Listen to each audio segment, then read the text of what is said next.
President of the United States and the leader of the Democratic People's Republic of Korea. And at this time of transition and dysfunction in global power relations, there is a new risk looming on the horizon that may not yet be large, but it is real.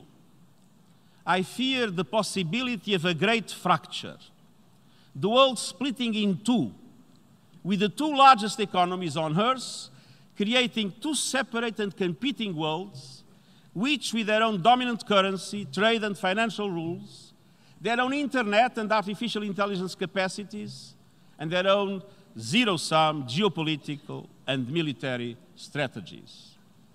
We must do everything possible to avert the great fracture and maintain a universal system, a universal economy with universal respect for international law, a multipolar world with strong multilateral institutions. Excellencies, people have a right to security in all its dimensions. Every measure to uphold human rights helps deliver sustainable development and peace. In the 21st century, we must see human rights with a vision that speaks to each and every human being and encompasses all rights: economic, social, cultural, political, and civil. It would be a mistake to ignore or diminish economic, social, and cultural rights.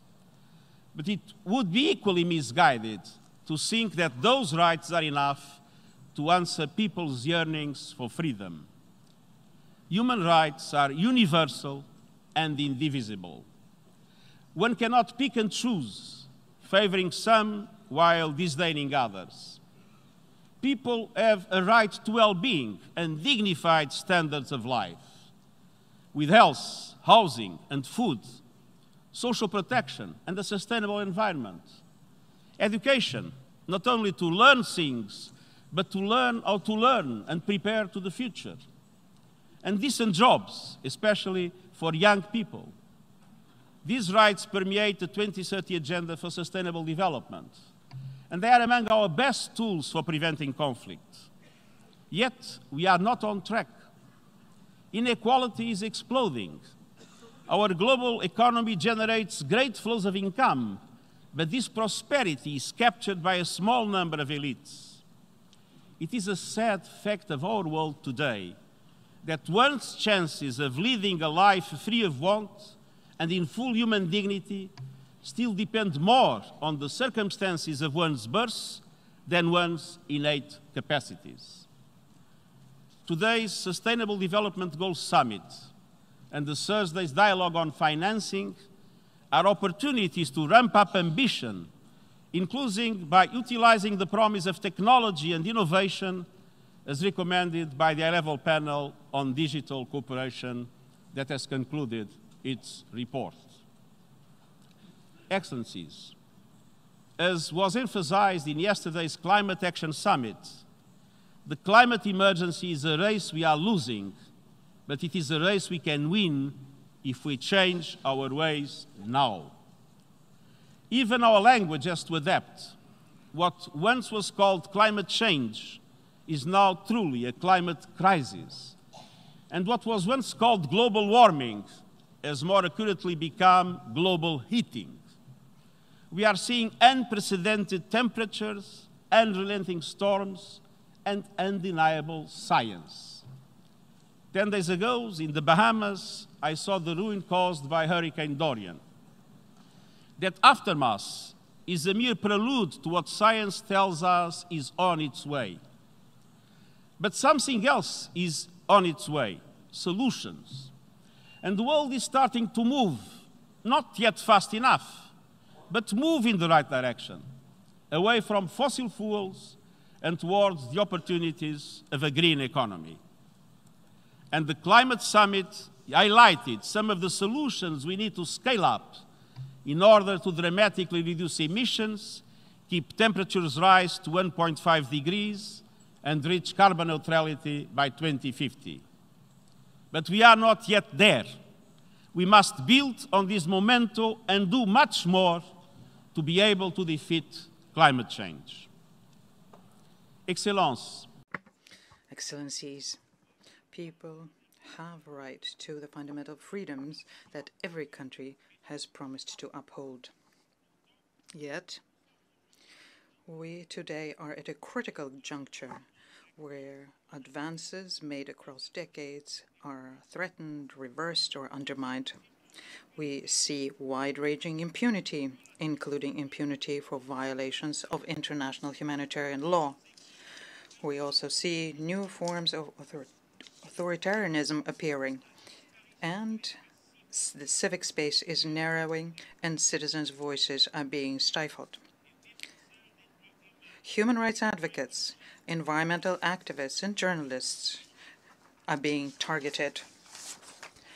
Day after day, click by click, camera by camera, surveillance systems are expanding their reach and encroaching on our privacy.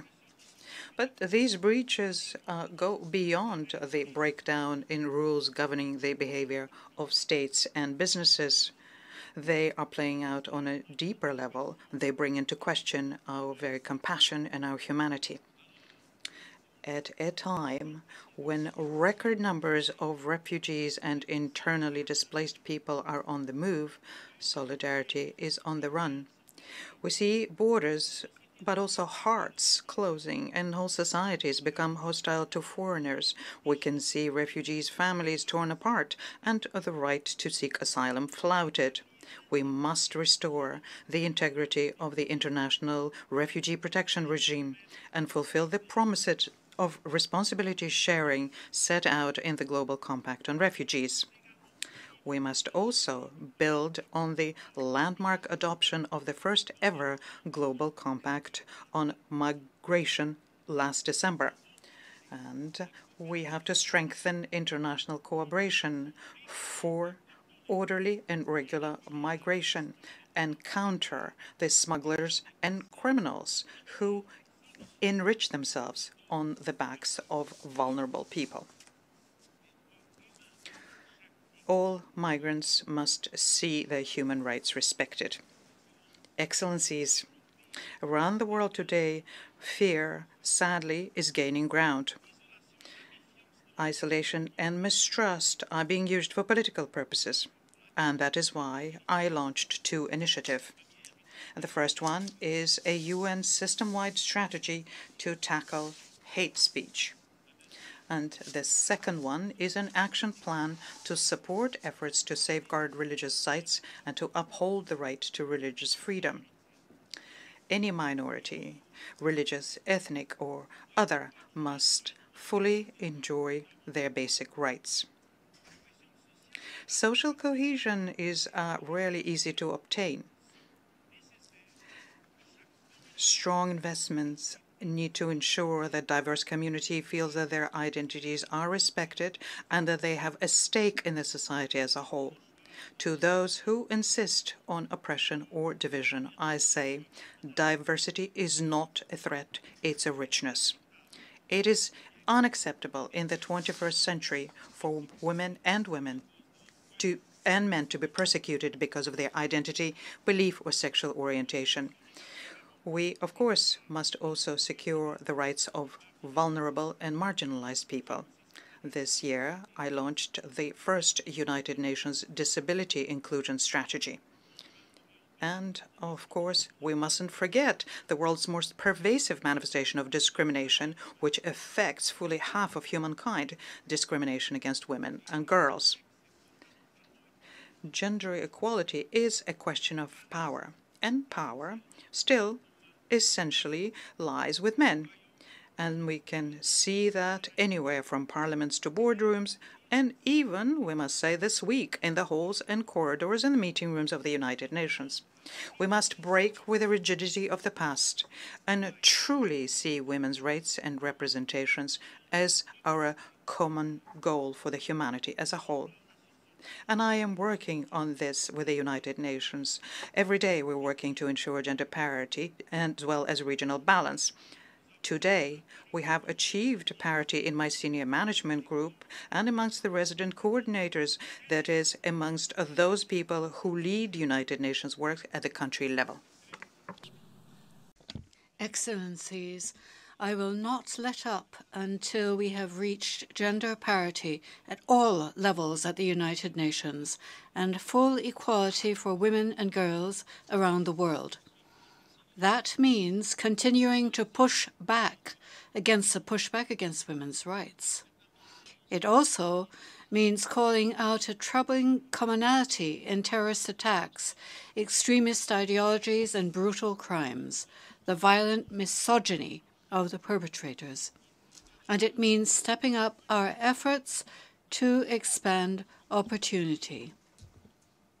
At present trends, it will take 2 centuries to close the gap in economic empowerment.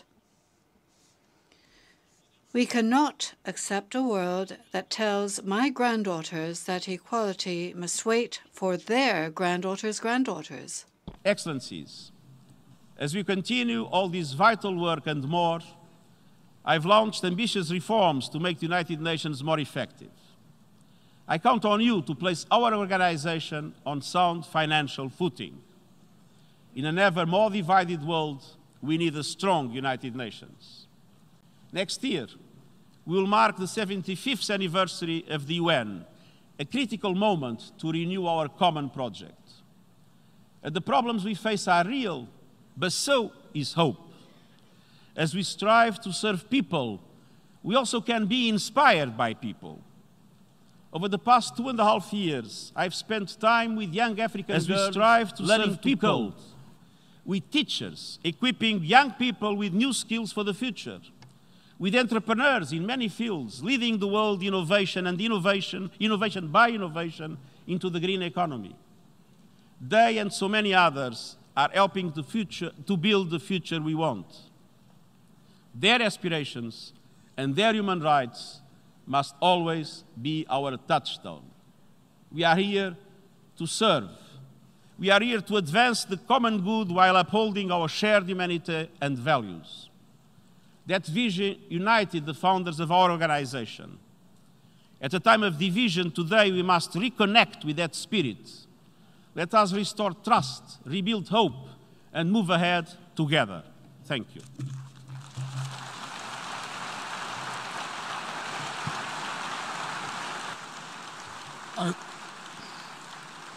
I thank the Secretary General of the United Nations for his presentation.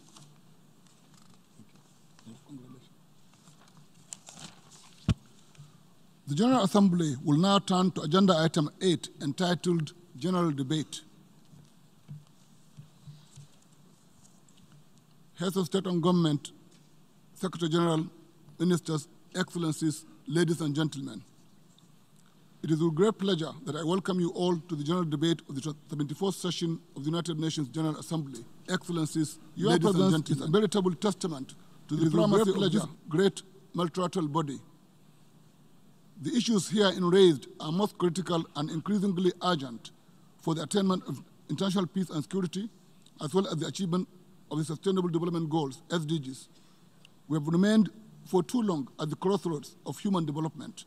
And if we will propel humanity to attain its utmost capacity, then we need to join efforts in finding solutions to the untold hardship from violent conflicts, terrorism, natural disasters, drug and sex trafficking, illiteracy, and so on, which millions of people around the world suffer from. In 1945, rising from the ashes of the Second World War, this organization was created to ensure that never again will we traverse that destructive path. Despite occasional failings on our part, much good has happened to humanity because of this great organization.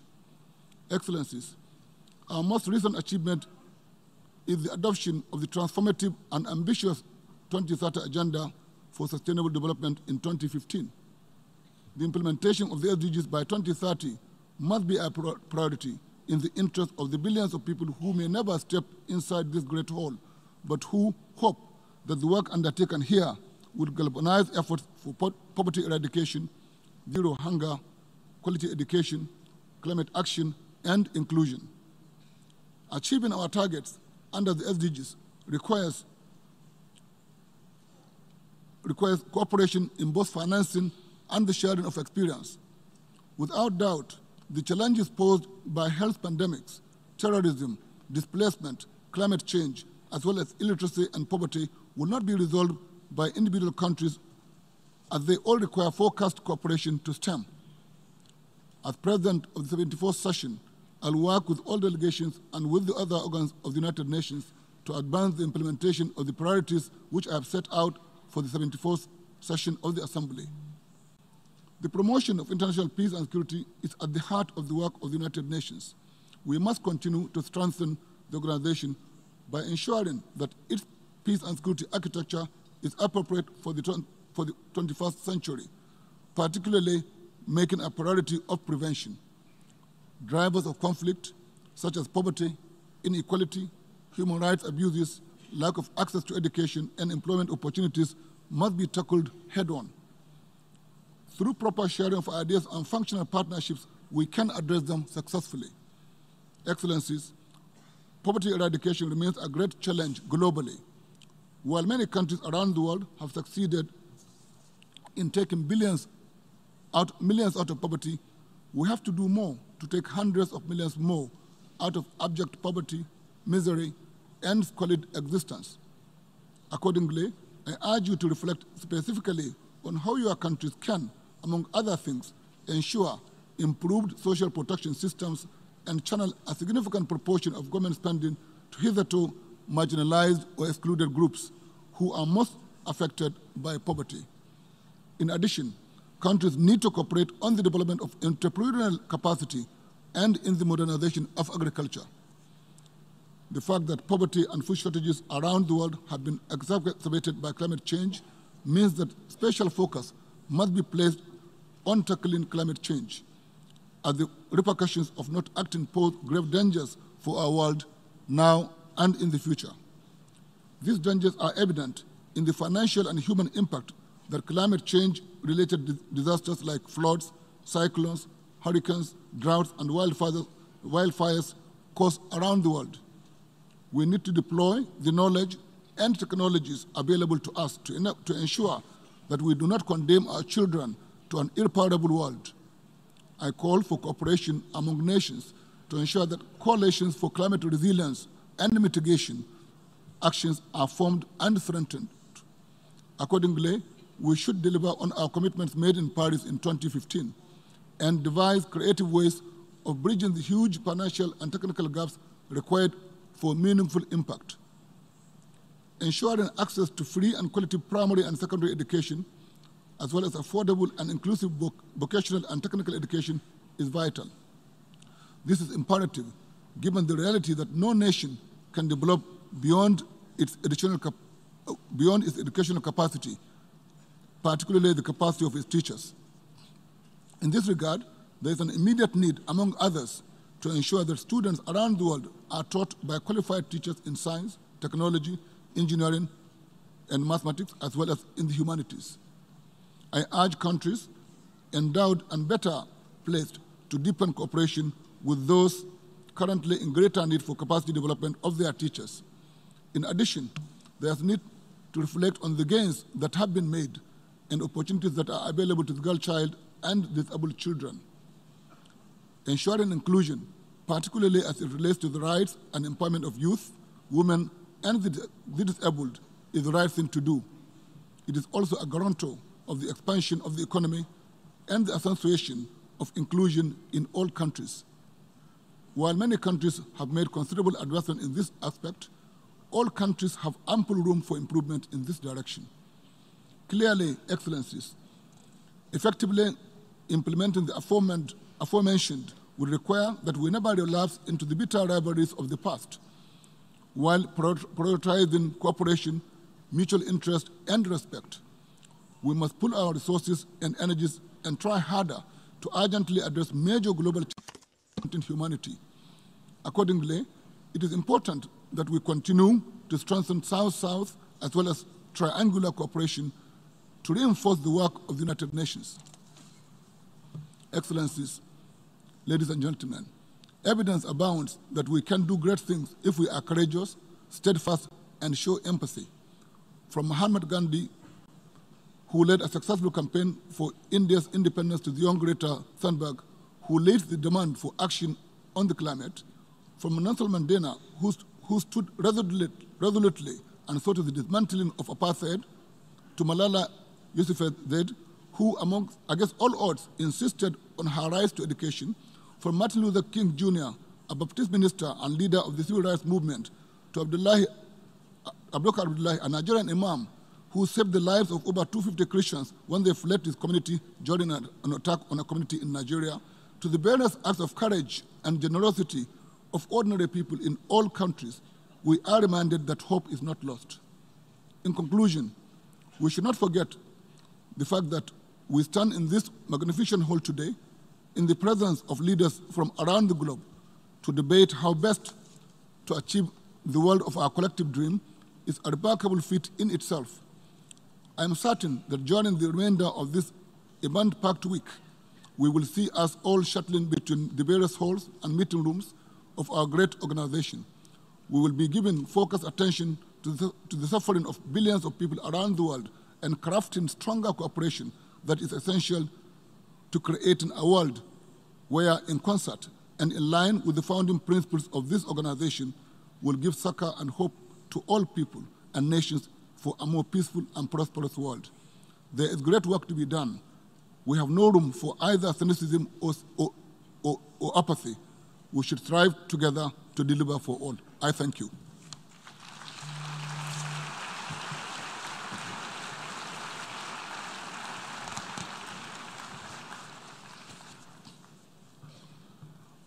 Before giving the floor to the first speaker for this morning, I would like to remind members that the list of speakers for the general debate has been established on the agreed basis that statements should be no longer than 15 minutes to enable all the speakers to be heard at a given meeting. Within this time frame, I would like to appeal to speakers to deliver their statements at a reasonable pace so that interpretation in the other official United Nations languages may be provided properly. I would like to also draw your attention to the decision taken by the General Assembly at its previous sessions, namely that the practice of expressing congratulations inside the General Assembly hall after a speech has been delivered is strongly discouraged. In this connection, after delivering their statements, speakers are invited to exit the General Assembly hall through GA 200, located behind the podium, before returning to their seats. May I take it that the General Assembly agrees to proceed in the same manner during the general debate of the 74th session? It is so decided. Finally, I should like to draw the attention of members that during the general debate, official photographs of all speakers are taken by the Department of Global Communications. Members interested in obtaining these photographs are requested to contact the Photo Library of the United Nations. The Assembly will hear an address by His Excellency, Jair Messias Bolsonaro, President of the Federative Republic of Brazil. I request protocol to escort His Excellency.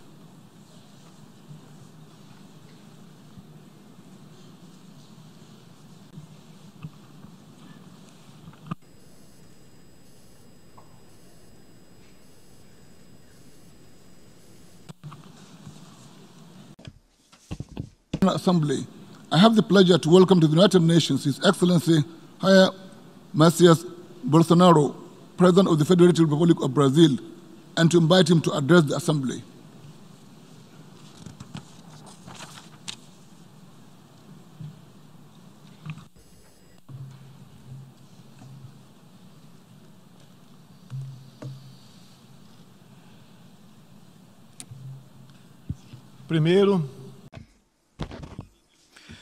First of all, I thank God for being alive and for the mandate and mission of presiding over Brazil, and also for the opportunity to re-establish truth, which is, of course, a good thing to all of us. Mr. President of the General Assembly, Mr. Tijani Mohamed Bande, Mr. Secretary General of the United Nations Organization, Antonio Guterres, heads of state, of government, and heads of delegations, ladies and gentlemen. I come here before you today to introduce you to a new Brazil, a country that is now re-emerging after coming from the brink of socialism, a country that is being rebuilt on the yearnings and ideals of its people. Under my administration, Brazil has been working to regain world trust and also to lower unemployment, violence, and business risks by reducing bureaucracy through deregulation and especially by leading through example. My country was very close to socialism, which led us to a situation of widespread corruption, serious economic recession, high crime rates, and continuous, ceaseless attacks against family and religious values that are part and parcel of our traditions. In 2013, an agreement between the former Workers' Party and the Cuban dictatorship brought to Brazil 10,000 doctors who had no evidence of professional training. They were prevented from bringing their spouses or children, and 75% of their wages were confiscated by the Cuban regime, and they were further prevented from enjoying fundamental rights such as, for example, the right to go and come. Truly tantamount to slave labor, believe me. Supported by human rights organizations, both in Brazil and the United Nations organization. Even before I took office, almost 90% of these Cuban citizens left Brazil as a result of a one-sided initiative by the Cuban government. Those who decided to stay in Brazil will undergo proper technical eligibility criteria to allow them to exercise the medical profession. Brazil has therefore stopped contributing to the Cuban dictatorship by no longer sending to Havana $300 million, as had been the case every year. History has taught us that already back in the 1960s, Cuban agents were sent out to several countries to collaborate towards implementing dictatorships in the region. A few decades ago, they tried to change the Brazilian regime and the system in place in other countries in Latin America. They were defeated. Brazilian civilians and military were killed, and so many had their reputation fully destroyed. We have nevertheless overcome that war, and we have upheld our freedom. In Venezuela, these agents of the Cuban regime introduced by Hugo Chavez also made their way into Venezuela. And today there are 60,000 Cuban agents who control and interfere in all areas of the Venezuelan society, especially in intelligence and defense. Venezuela, formerly a vibrant democratic country, currently experiences the cruelty of socialism. It is fair to say that, yes, socialism is working in Venezuela. They're all poor and deprived of freedom. Brazil has also felt the impacts resulting from the Venezuelan dictatorship. Of the more than 4 million Venezuelan citizens who fled the country, a sizable portion migrated to Brazil, fleeing hunger and violence. We have done our part to help them and assist them through the Operation Welcome carried out by the Brazilian army and praised worldwide. We have also worked with other countries, including the United States of America, to ensure that democracy will be established in Venezuela. We have also endeavored our very best efforts to ensure that other South American countries will not experience this harmful regime. The Sao Paulo Forum, a criminal organization created back in 1990 by Fidel Castro, Lula da Silva, and Hugo Chavez to disseminate and implement socialism in Latin America, remains alive and must be combated. Ladies and gentlemen, in the quest for prosperity, we have been putting in place policies that will bring us closer to other countries that have achieved development and consolidated their democracies. There can be no political freedom without economic freedom, and vice versa. A free market, concessions projects, and privatization opportunities are already a visible part of today's Brazil. The Brazilian economy is now responding as the distortions and chains of nearly 2 decades have been overcome. more than 2 decades of fiscal irresponsibility, manipulation, ideological manipulation of the state apparatus, and widespread corruption. Economic openness, capable government management, and productivity gains are immediate goals of our administration. We are opening up the economy and we are integrating ourselves into the global value chains. In no more than 8 months, we have successfully completed the 2 most important and largest trade agreements in the history of my country. I'm talking about the recently signed agreements between the Mercosur bloc of countries in the European Union and also between Mercosur and the European Free Trade Area, the EFTA. We intend to go ahead and enter into more such agreements in the next few months. We also stand ready to start out our process of accession to the Organization for Economic Cooperation and Development, the OECD. We're well underway in that effort and have adopted the world's highest standards and best practices in all areas, ranging from financial regulation all the way up to environmental protection. Madam Indigenous Representative and Leader Izani Kalapalu, an indigenous spokesperson, is here, and we will now speak about the Amazon in particular. First of all, may I say that my administration has solemnly committed itself to environmental preservation and to sustainable development to the benefit of Brazil and of the world at large. Brazil is one of the world's richest countries in biodiversity and mineral resources. Our Amazonian region is larger than all of Western Europe and remains virtually pristine and untouched, which is evidence of the fact that we are one of the countries that most protect the environment. During this season of the year, the dry weather and winds are conducive and favor spontaneous forest fires and also criminal burnings. It should be highlighted that there are forest fires or burnings that are part of the ordinary practices of indigenous peoples and the local populations as part of their own culture and means of livelihood. We all know that all countries have problems, yet the sensationalist attacks that we have suffered coming from a large part of the international media due to the fire outbreaks in the Amazonian region have aroused our patriotic sentiment. It is a fallacy to say that the Amazon is the heritage of humankind and a misconception as confirmed by scientists to say that our Amazonian forests are the lungs of the world. Using and resorting to these fallacies, certain countries, instead of helping, embarked on the media lies and behaved in a disrespectful manner and with a colonialist spirit. They even called into question that which we hold as the most sacred value, our sovereignty.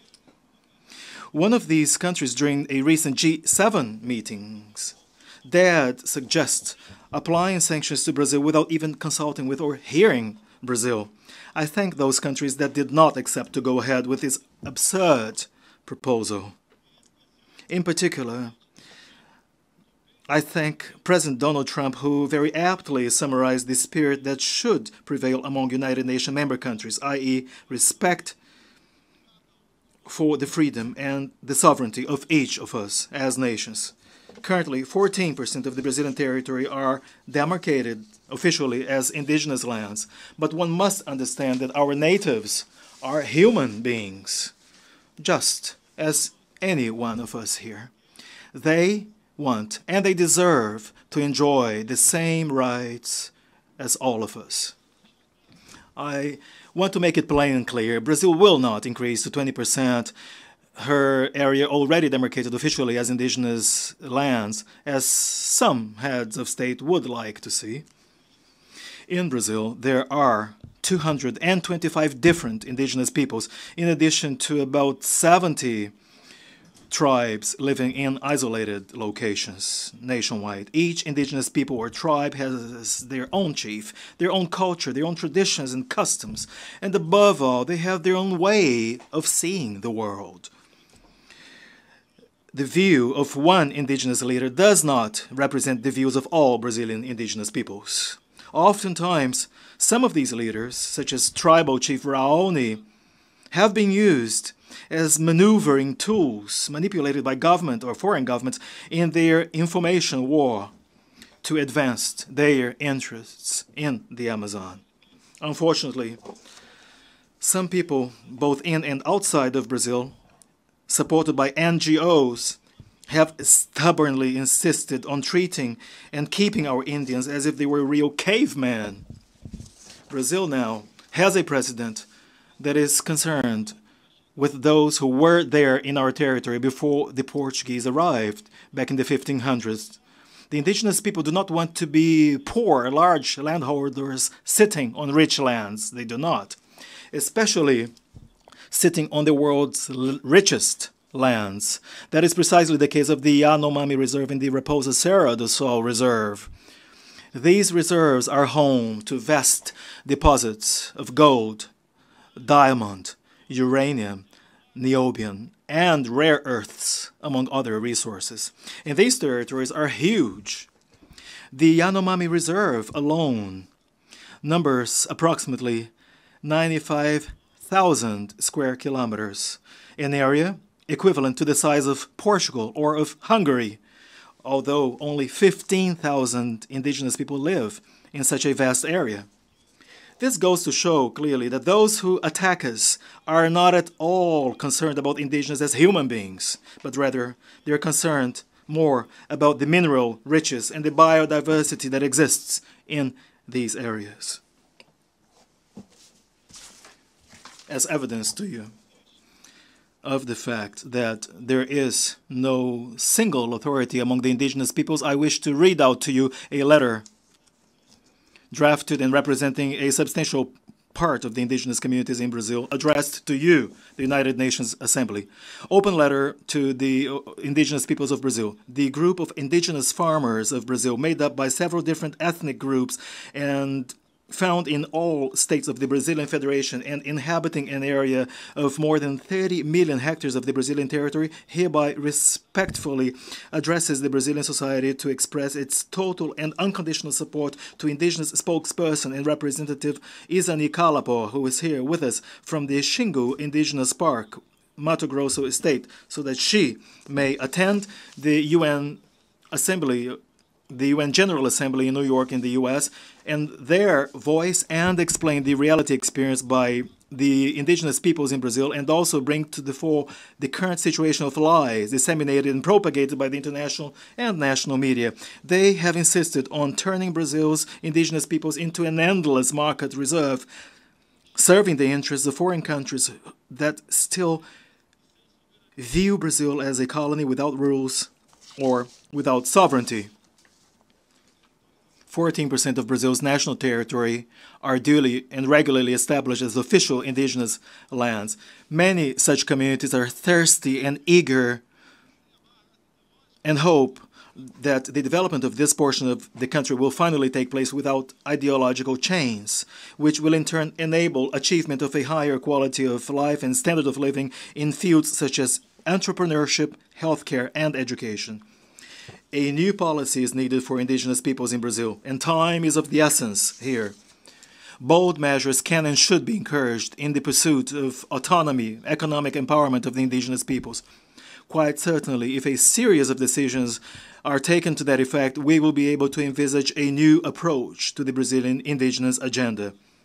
A new period of time, a new chapter of hope is needed currently for the indigenous communities.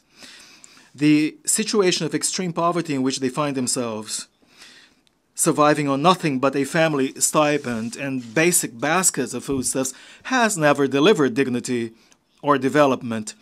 Radical extreme environmentalism and outdated approaches to the cause of indigenous people that are out of sync with what indigenous peoples truly want are tantamount to backwardness, marginalization, and absolute lack of citizenship. The reality described here requires that the world leaders attending the UN General Assembly learn and become familiar with our wishes and aspirations through the voice of indigenous spokesperson Isani Calapo, who will convey to you all the real situation regarding the Brazilian indigenous communities and the environment. spokesperson in Izani Kalapalo therefore enjoys the trust and prestige of the indigenous leaders that are interested in further development, empowerment, and a higher profile role and voice, and is thus fully in a position to represent the 52 ethnic groups listed in the attachment hereto. The monopoly of Tribal Chief Raoni is over. The United Nations organization performed a key role in overcoming colonialism in the past and cannot possibly accept that this type of mindset be allowed to come back to its rooms and halls, no matter under what pretext. We cannot forget that the world needs to be fed. France and Germany, for example, use up more than 50% of their territories for agriculture. By contrast, Brazil uses no more than 8% of its lands for food production. 61% of our territory are preserved. Ours is a zero-tolerance policy towards crime, including environmental crimes. I wish to again affirm my stance in this regard. Any initiative to help or support preservation of the Amazon forest or other biomes must be treated in full respect for Brazilian sovereignty. We also reject the attempts to exploit and use the environmental agenda or the indigenous policy agenda as tools to further political, economic interests of foreign countries, especially those that are disguised as good intentions. We stand ready to work together in partnerships and by adding value to our resources so as to sustainably develop all of our potentialities. Brazil hereby reaffirms her uncompromising, unmistakable commitment to the highest standards of human rights, to advocating democracy and freedom, to include freedom of expression, religious freedom, and freedom of the press. A commitment that goes hand in hand with our efforts to fight corruption and crime, which our society urgently calls for. We will continue to contribute both within and outside of the United Nations framework to build a world where there is no impunity, there is no hideout or shelter to criminals and corrupt people. Under my administration, Italian terrorist Cesare Battisti fled Brazil, was later arrested in Bolivia and then extradited to Italy. 3 other terrorists from Paraguay and 1 from Chile who used to live in Brazil up until recently as political refugees have also been returned to their countries of origin. Terrorists operating under the guise of politically persecuted individuals will no longer find refuge in Brazil. Not too long ago, socialist presidents who preceded me in Brazil embezzled and misused hundreds of billions of dollars to buy a part of the media and of the Brazilian parliament, all in the name of an absolute power agenda. They have been tried and punished thanks to the sense of patriotism, perseverance, and courage of a judge who has become a symbol of my country. I'm talking about Dr. Sergio Moro, our incumbent Minister of Justice and Public Safety. Those presidents who came before me also transferred a sizable amount of these funds to third-party countries with the purpose of fostering and putting in place similar power projects throughout the region. Now, that source of funds has now dried out. Those same top-ranking government officials used or would come here to the UN year after year and make disengaged speeches about topics that never, ever served Brazil's real interests, nor did they ever contribute to foster greater world stability. Still, they were all applauded. In my country, we had no choice but do something about the virtually 70,000 murders and countless violent crimes that used to massacre the Brazilian population every year. Life, after all, is the most basic of human rights. Our military police officers were the preferred target of crime up until recently. In 2017 alone, about 400 military police officers were cruelly murdered. However, that is changing now. Measures have been taken, and we have succeeded in lowering by more than 20% the number of murders in the first 6 months of my administration. Drug seizures, including cocaine and other drugs, have reached record levels so far. Today, Brazil is a safer country and an even more hospitable country. We have just extended visa waiver to countries such as the United States, Japan, Australia, and Canada. And we're currently considering adopting similar measures to China and India, among other countries. With more safety and with these easier, streamlined procedures, we want to ensure that everyone can visit and get to know Brazil, especially the Brazilian Amazonian region, in all of its vastness and natural beauty. The Amazon is not being devastated, nor is it being consumed by fire, as the media misleadingly says. Each of you, ladies and gentlemen, can bear witness to what I'm saying now, and you can do so on a first-hand basis. Make sure you do visit Brazil and get to know Brazil. It is a very different country vis-à-vis the country that has been portrayed in many newspapers and television channels. Religious persecution is a scourge we should all tirelessly fight. In the past few years, we have witnessed in different regions of the world cowardly attacks that have victimized followers and faithful gathering in churches, synagogues, and mosques. Brazil strongly condemns all of these acts and remains ready to collaborate together with other countries to protect those who are oppressed because of their faith.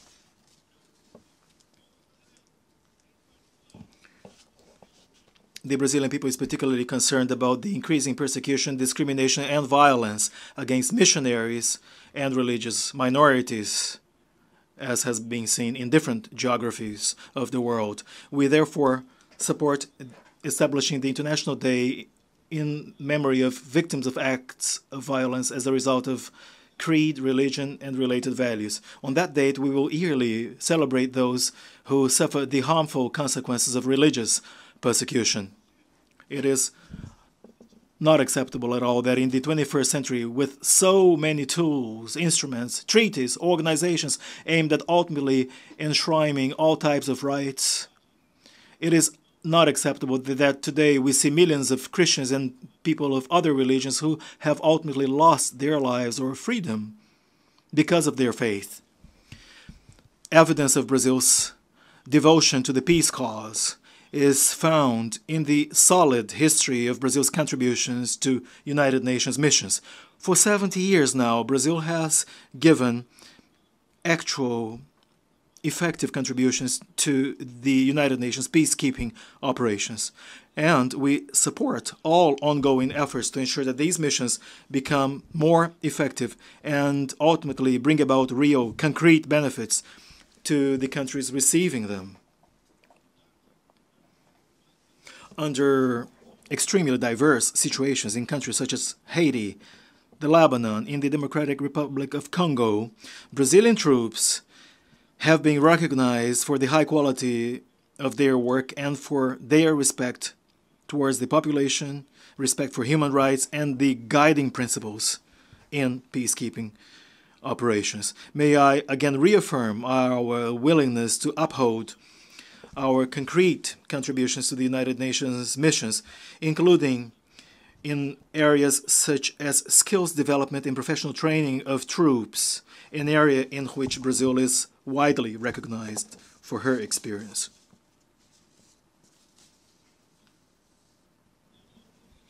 In the course of this year, 2019, we have established a broad-ranging international agenda with a view to restoring Brazil's role in the world scene and resuming relations with important partners.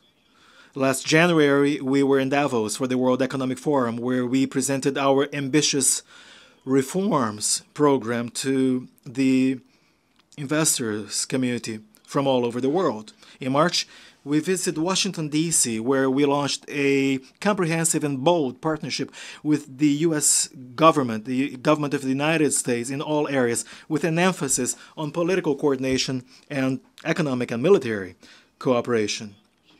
Political coordination and economic and military cooperation. Still, in the month of March, we went to Chile, where the Pro-South Initiative was launched, an important step to ensure South America will consolidate itself as a region of democracy and freedom. After that, we visited Israel, where we identified countless opportunities for cooperation, particularly in the field of technology and security. I thank Israel for the support received to fight recent disasters in my country. We also visited one of our major partners in the South American Southern Cone, Argentina. Together with Argentine President Mauricio Macri and our partners from Uruguay and Paraguay, we have done away with ideology in the Mercosur bloc of countries, and we have achieved important trade gains by successfully completing negotiations that had been dragging on for decades. Before the end of the year, we will be visiting important Asian partners, not only in the Far East, but also in the Middle East. These visits will further strengthen the friendship ties and deepen our relations with Japan, China, Saudi Arabia, the United Arab Emirates, and Qatar.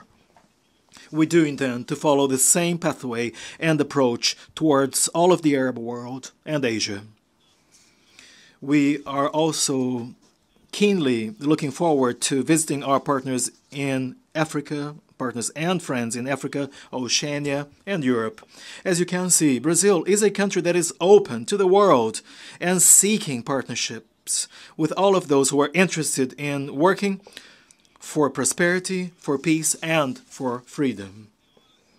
Ladies and gentlemen, the Brazil I represent here is a country that is lifting itself up again, reinvigorating partnerships and regaining its political and economic confidence. We are ready and poised to take on the responsibilities that are incumbent upon us in the international system. Over the past few decades, without realizing, we allowed ourselves to be seduced by ideological thought systems that did not seek truth, but rather absolute power. Ideology made its way into and has set in fields such as education, media, culture, and has become a dominant force in means of communication, universities, and schools. Ideology has invaded our homes and has engaged in an offensive against the mother cell, the seminal cell in any healthy society, i.e., the family itself.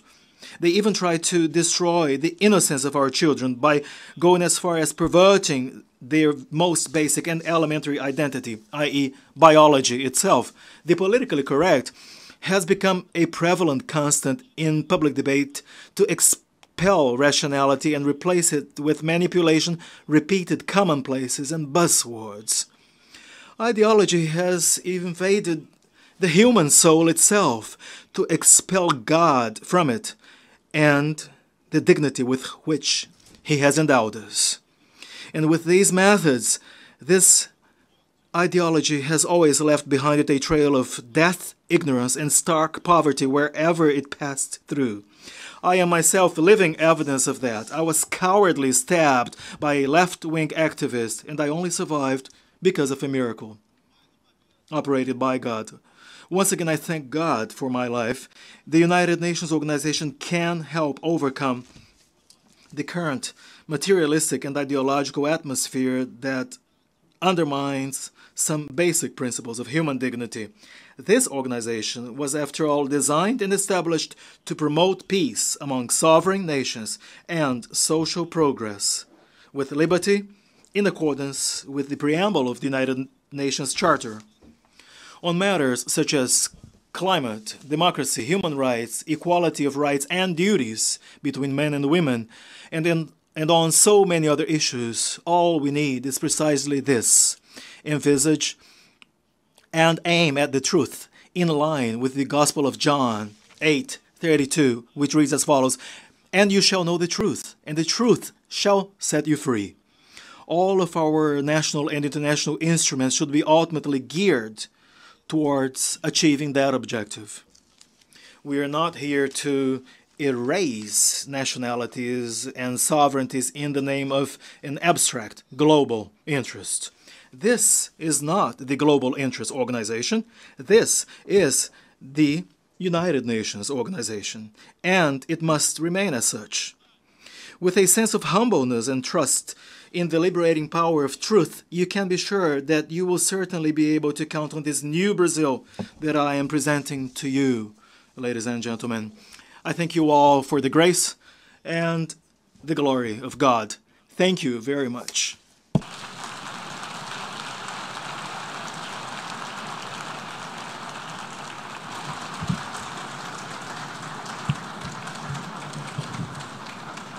On behalf of the General Assembly, I wish to thank the President of the Federated Republic of Brazil for the statement just made. May I request representatives to remain seated while we greet the President.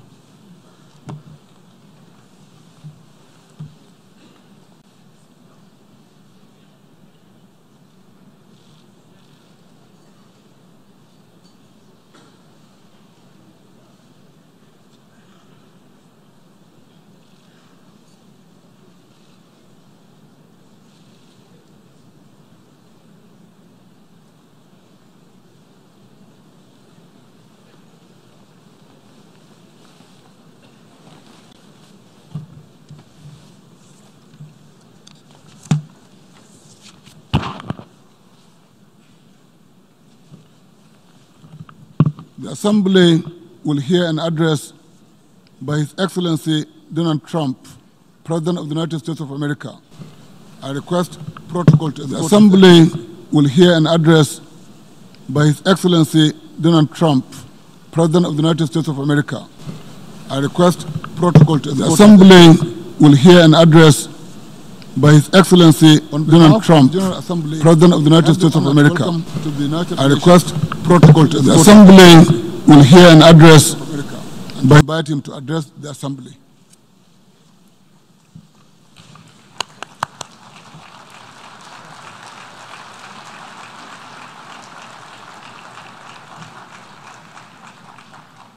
Thank you very much. Mr. President, Mr. Secretary General, distinguished delegates, ambassadors, and world leaders, 7 decades of history have passed through this hall in all of their richness and drama.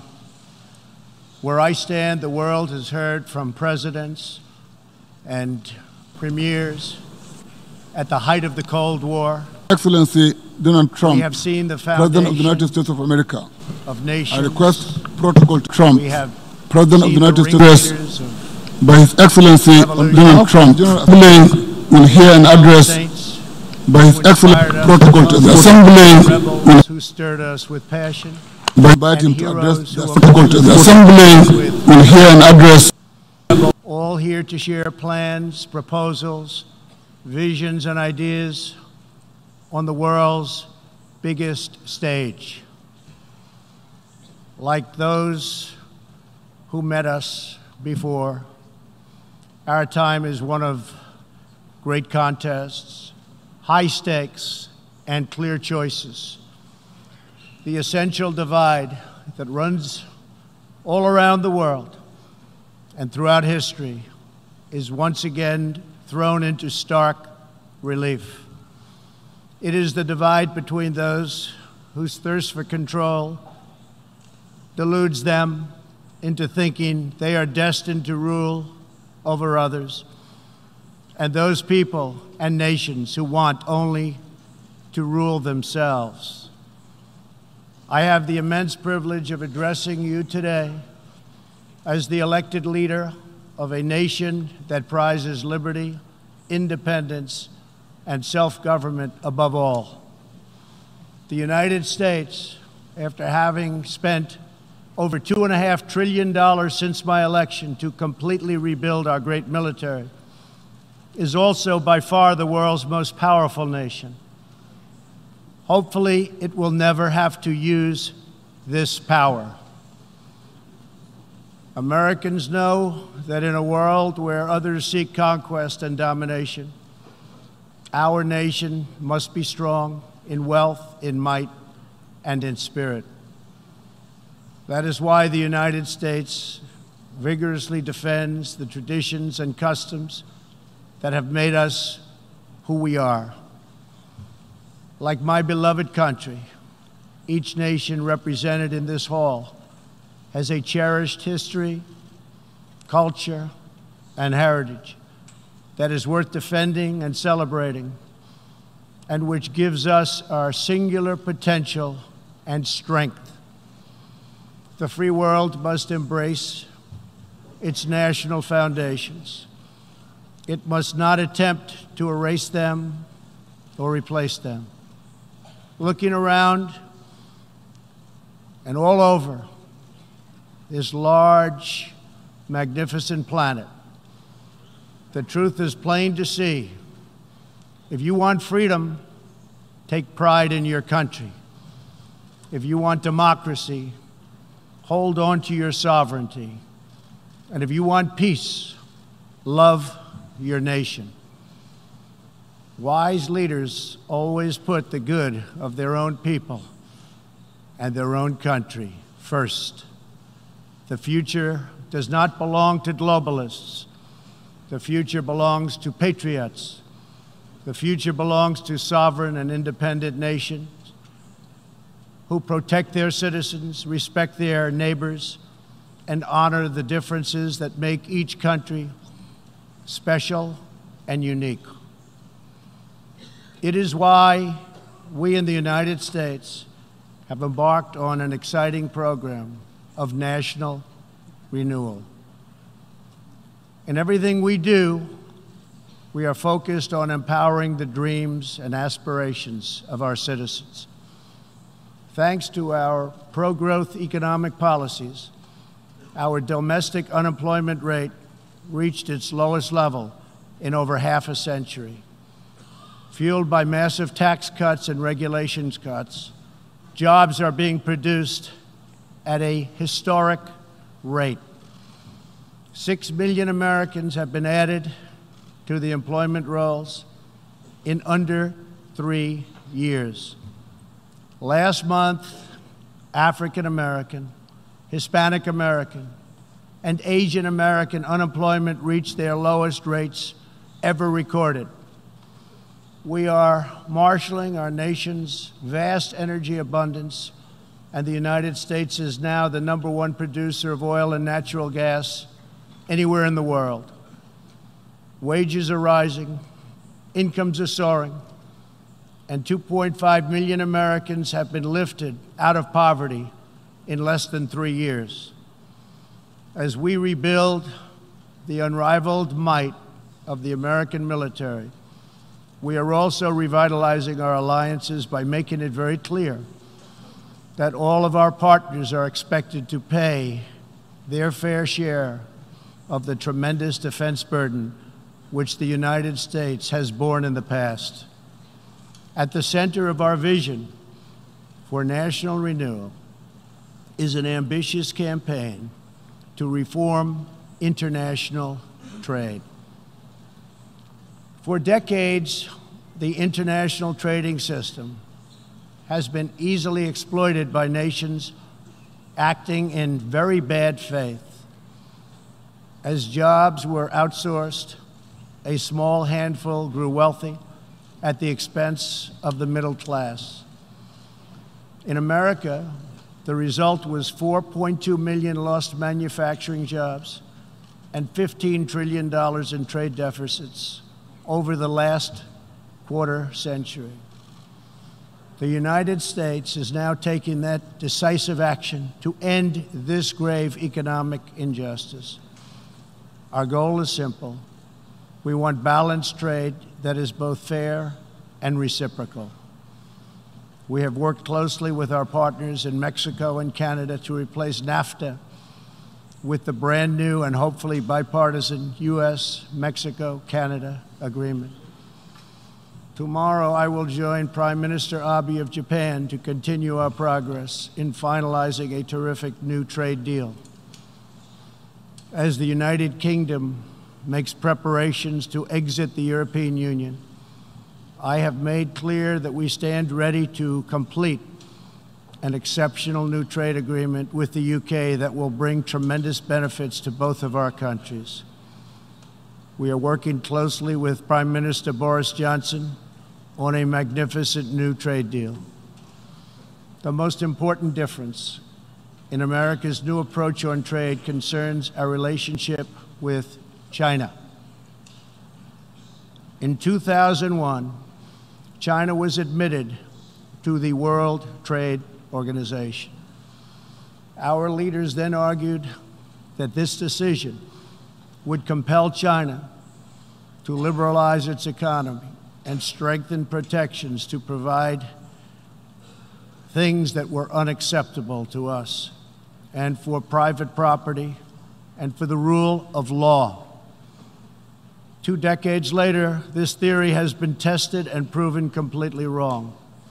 Not only has China declined to adopt promised reforms, it has embraced an economic model dependent on massive market barriers, heavy state subsidies, currency manipulation, product dumping, forced technology transfers, and the theft of intellectual property, and also trade secrets on a grand scale. As just one example, I recently met the CEO of a terrific American company, Micron Technology, at the White House. Micron produces memory chips used in countless electronics. To advance the Chinese government's 5-year economic plan, a company owned by the Chinese state allegedly stole Micron's designs, valued at up to $8.7 billion.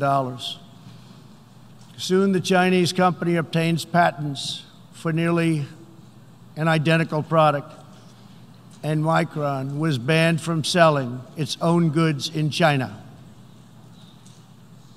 But we are seeking justice. The United States lost 60,000 factories after China entered the WTO. This is happening to other countries all over the globe. The World Trade Organization needs drastic change. The second largest economy in the world should not be permitted to declare itself a developing country in order to game the system at others' expense. For years, these abuses were tolerated, ignored, or even encouraged. Globalism exerted a religious pull over past leaders, causing them to ignore their own national interests. But as far as America is concerned, those days are over. To confront these unfair practices, I placed massive tariffs on more than $500 billion worth of Chinese-made goods. Already, as a result of these tariffs, supply chains are relocating back to America and to other nations, and billions of dollars are being paid to our Treasury. The American people are absolutely committed to restoring balance to our relationship with China. Hopefully, we can reach an agreement that will be beneficial for both countries. But as I have made very clear, I will not accept a bad deal for the American people. As we endeavor to stabilize our relationship, we're also carefully monitoring the situation in Hong Kong. The world fully expects that the Chinese government will honor its binding treaty made with the British and registered with the United Nations, in which China commits to protect Hong Kong's freedom, legal system, and democratic ways of life. How China chooses to handle the situation will say a great deal about its role in the world in the future. We are all counting on President Xi as a great leader. The United States does not seek conflict with any other nation. We desire peace, cooperation, and mutual gain with all. But I will never fail to defend America's interests. One of the greatest security threats facing peace-loving nations today is the repressive regime in Iran. The regime's record of death and destruction is well known to us all. Not only is Iran the world's #1 state sponsor of terrorism, but Iran's leaders are fueling the tragic wars in both Syria and Yemen. At the same time, the regime is squandering the nation's wealth and future in a fanatical quest for nuclear weapons and the means to deliver them. We must never allow this to happen. To stop Iran's path to nuclear weapons and missiles, I withdrew the United States from the terrible Iran nuclear deal, which has very little time remaining, did not allow inspection of important sites, and did not cover ballistic missiles. Following our withdrawal, we have implemented severe economic sanctions on the country. Hoping to free itself from sanctions, the regime has escalated its violent and unprovoked aggression. In response to Iran's recent attack on Saudi Arabian oil facilities, we just imposed the highest level of sanctions on Iran's central bank and sovereign wealth fund. All nations have a duty to act. No responsible government should subsidize Iran's bloodlust. As long as Iran's menacing behavior continues, sanctions will not be lifted. They will be tightened. Iran's leaders will have turned a proud nation into just another cautionary tale of what happens when a ruling class abandons its people and embarks on a crusade for personal power and riches. For 40 years, the world has listened to Iran's rulers as they lash out at everyone else for the problems they alone have created. They conduct ritual chants of death to America and traffic in monstrous anti-Semitism. Last year, the country's supreme leader stated Israel is a malignant, cancerous tumor that has to be removed and eradicated. It is possible, and it will happen. America will never tolerate such anti-Semitic hate.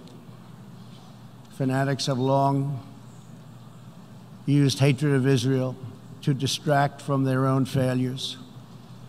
Thankfully, there is a growing recognition in the wider Middle East that the countries of the region share common interests in battling extremism and unleashing economic opportunity.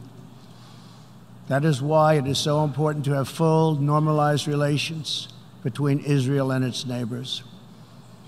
Only a relationship built on common interests, mutual respect, and religious tolerance can forge a better future.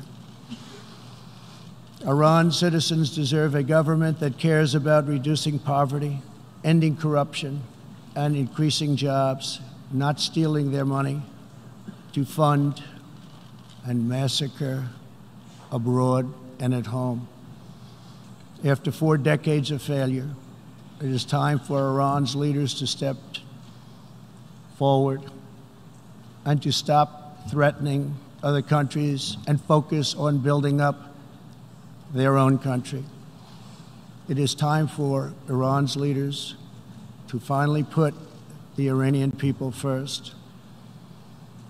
America is ready to embrace friendship with all who genuinely seek peace and respect. Many of America's closest friends today were once our greatest foes. The the United States has never believed in permanent enemies. We want partners, not adversaries. America knows that while anyone can make war, only the most courageous can choose peace. For this same reason, we have pursued bold diplomacy on the Korean Peninsula.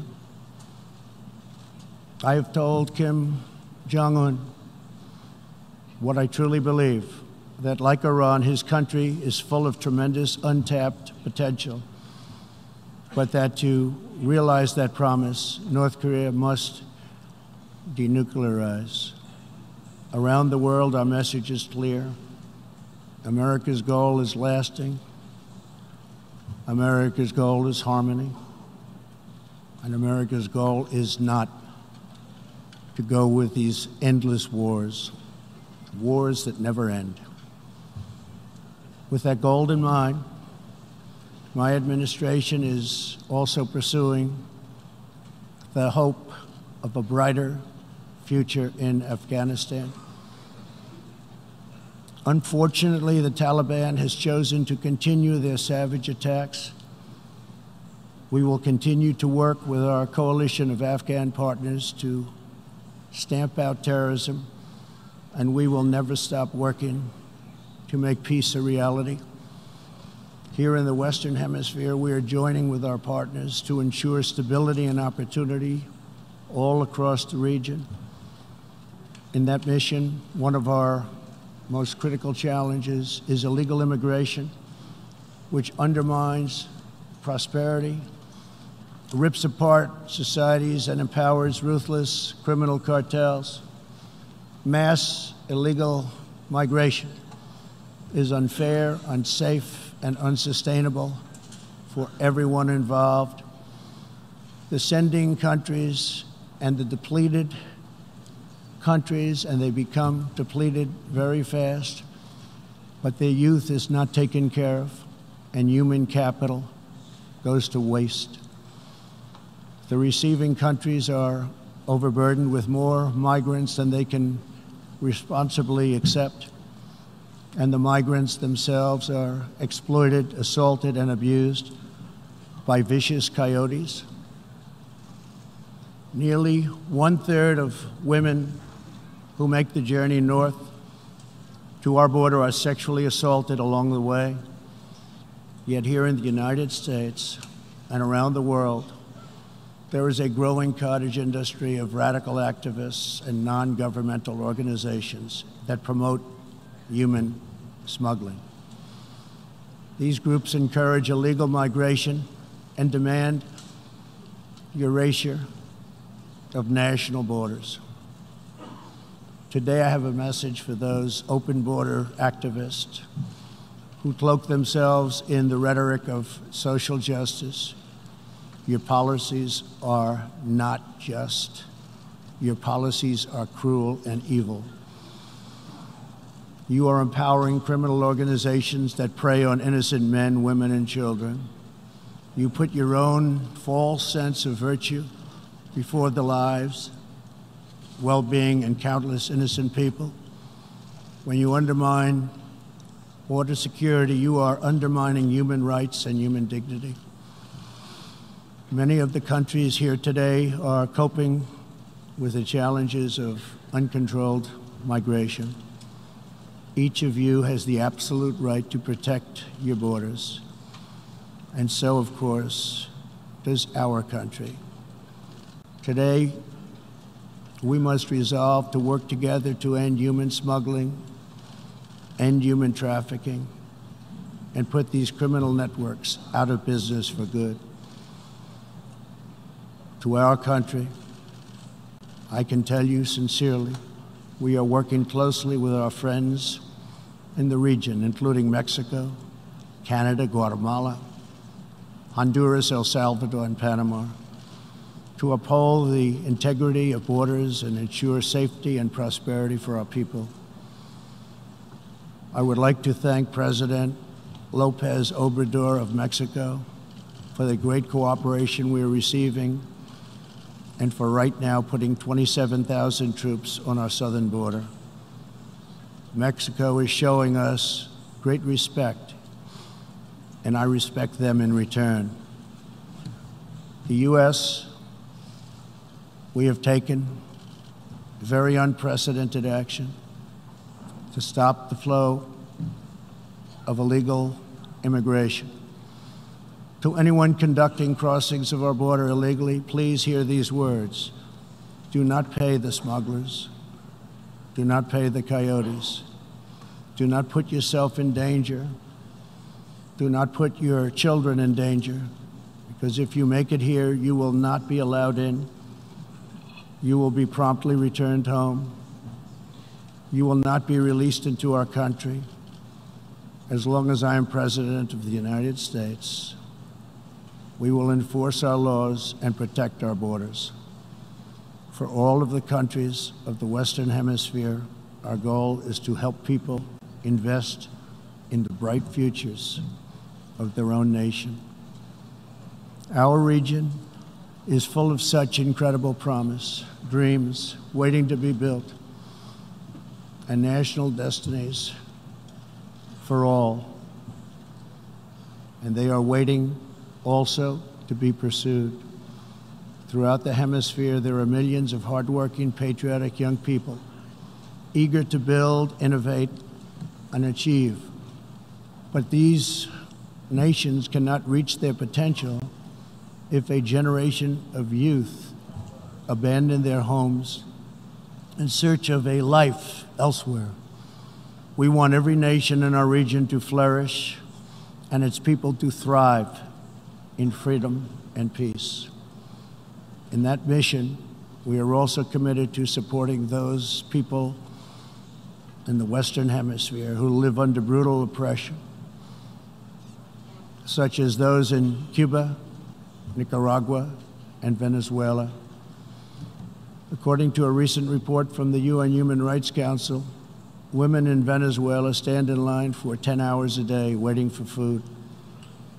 Over 15,000 people have been detained as political prisoners. Modern-day death squads are carrying out thousands of extrajudicial killings. The dictator Maduro is a Cuban puppet protected by Cuban bodyguards, hiding from his own people, while Cuba plunders Venezuela's oil wealth to sustain its own corrupt communist rule.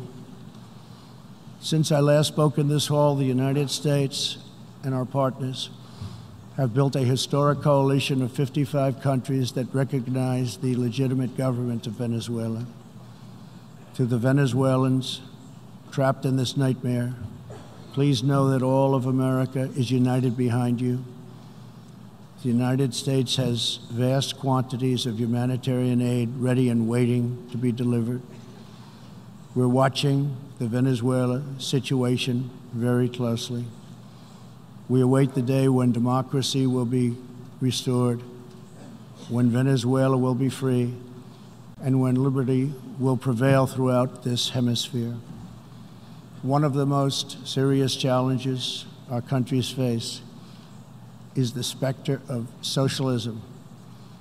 It's the wrecker of nations and destroyer of societies. Events in Venezuela remind us all that socialism and communism are not about justice. They are not about equality. They are not about lifting up the poor. And they are certainly not about good of the nation. Socialism and communism are about one thing only: power for the ruling class. Today I repeat a message for the world that I have delivered at home.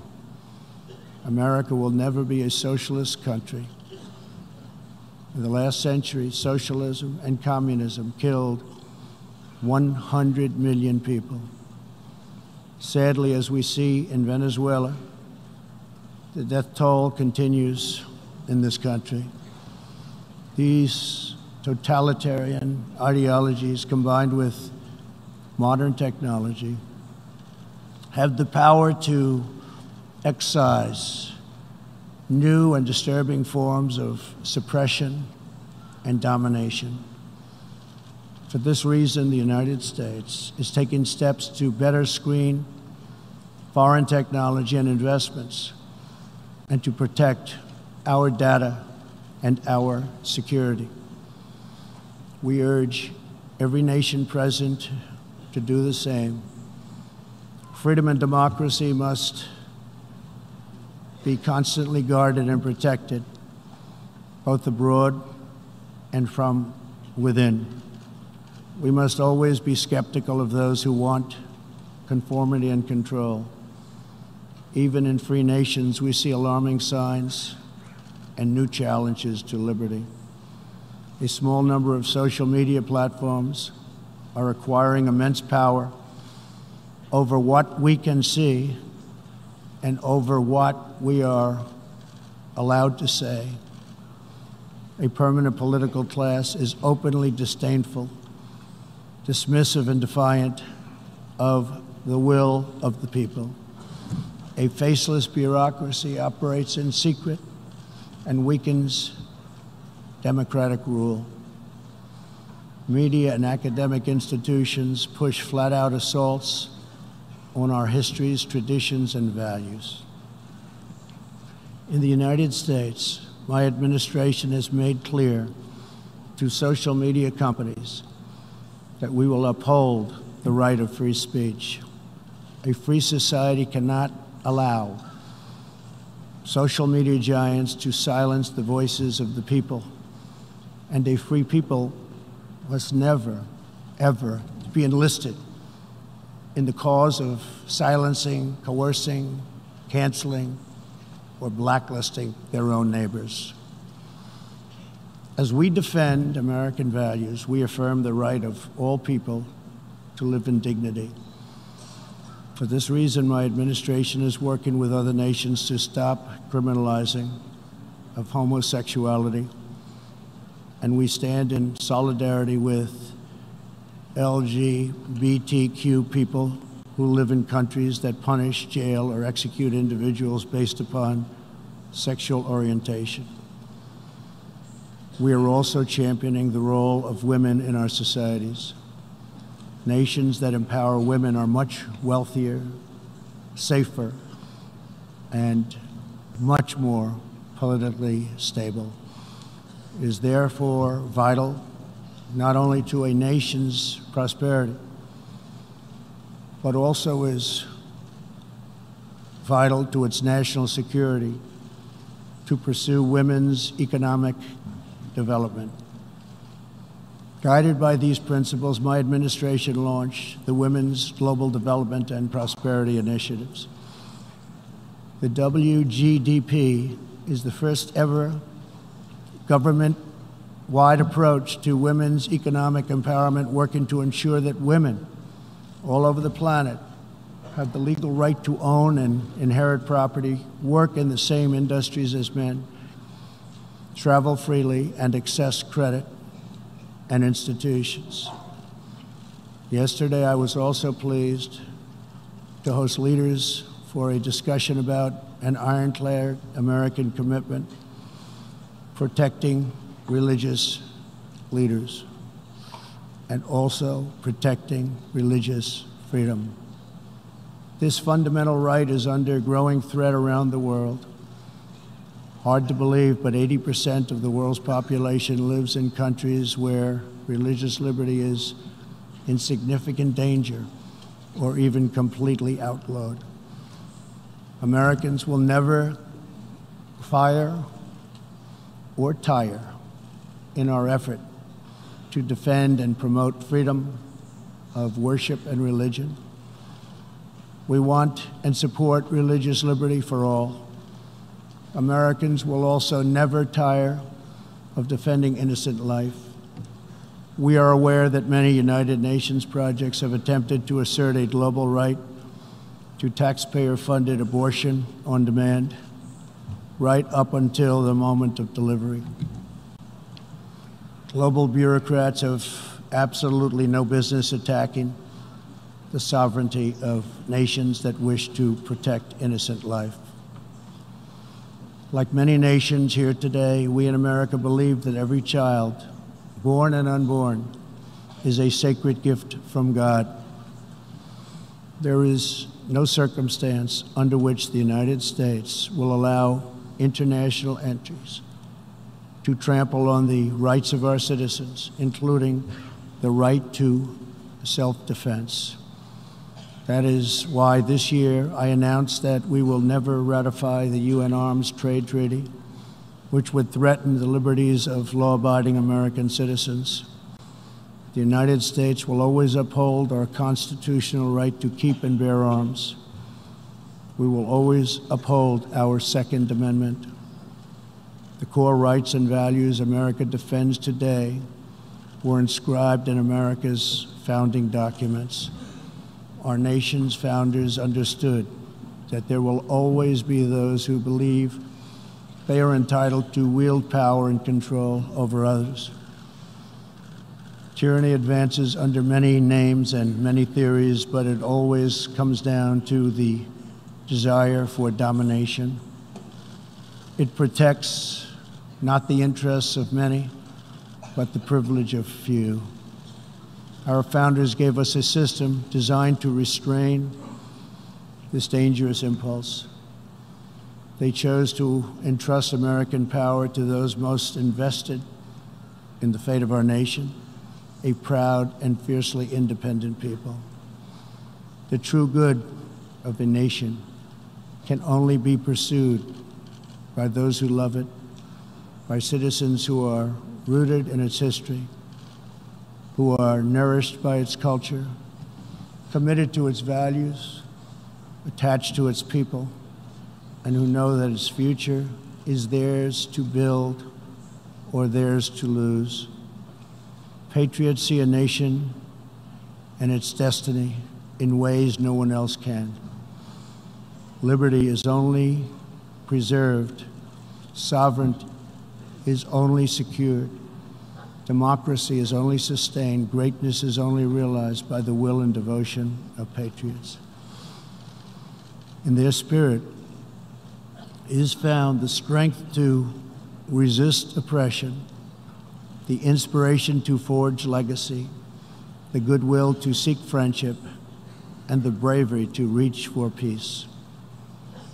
Love of our nations makes the world better for all nations. So to all the leaders here today, join us in the most fulfilling mission a person could have, the most profound contribution anyone can make. Lift up your nations, cherish your culture, honor your histories, treasure your citizens, make your country strong and prosperous and righteous, honor the dignity of your people, and nothing will be outside of your reach. When our nations are greater, the future will be brighter, our people will be happier, and our partnerships will be stronger. With God's help, together we will cast off the enemies of liberty and overcome the oppressors of dignity. We will set new standards of living and reach new heights of human achievement. We will rediscover old truths, unravel old mysteries, and make thrilling new breakthroughs. And we will find more beautiful friendship and more harmony among nations than ever before. My fellow leaders, the path to peace and progress and freedom and justice and a better world for all humanity begins at home. Thank you. God bless you. God bless the nations of the world. And God bless America. Thank you very much.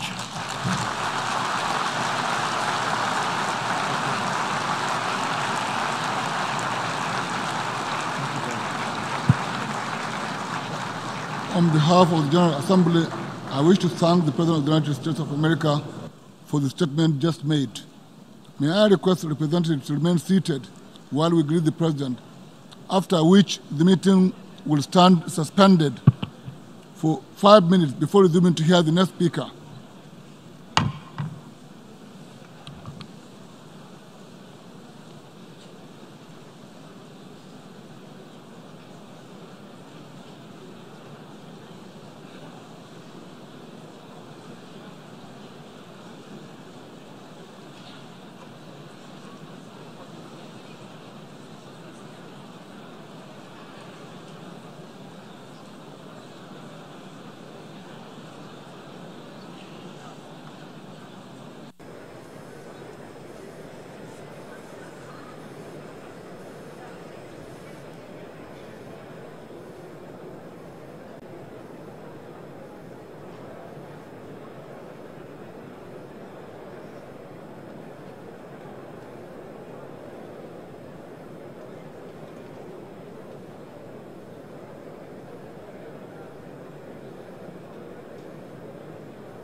think we better.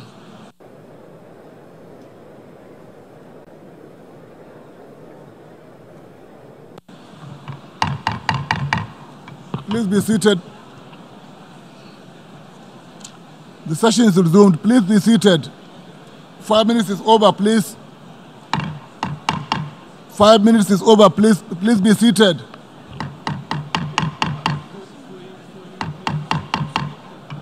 Unbelievable.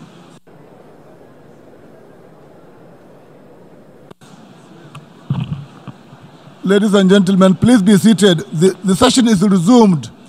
5 minutes is over, please.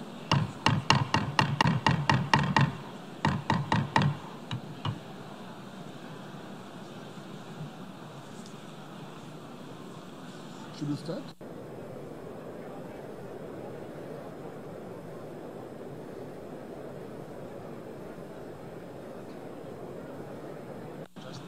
I feel it's always a disrespect. To leave, yeah.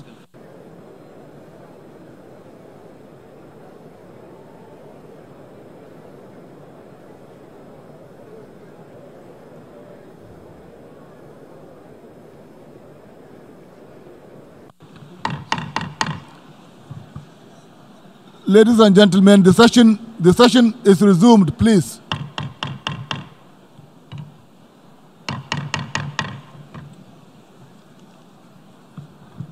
The assembly. It is here?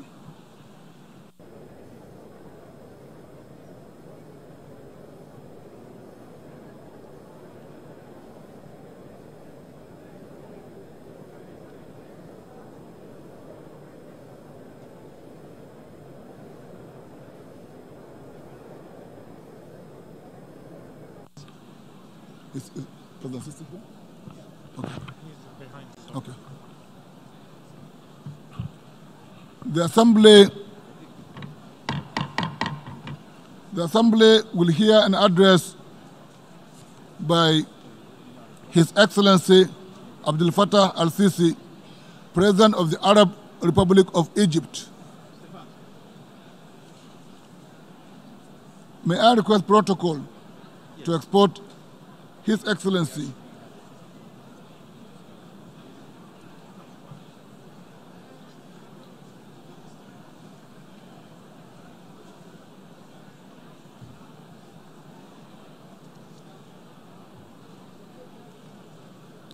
on behalf of the General Assembly. I have the honor to welcome to the United Nations His Excellency Abdel Fattah al-Sisi, President of the Arab Republic of Egypt.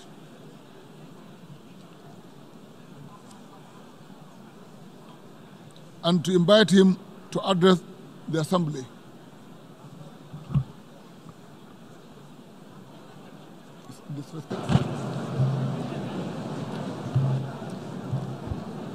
شكرا فخامة الرئيس.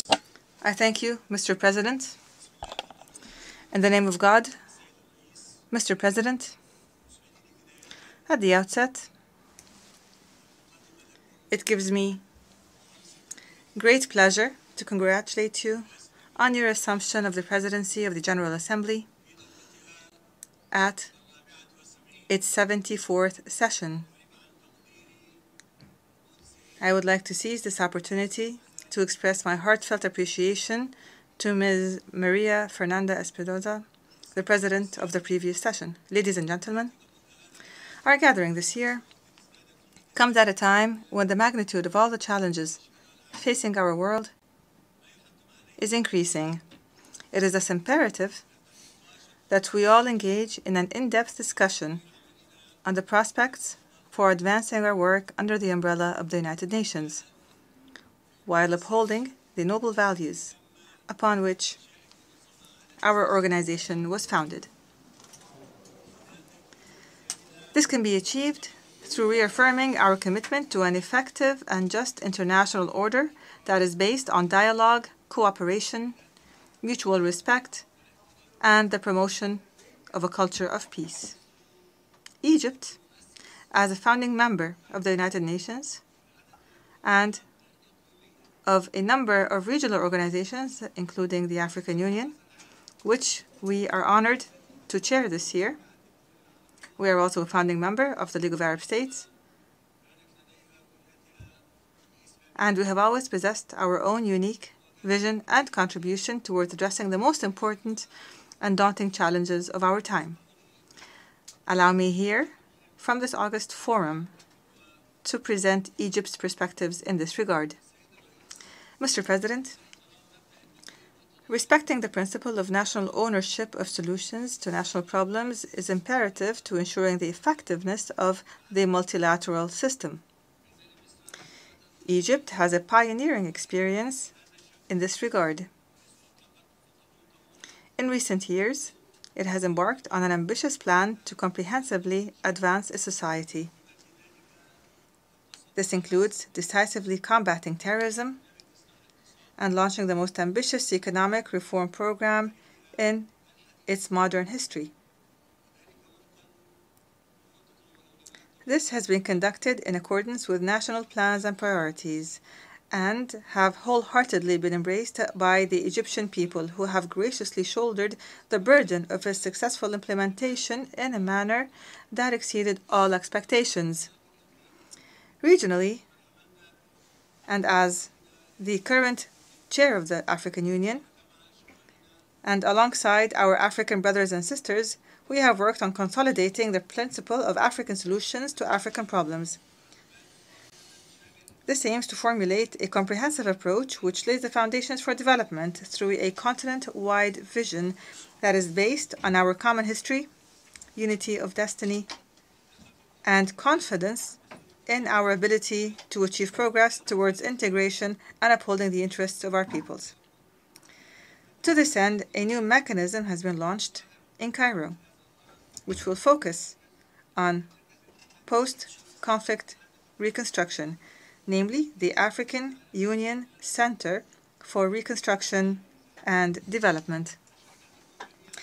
Undoubtedly, you are all well aware of the many recent successes of implementing the principle of national ownership, supported by an active African role, which resulted in the realization of a peace agreement in Central Africa, as well as the formulation of a common vision among the various parties in Sudan to manage the transition phase in that country.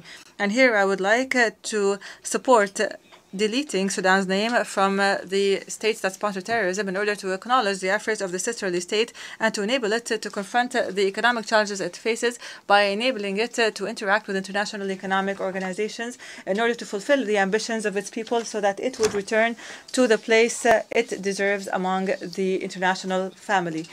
And based on the principle of national ownership, African countries are fully cognizant of the importance of formulating genuine and effective partnerships in order to address the political and economic challenges they face, and in order to gain access to knowledge and technology and develop African human resources, as well as mobilize the necessary financing and political support. These are all essential to achieving the African Union's Development Agenda 2063. I therefore call upon international, continental, and regional financing institutions to assume their role in financing development in Africa under the most favorable terms. Africa is a continent of promising opportunities. It is a continent that can become the new engine of growth for the entire global economy, especially after launching the Continental Free Trade Area, and after strengthening regional integration arrangements and developing an ambitious strategy for infrastructure.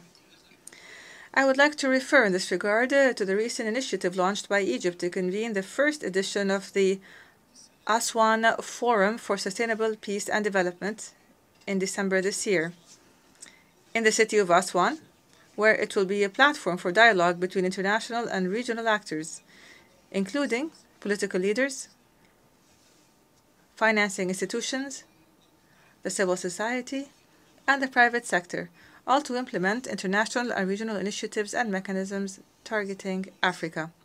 Mr. President, the resolution of protracted crises and inherited ones is a necessary precondition for any serious efforts aimed at formulating a more effective international system. The most prominent example of this is the longest-standing crisis in the Middle East, namely the Palestinian cause. the persistence of this cause without a just solution based on international resolutions calling for the establishment of an independent Palestinian state with East Jerusalem as its capital does not only mean the continuation of the plight of the Palestinian people, but it also entails the continued depletion of the resources of the peoples of the Middle East. And I reiterate with a clear conscience what I've stated from this podium over the past few years. I say that Arabs are open to the realization of a just and comprehensive peace.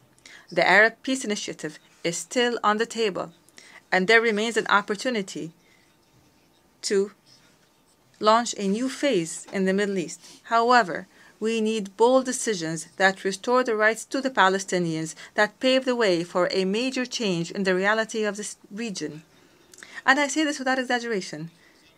In the entire world, these decisions would lead to the establishment of a security and economic system in the Middle East that is based on peace, security, cooperation, and common interest. Mr. President, the adoption of comprehensive solutions to address the root causes of international problems is imperative for the success of the multilateral system. This applies to the protracted crisis in Libya, whose people suffer daily from the scourge of armed conflict. This conflict needs to be stopped. It is time to take a bold and decisive stand to address the root causes of the Libyan crisis comprehensively. This can be achieved by fully committing to implementing the United Nations plan adopted by the Security Council in October 2017.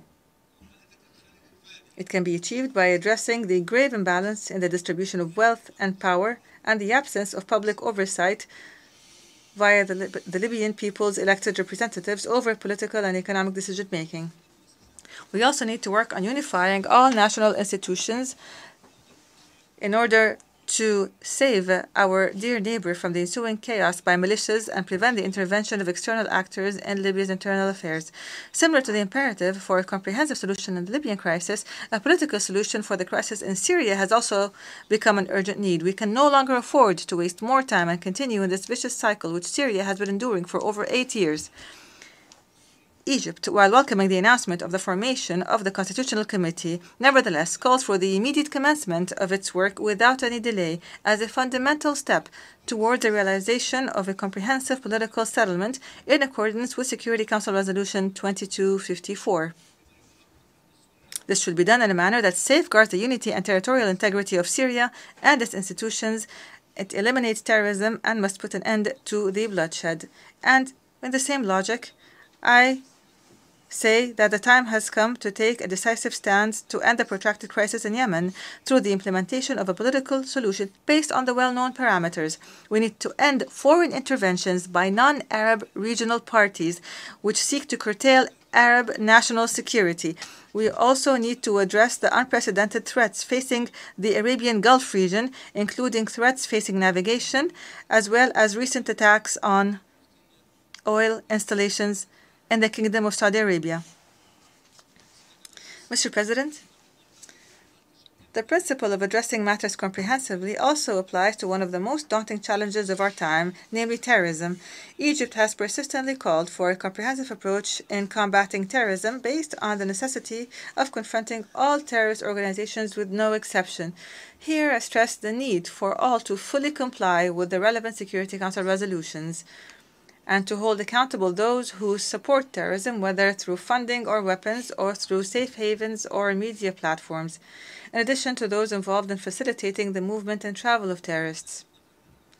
And from this podium, I reiterate Egypt's readiness in light of its extensive experience in counterterrorism, its readiness to intensify its cooperation with friendly countries and the United Nations, especially with regards to countering the ideology of terrorism. Here I stress the importance of implementing Security Council Resolution 2354 on the implementation of the comprehensive international framework to counter terrorist narratives. This resolution was adopted on the basis of an Egyptian initiative to uphold the values of tolerance and the renewal of the religious discourse. And speaking of the Security Council, we must work seriously and resolutely to address the imbalance in the composition and the shortcomings in the decision-making process in the Council. we must guarantee a balanced representation in the Security Council. And with regard to our African continent, we must work to rectify the historical injustice our continent has been subject to. I reiterate our commitment to the common African position based on the Isolini Consensus and the Third Declaration, and I call upon you to adopt this just position within the framework of the relevant intergovernmental negotiations.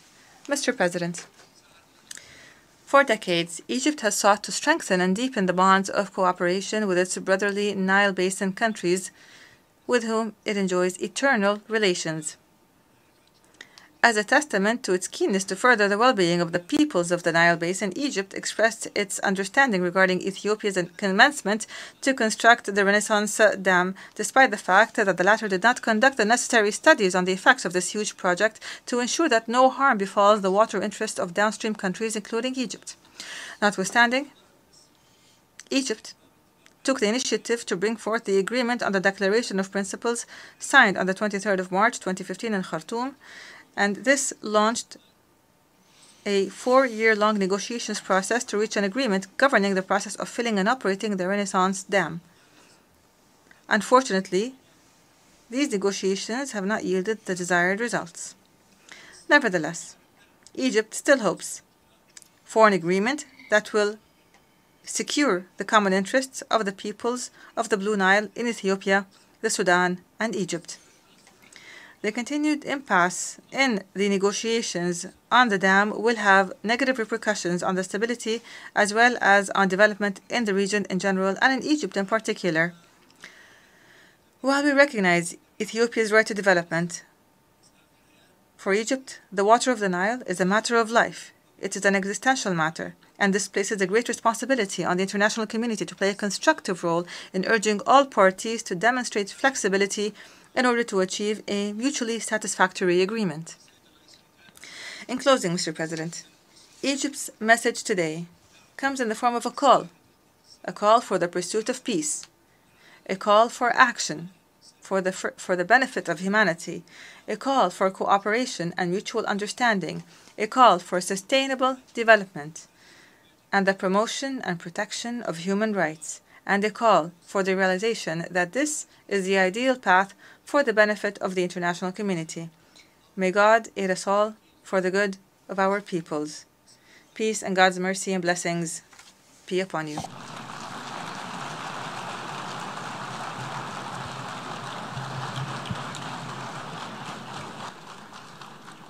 On behalf of the General Assembly, I wish to thank His Excellency President Al-Sisi of the Arab Republic of Egypt for the statement just made.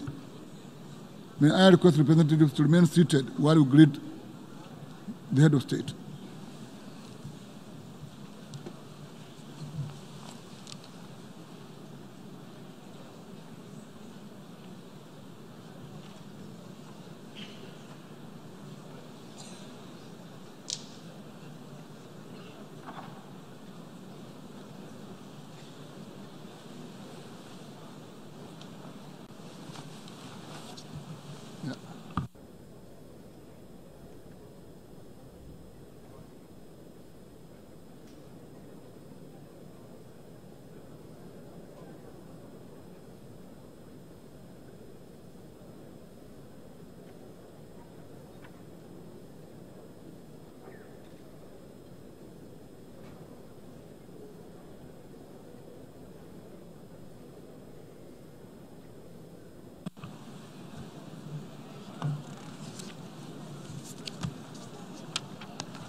The Assembly will hear an address by His Excellency Recep Tayyip Erdogan, President of the Republic of Turkey. May I request protocol to escort His Excellency.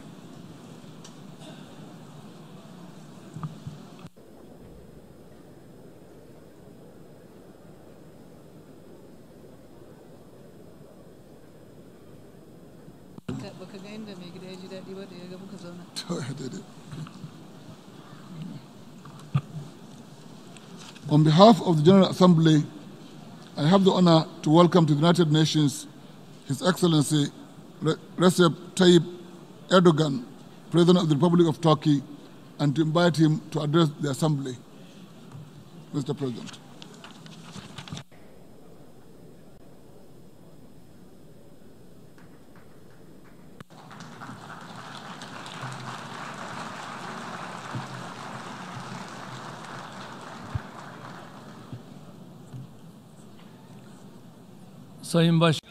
Honorable President, distinguished heads of states and governments, distinguished Secretary General, esteemed delegates, I would like to salute you all with my most heartfelt emotions on behalf of my personal self and my nation. I would like to thank Ms. Espinosa for her successful work over the past year. I also wholeheartedly congratulate Mr. Mohammed Pandey, who has taken over the presidency of the General Assembly for the 74th session, and I hope and pray that the 74th session of the GA will bring peace and prosperity to the whole world and humanity. Esteemed delegates, our world today faces many challenges and pain resulting from injustice at a global scale. The great scholar of our civilization, Rumi, has once defined justice as the following, quote, sharing amongst the people the rights and obligations appropriately and allocating to them what they are entitled to. It is obvious that today neither the rights nor the responsibilities are shared appropriately.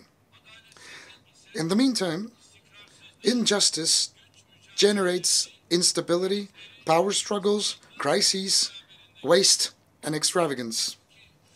Yet, the organization where we're gathered today was established in the aftermath of the Second World War with the eventual purpose of eradicating injustice.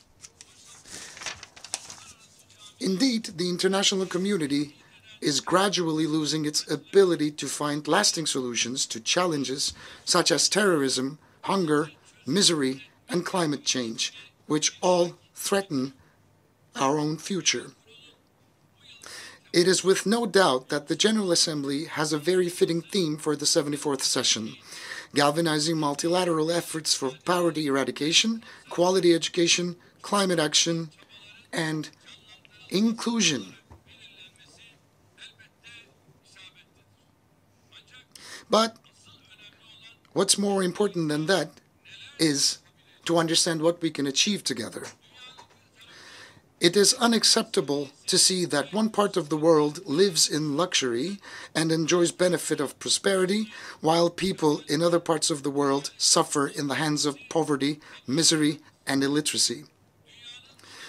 It is painful to see that a fortunate minority in the world are discussing issues such as digital technology, robotics, artificial intelligence, and obesity, whereas more than 2 billion people live under the poverty line and 1 billion people suffer from hunger. We cannot turn our back to the reality that if all of us are not safe, none of us will be safe. For many years, I've been saying from this rostrum that we cannot leave the fate of humanity up to the discretion of a handful of countries. Today, I would like to reiterate once again that the world is greater than 5.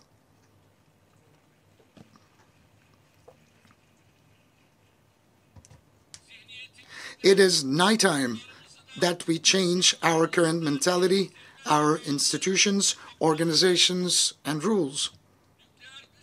The inequality between nuclear states and non-nuclear states is alone enough to undermine global balances. It bothers us, like anyone else, that the weapons of mass destruction are used as leverage in every crisis instead of their total elimination. The possession of nuclear power should either be forbidden for all or permissible for everyone.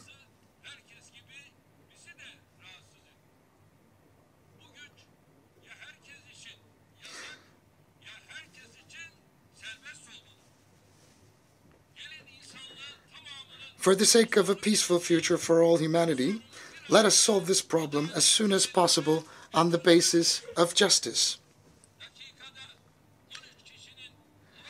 At a time when 13 people lose their lives due to air pollution every minute, and where global warming threatens our own future, we cannot remain indifferent in the face of such challenges. First and foremost, we need to strengthen the United Nations' potential and efficiency.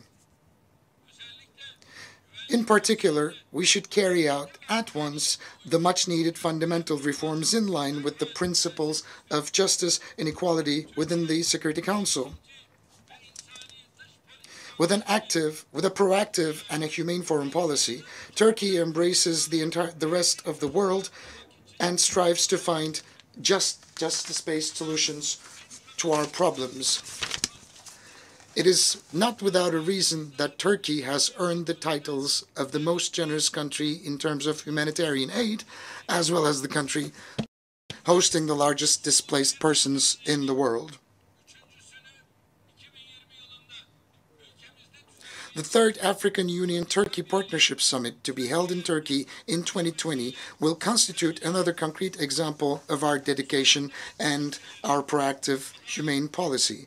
I invite all the countries present under this roof to support our policies and initiatives, which we have formulated on the basis of justice, ethics, and conscience. Esteemed delegates, today Syria has become a place that hurts the most collective conscience of humanity, and it has become a symbol of injustice. Since 2011, the regime and the terrorist organizations, as well as the forces encouraging them, insistently pursue a policy of perpetual crisis. Almost 1 million people were killed and 12 million people were displaced,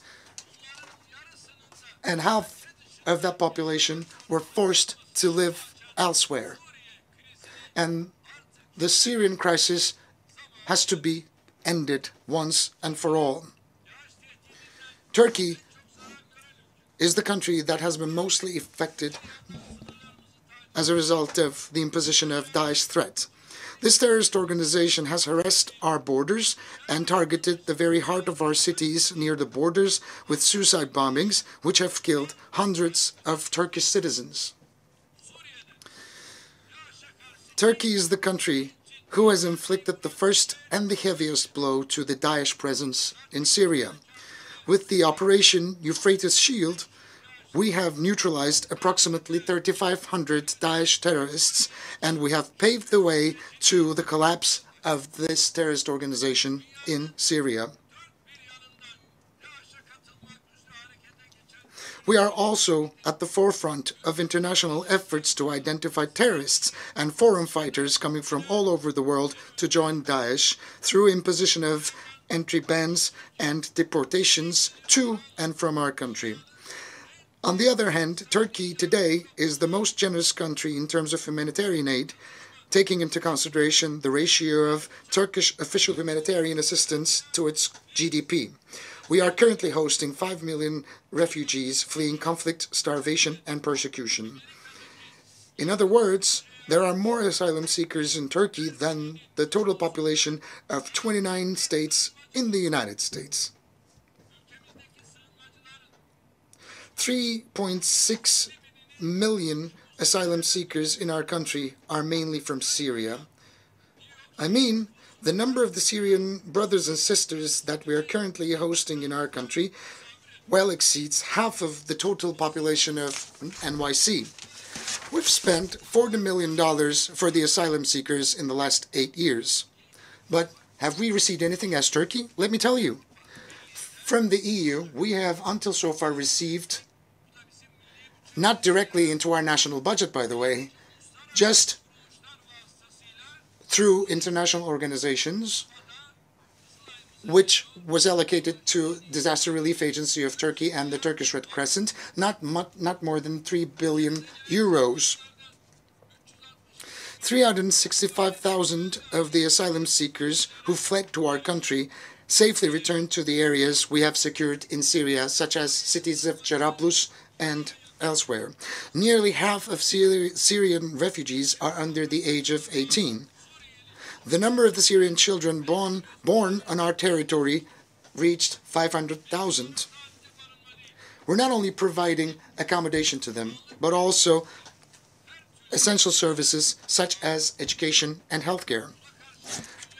Unfortunately, the world and the international community is too quick to forget the survival journey that they have embarked upon, ending in the dark waters of the Mediterranean Sea or against the security fences stretching along the borders that they're trying to flee.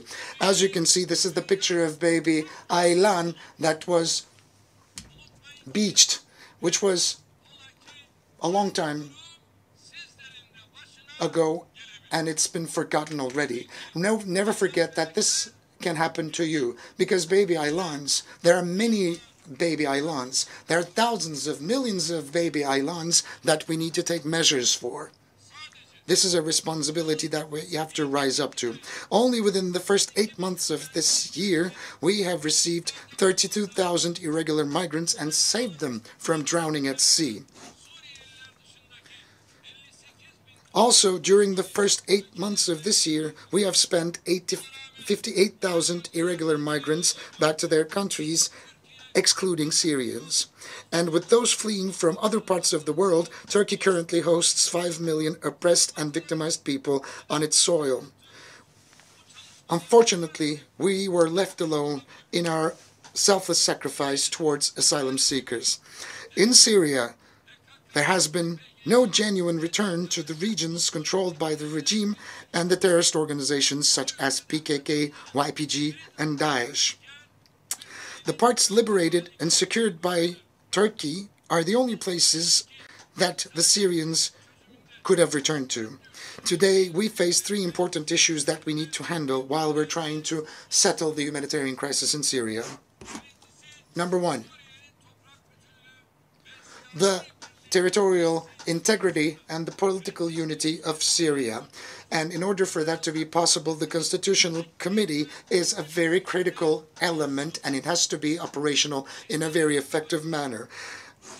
The beginning of last week, we got together along with my Iranian and Russian counterparts in Ankara, and as a result of the Russian summit memorandum, we've managed to accomplish a significant majority of our targets.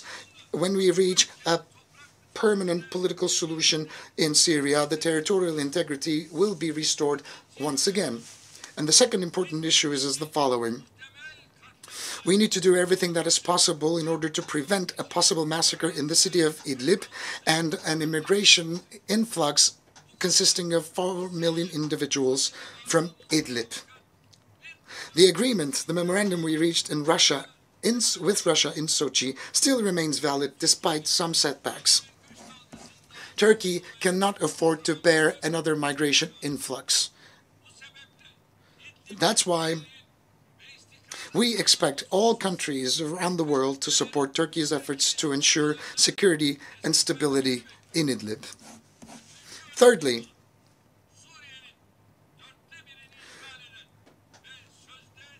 the elimination of PKK and YPG terrorist organizations in the east of the Euphrates, which occupy a quarter of Syria and tries to legitimize itself under the name of the so-called Syrian Democratic Forces.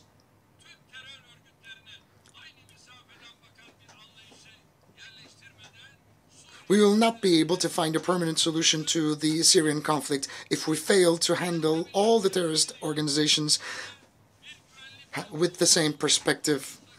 Our talks with the United States with a view of establishing a safe zone in Syria continue. We intend to establish a peace corridor with a depth of 30 kilometers and the length of 480 kilometers in Syria and enable the settlement of 2 million Syrians there with the support of the international community. Here I'd like to show you a map briefing our plans. This is the border of Turkey that you can see, and below you can see the proposed safe zone. If this safe zone, the secure zone, can be declared, we can resettle confidently somewhere between 1 million to 2 million refugees. We can afford that opportunity. Whether the United States or the coalition forces, Russia, Iran, we can all together walk shoulder to shoulder, hand in hand. The refugees can be resettled through saving them from tent camps or container camps. We can take the steps that are necessary forward altogether. This is not a burden that we can bear exclusively as the Republic of Turkey. We need to take the necessary measures as soon as possible. If we could extend the depth of this region until Deir ez-Zor, Raqqa line, we can increase the number of Syrians up to 3 million who will return from Turkey, Europe, and other parts of the world to their motherland. We are very much resolute in the realizing of this program, and we are involved in the necessary preparations. We also lead a process for an international conference to be held with the participation of Lebanon, Iraq, and Jordan. We likewise attach a great significance to the prospective success of the Global Refugee Forum to be held in Geneva in December, co-chaired by Turkey. We are of the opinion that a donor conference can be organized under the leadership of the United Nations to support returns to safe areas. There is global need for effective implementation of the Global Compact for Migration and the Global Compact on Refugees adopted last year at the United Nations. If we succeed to establish an environment, a landscape of trust and stability on the basis of the principles of legitimacy and justice in Syria, we will also help neighboring Iraq relieve itself from her troubles related to both Daesh and PKK presence. I launch an appeal to the entire UN family from this hall to take initiatives as well as to support our ongoing efforts to stop the humanitarian crisis in Syria. Esteemed delegates, the Mediterranean basin, in addition to the tragedies triggered by the Syrian crisis, such as illegal migration, faces further problems due to developments in the Eastern Mediterranean. Despite negotiations of more than 5 decades, the Cyprus question has not yet been resolved due to the uncompromising position of the Greek Cypriots. The Greek Cypriot side pursues an inequitable and an unjust policy of imposition that refuses to share the political power and prosperity with the Turkish Cypriots.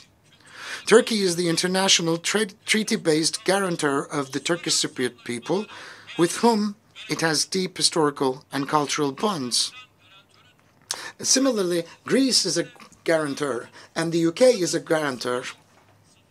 It is clear that those who claim to solve the Cyprus problem under the condition of zero security, zero guarantee, have ill intentions from the onset. As Turkey, we will continue our efforts until a solution that would guarantee the security and the preservation of the rights of the Turkish Cypriots is found. We believe that the energy resources in the Eastern Mediterranean constitute an important opportunity for cooperation if we all adopt a win-win approach. But unfortunately, despite our reasonable approach, some countries of the region, through unilateral steps, are trying to turn the issue of energy resources into a scope of conflict. In the Eastern Mediterranean, we are determined to protect the legitimate rights and interests of both Turkey and the Turkish Cypriots until the very end. We will continue to be open-minded about proposals based on cooperation and equitable sharing. Another critical area of the Mediterranean is Libya, and we endeavor to ensure security and stability in the country through the establishment of a democratic administration based on the free will of people. The political and economic empowerment of Libya will be providing a relief for both North Africa and Europe. The solution in this country can be explored by only respecting the choices and the free will of the Libyan people. Interventions in Yemen and Qatar have had serious consequences from a both humanitarian and economic point of view.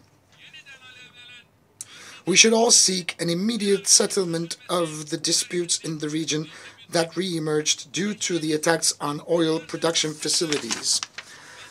Journalist Jamal Khashoggi, who was brutally slaughtered last year,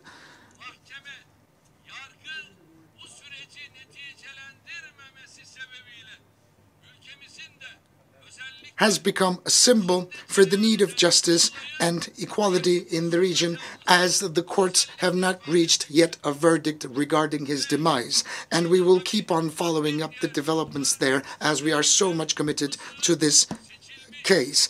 And Egypt's first democratically elected president, Mohamed Morsi, who lost his life in a courtroom in a suspicious way, is another issue that we're heavily invested in, and his family was not allowed to bury him properly. It's a bleeding wound in our hearts.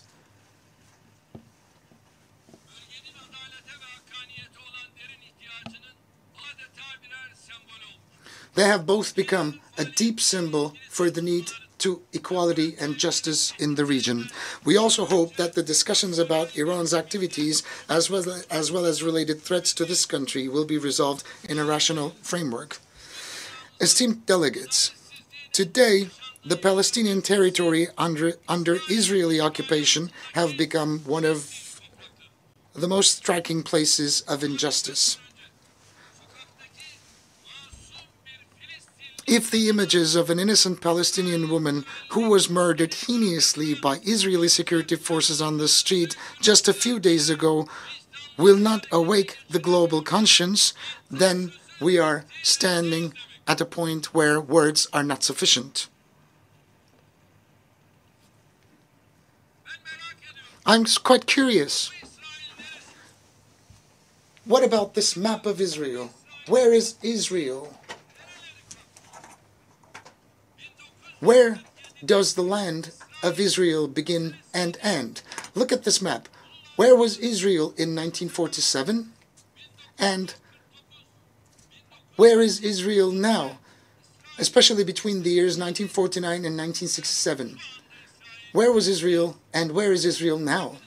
Look, this is 1947, the land of Palestine. There's seemingly almost no Israeli presence on these lands. The entire territory belongs to the Palestinians, so the map suggests. But the year 1947, the distribution plan takes place, gets ratified, Palestinian lands start shrinking, and Israel starts expanding. And from 1947 to 1967, Israel is still expanding, Palestine is still shrinking. And today, the current situation, there is seemingly no Palestinian presence. The entire land belongs to Israel. But would it suffice Israel? No. Israel is still willing to take over the remaining of the land, but what about the United Nations Security Council? What about the United Nations? And what about the resolutions therein? Are those resolutions being activated?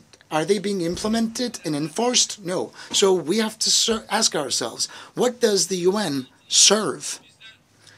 Under this roof, we are producing resolutions without any effect. So when do you think, or where do you think justice can prevail? This is our main suffering. This is where the pain is coming from. The current Israeli government and the administration, right next to these murders and atrocities, is busy with intervening and attacking the historical legal status of Jerusalem and holy sacred lands and artifacts. As Turkey, we have a very clear stance on this issue. The immediate establishment of an independent Palestinian state with homogeneous territories on the basis of the 1967 borders with East Jerusalem as its capital is the only solution.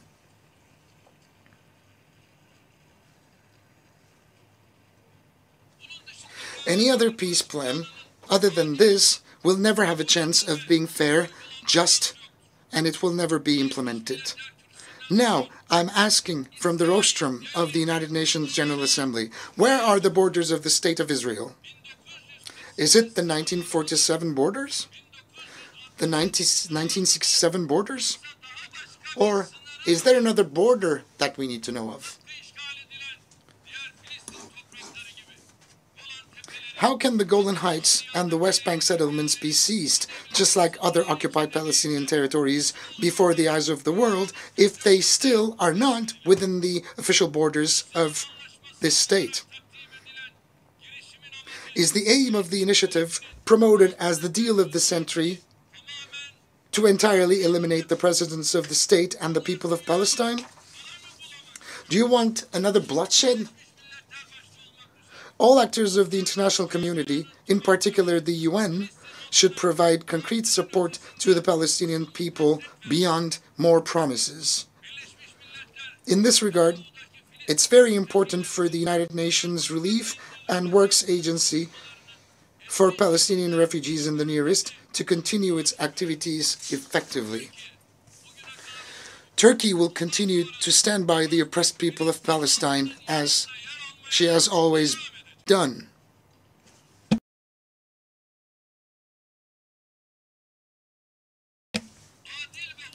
It is also very important for a fair and a peaceful future that the South Caucasus ceases to be one of the areas of conflict and tension in the world. It is unacceptable that Nagorno-Karabakh and its surrounding areas, which are the Azerbaijani territories, are still occupied despite all of the resolutions adopted. One of the problems to which the international community fails to devote enough attention is the Kashmiri conflict, awaiting a solution for 72 years. The stability and prosperity of South Asia cannot be separated from the Kashmiri issue.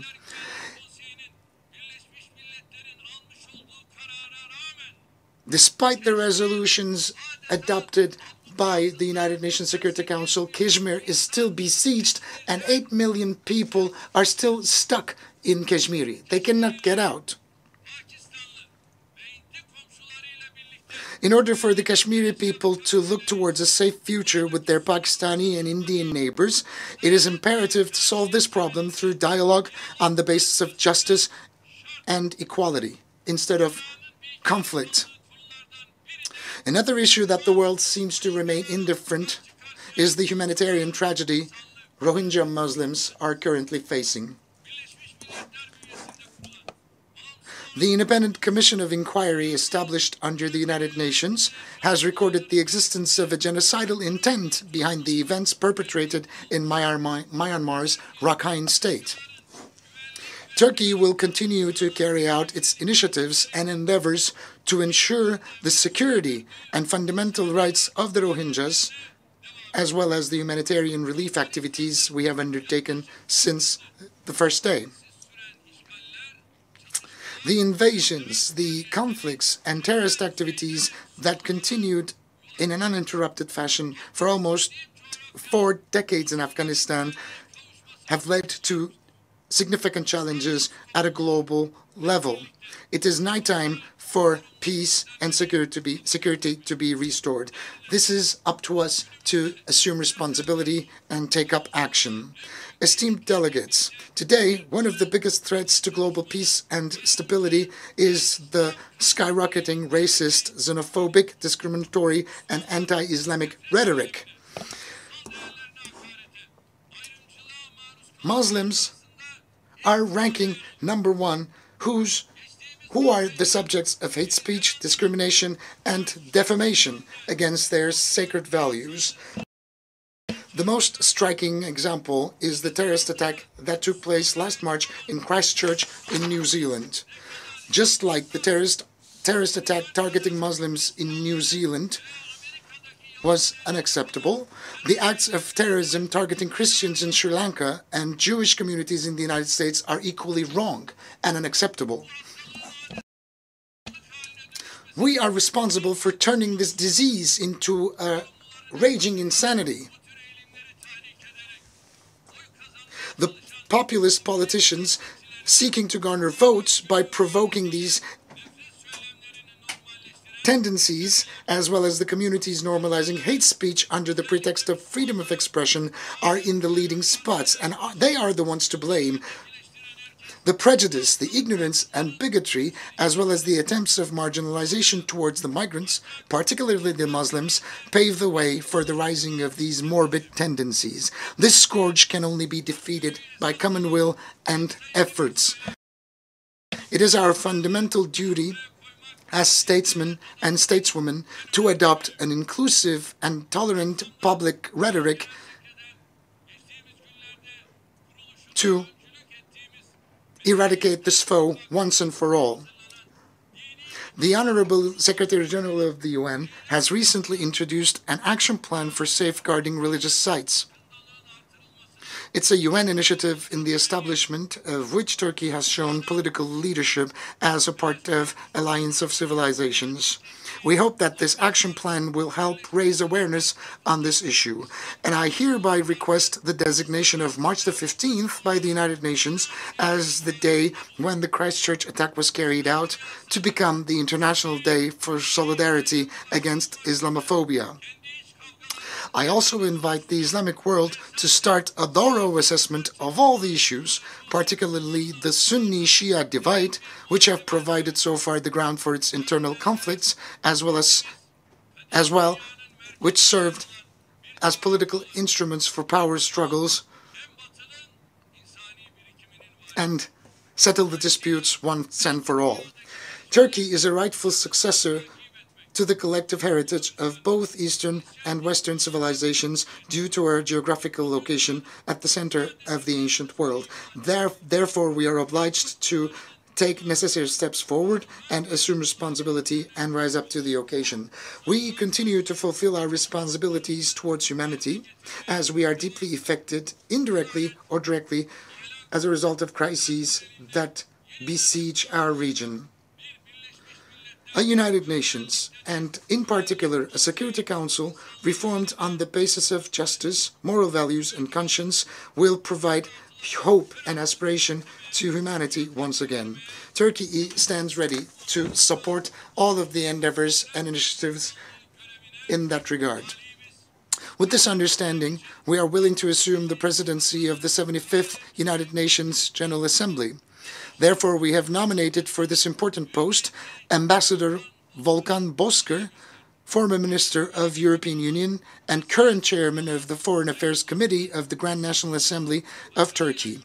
We have full confidence that Mr. Bozkır, a seasoned diplomat and politician, will shoulder this responsibility very successfully. I believe you will not spare your support to him. Istanbul, the biggest city in Turkey, currently hosts various UN regional agencies, and we would like to turn Istanbul into a bigger regional and a global hub for the United Nations. The United Nations Technology Bank for the Least Developed Countries became operational in the vicinity of Istanbul last year. We also appreciate the positive and encouraging reactions we have received in return for our proposal to host a United Nations Youth Center in Istanbul, which I have announced last year from this very rostrum. The members to the UN Group of Friends of Mediation that we co-chair have reached 59. We have carried this UN initiative into the Organization for Security and Cooperation in Europe and the Organization of Islamic Cooperation. I believe that it is within our reach to find fair, equitable, and conscientious solutions to all of the global challenges that we face. And I would like to conclude my remarks with the following wishes. Freedom for all, peace for all, prosperity for all, justice for all, a peaceful and a safe future for all. I wish the work of the 74th session of the UNGA to be successful. I greet you all with my most heartfelt emotions, with love and respect on behalf of my people. Thank you.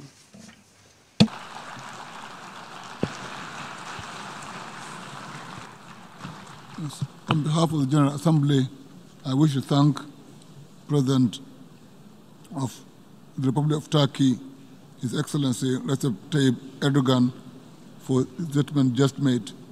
May I request representatives to remain seated while we greet the President.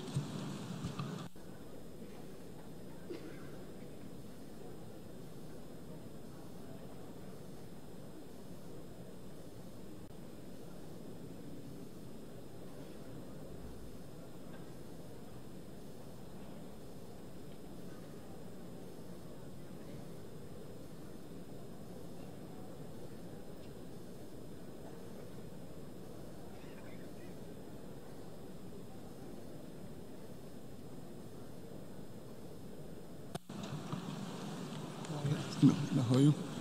Yes. The Assembly will hear an address by His Excellency Muhammadu Buhari, President of the Federal Republic of Nigeria. I request protocol to escort His Excellency.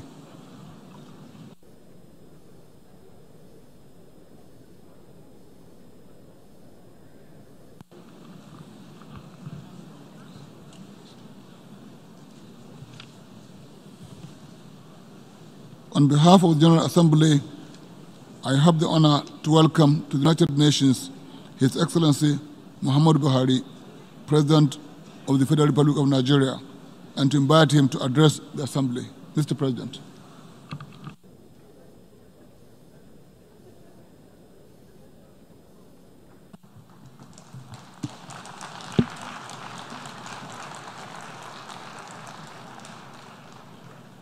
Mr. President, Heads of State and Government, Secretary General, distinguished delegates, ladies and gentlemen. Firstly, I wish to thank the General Assembly for the honor bestowed on the government and people of Nigeria by electing our national, His Excellency Tijani Muhammad Bande, to the presidency of the 74th session of this august body. This is indeed a great honor to our country. Nigerians are truly grateful and shall endeavor to live up to the expectations and the responsibilities thrust upon us. Ambassador Muhammad Bande is an experienced and seasoned diplomat, and I am confident that he will prove to the international community his suitability for this most demanding assignment. Let me also offer my sincere thanks to the outgoing President, Her Excellency Maria Fernanda Espinosa Carrez, for her skill, resourcefulness, and endless reservoir of patience in piloting the 73rd General Assembly. In the same vein, may I commend the Secretary General, His Excellency Antonio Guterres, for his tremendous energy, his genuine international outlook exhibited by his leadership of the United Nations. Your Excellencies, delegates, the theme of the current General Assembly is galvanizing multilateral efforts for poverty eradication, quality education, climate action, and inclusion. These are the prime areas calling for collective action which will benefit national and global interests. Today, the world is at a critical juncture.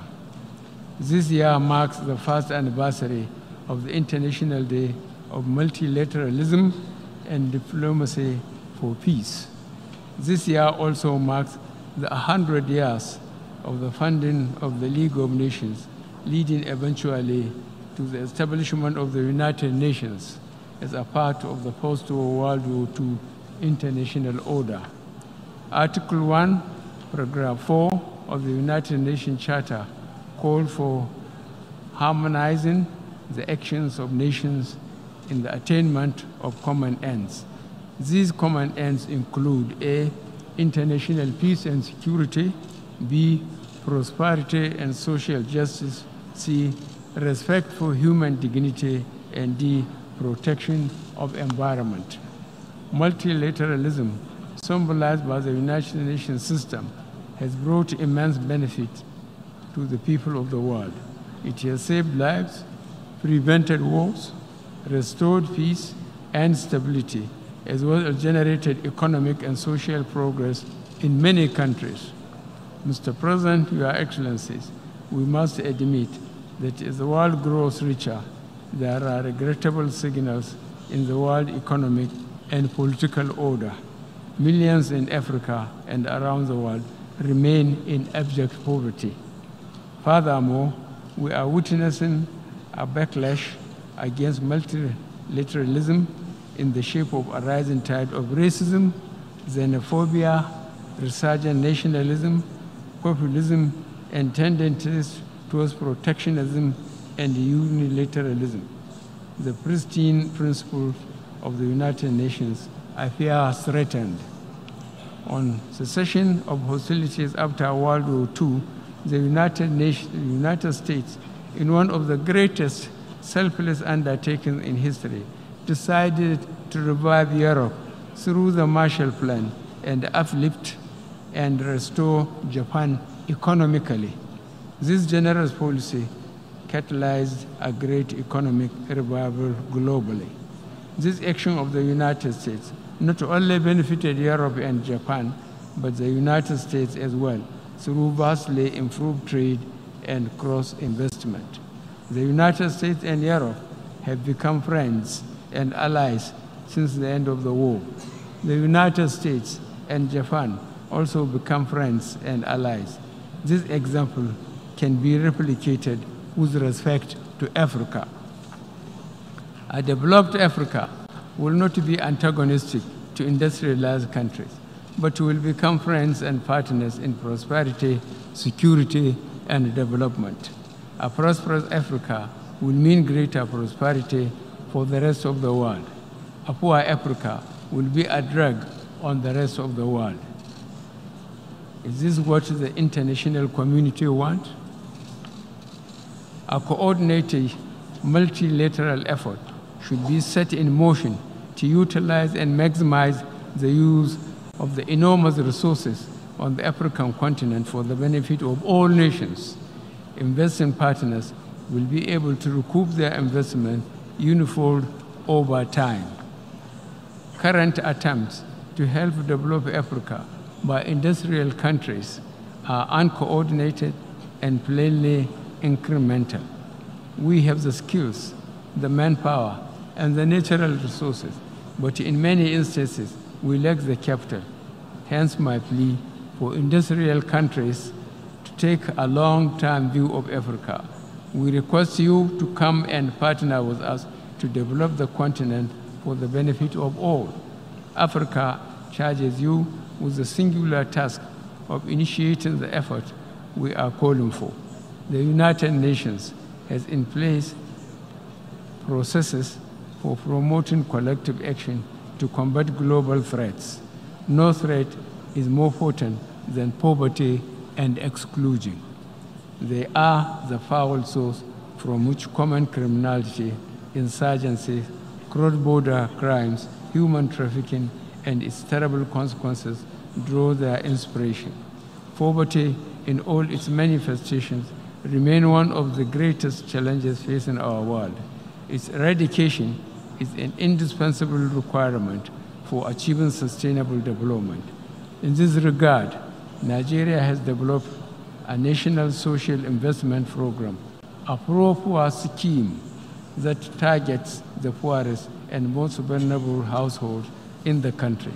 Under this initiative, easy access to financial services are facilitated to traders, artisans, market women, and cooperative societies. This type of initiative can help lessen and eventually eliminate mass poverty in Africa. At the core of our efforts to build an inclusive society, our programs are focused on youth and women empowerment. These programs aim at ensuring women and youth participation in governance, industry, climate action, and agriculture. On the international scene, Mr. President, the United Nations has new opportunities to take the lead on issues that continue to cloud the prospect for international peace, prosperity, namely the right of the Palestinian people to have their own country free of occupation. The international community has spoken from Resolution 242 of 1967 to the present day on the rights of Palestinian people to have and live in peace in their own land. The risks associated with nuclear proliferation and unfair and unjust trading practices notwithstanding the World Trade Organization rules and precepts, the looming danger of climate change. On climate change, Nigeria stands resolutely with the international community in observing agreed carbon emission targets, which I signed in 2015. We have since issued 2 sovereign-grade bonds and have added an additional 1 million hectares of forested land, taking our total forest coverage to 6.7% through collective national effort. As we advocate and strive for inclusion within our societies, we must also ensure inclusion prevails in our collective action as members of the international community. That is why we support the expansion of the Security Council to reflect the diversity and dynamics of the 21st century. Mr. President, Your Excellencies, from Asia to the Middle East, Africa to South America, violence and the threat of conflict continue to flood the lives of too many people. Our own country is no exception. Nigeria is a nation of nearly 200 million people of diverse groups. Our diversity is our source of strength, which is why in the election this year, our people back the policies of tolerance, inclusion, and community over the politics of protest and division. Our election promises emphasized political stability, freedom and prosperity, tackling poverty, schooling our young and providing them with the tools to build better lives. We are placing special emphasis on the role of women in our female gender advancement programs. Our progress and delivery are deliberate, purposeful, and measured. We clearly appreciate there are no quick fixes to complex challenges. In particular, the challenge of education in Africa is enormous. On December 3, 2018, the General Assembly adopted Resolution 73/25 that claimed 24 January of every year as International Day of Education. The resolution, which was spearheaded by Nigeria and co-sponsored by 58 other member states, marked a watershed in the recognition of the fundamental role of education in building modern societies. To ensure access to education for all, our government has introduced the homegrown feeding program to address the challenges of out-of-school and forced out-of-school children. This social intervention program, Mr. President, is aimed at encouraging increased school enrollment through provision of free school meals. The benefits extend beyond the school environment. In addition, we have introduced mainstream and implementation of school declaration laws and policies across all educational institutions in Nigeria. Mr. President, Your Excellencies, the world was shocked and startled by the massacre in New Zealand by a lone gunman taking the lives of 50 worshippers. This and similar crimes, which have been fueled by social media networks, risk seeping into the fabric of an emerging digital culture. Major technical companies must be alive to their responsibilities. They cannot be allowed to continue to facilitate the spread of religious, racist, xenophobic, and false messages capable of inciting whole communities against each other, leading to loss of many lives. This could tear some countries apart. Organized criminal networks, often acting with impunity across international borders, present new challenges where only collective action can deliver genuine results. This is true in the battle against violent extremism, against trafficking in people and drugs, and against corruption and money laundering. The present Nigerian government is facing the challenges of corruption head-on. We are giving notice to international criminal groups by the vigorous prosecution of the fee and ID scam attempting to cheat Nigeria of billions of dollars. Mr. President, Your Excellencies, as a young man, as a soldier, I witnessed at firsthand the terrible legacy of destruction and broken lives that conflict leaves in its wake. At the age of 75th anniversary of the end of the Second World War approaches, I wish to pay tribute to the sacrifices made by so many millions across the globe in defense of freedom, tolerance, and the rule of law. In Nigeria, we have made significant strides to put our own house in order. We will work tirelessly to uphold due process. The rule of law remains the permanent and changing foundation of the world order. Freedom, tolerance, and rule of law are universal values and undermine the best that this General Assembly represents, and that binds us all. Mr. President, I will conclude by remarks reaffirming Nigeria's commitment to promoting international peace and security and sustainable development. We are also committed to strengthening partnership and cooperation with international and regional organizations for the benefit of humanity. Thank you very much.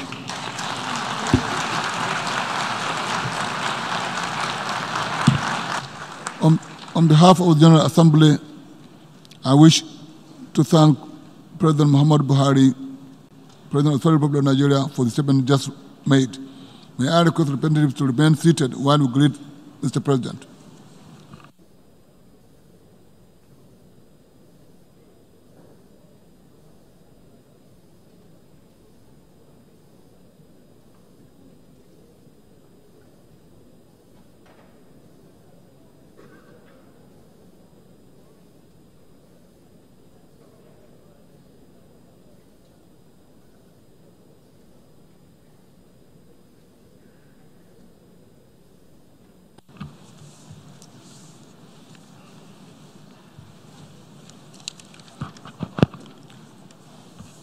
The Assembly will hear an address by His Excellency Mr. Ibrahim Mohammed Saleh, President of the Republic of Maldives. I request protocol to escort His Excellency.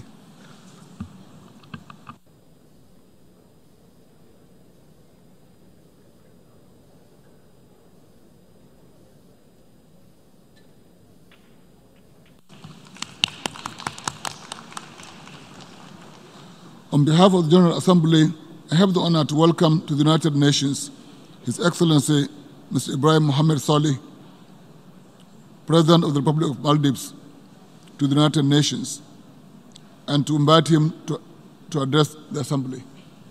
Mr. President.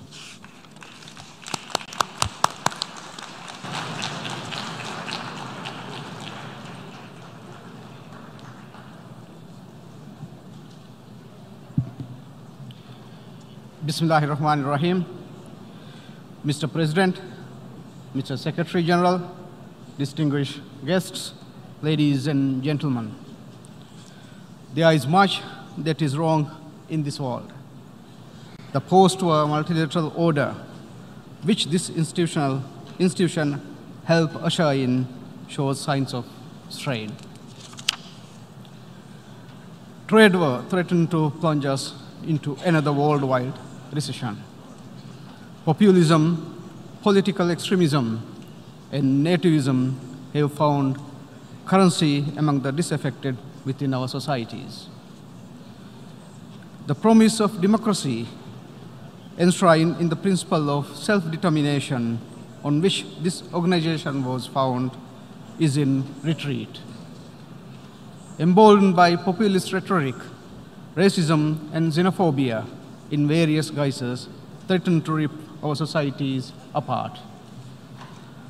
Terrorism continues to plague and affect all our societies. Meanwhile, the climate crisis looms ever larger, heightened by our collective inability to address it. Which is why the world needs the United Nations now more than ever. We need to remind ourselves of the horrors that led to the formation of this institution. Let me jog our collective memory.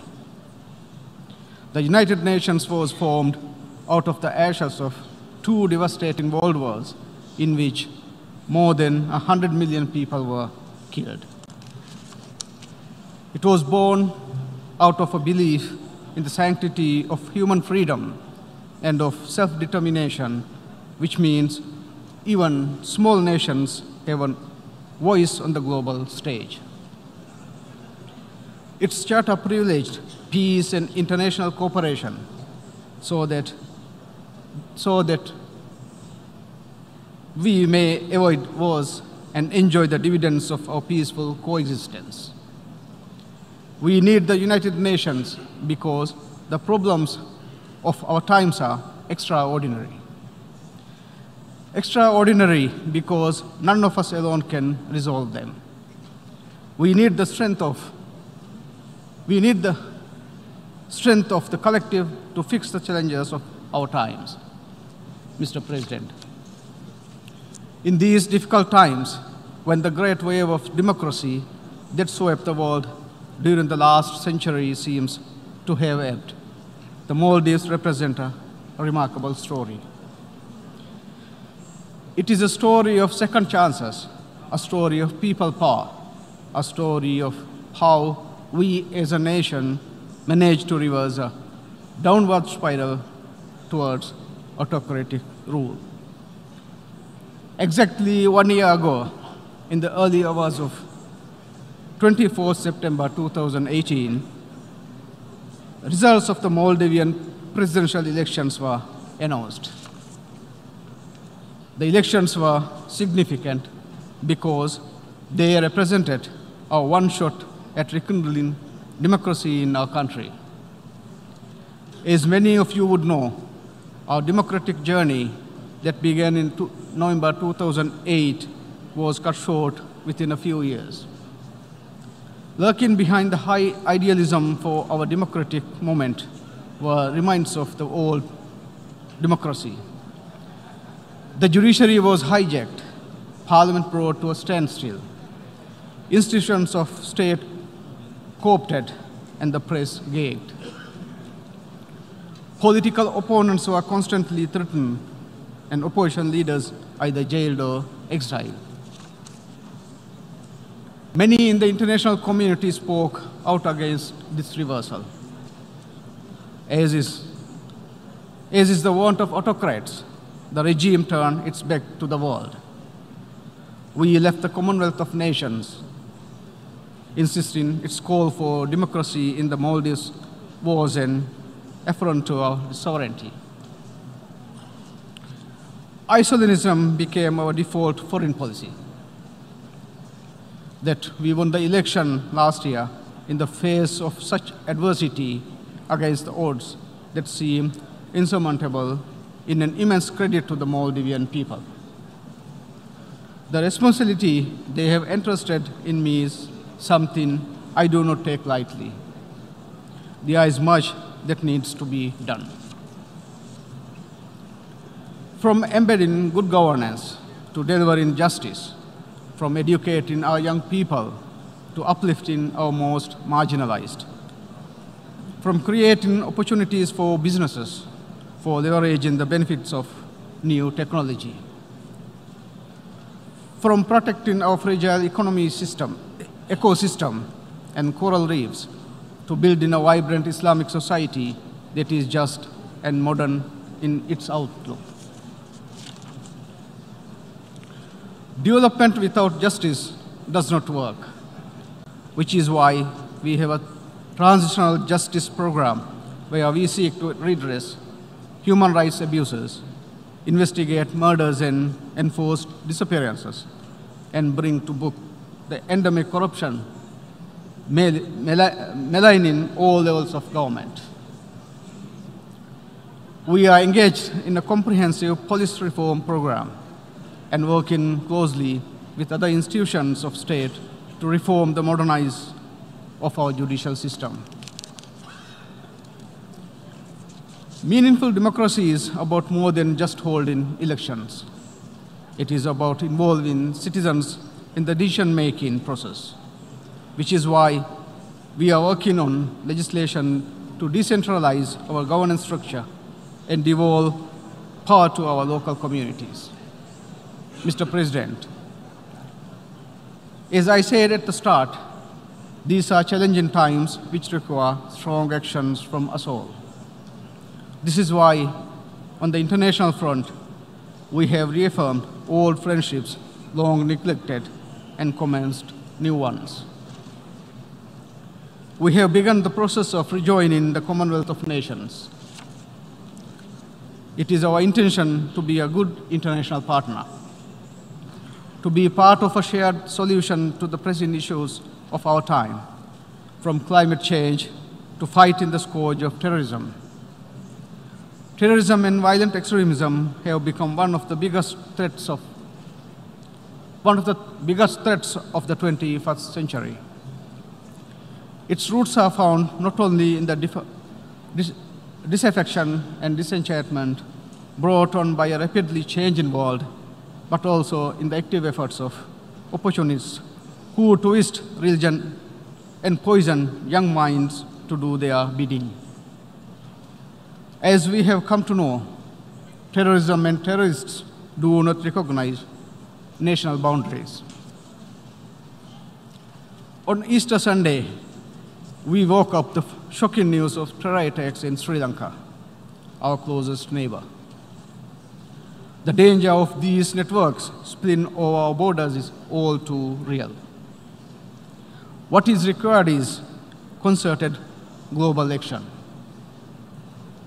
This involves everything from intelligence sharing, counterterrorism training, and best practice sharing, as well as reforming our financial system to stop terrorist networks of finance.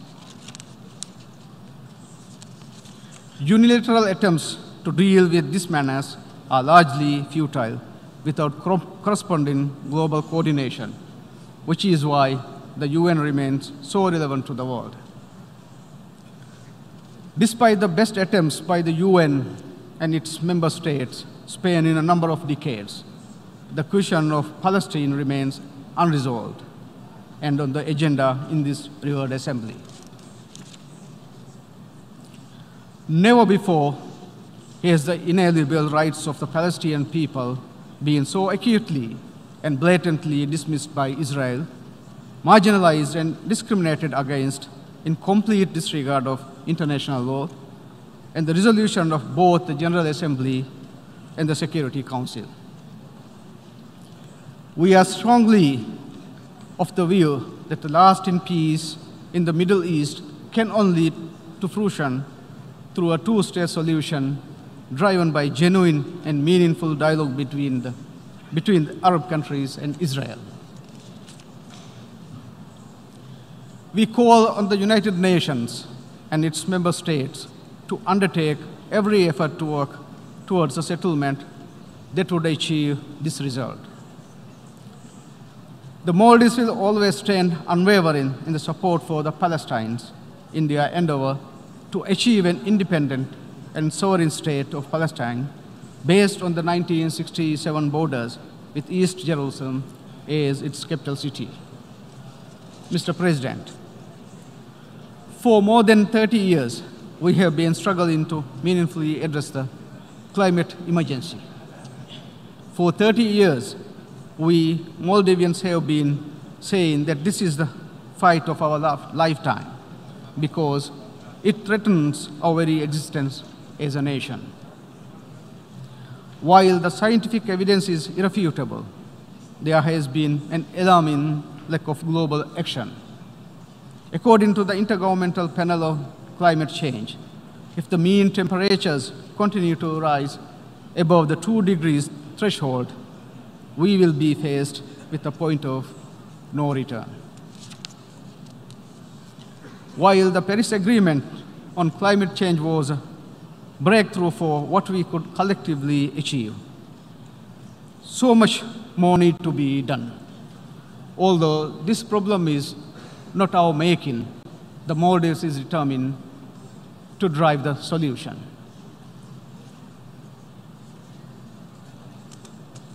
We cannot and will not wait for Paris's prescribed timelines. We are revising and upscaling our nationally determined contributions now. We shall work on, in concert with other island nations, including the small island developing states and fellow members of the Alliance of Small Island States.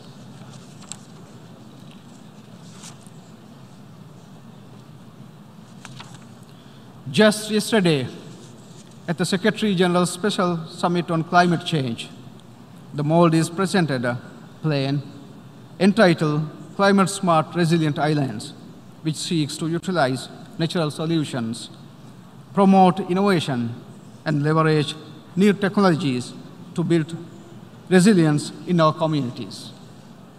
As part of the plan, we are seeking to phase out our usage of single-use plastic by the year 2023.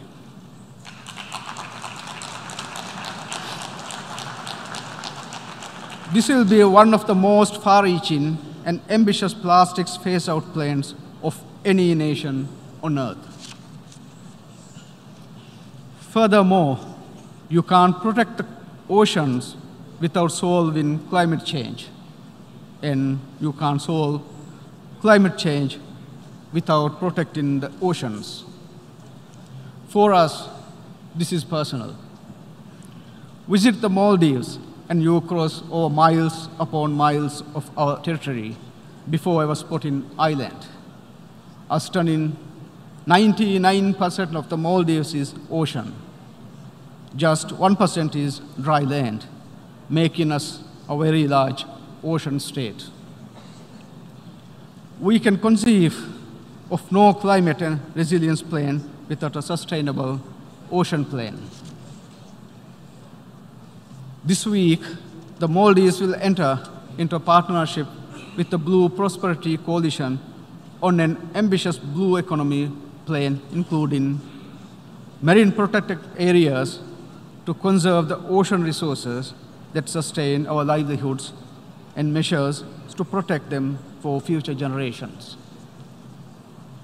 We are confident that we will be able to receive the international community's support to help us achieve these goals. Our dependence on our oceans is only one aspect of what it means to be a large ocean state. Our home, the Indian Ocean, has, over the past 2 decades, come to the forefront of global geopolitics and rapidly taken its place as the heart of maritime trade.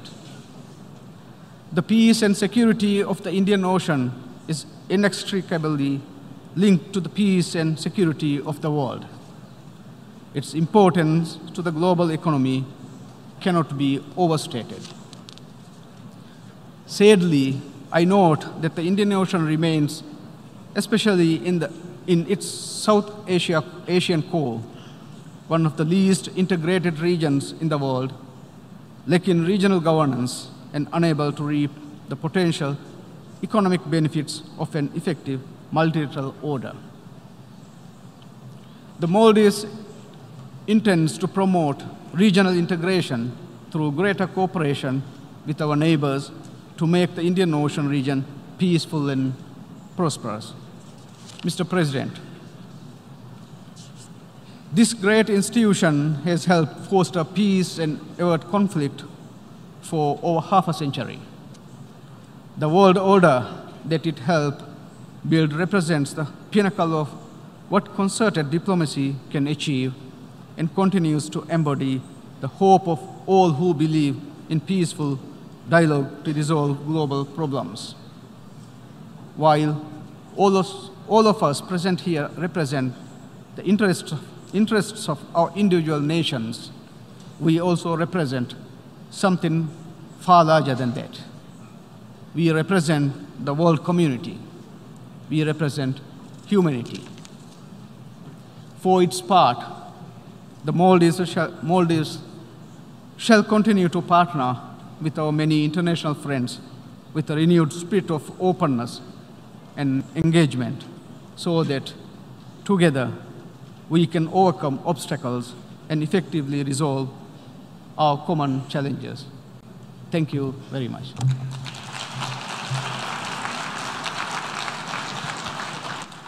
On behalf of the General Assembly, I wish to thank President Mohammed Saleh of the Republic of Maldives for the statement just made. May I request the President to remain seated while we greet Mr. President.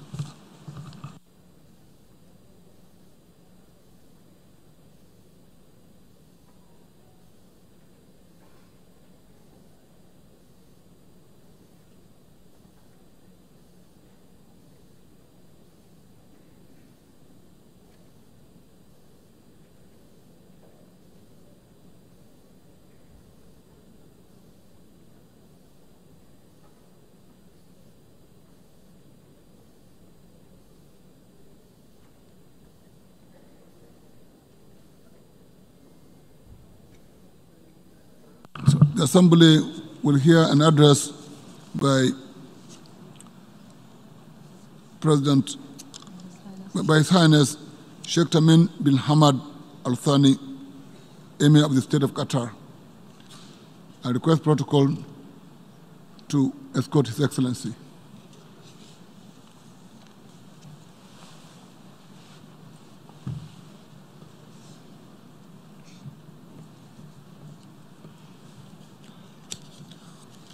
On behalf of the General Assembly, I have the honor to welcome to the United Nations His Highness Sheikh Tamim bin Hamad Al Thani, Emir of the State of Qatar, and to invite him to address the Assembly.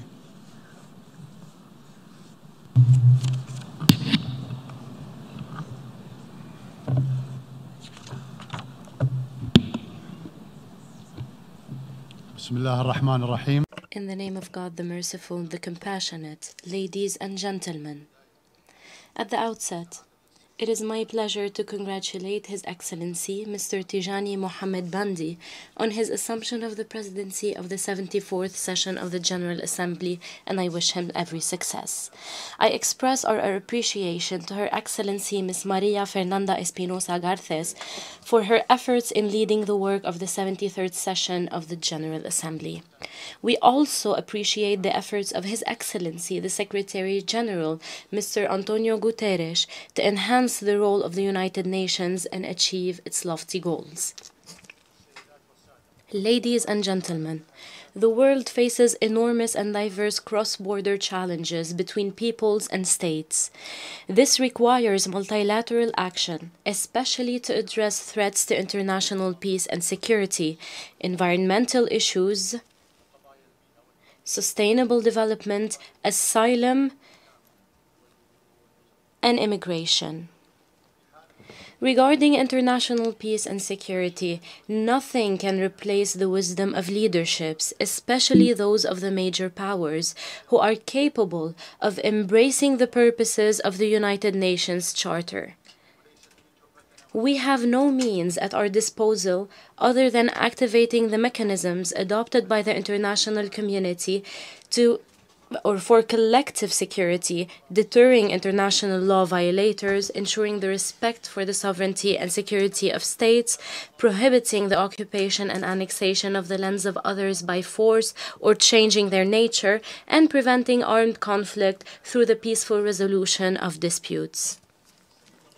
Mr. President, the strategic importance of the Gulf makes stability in that region a regional and international need.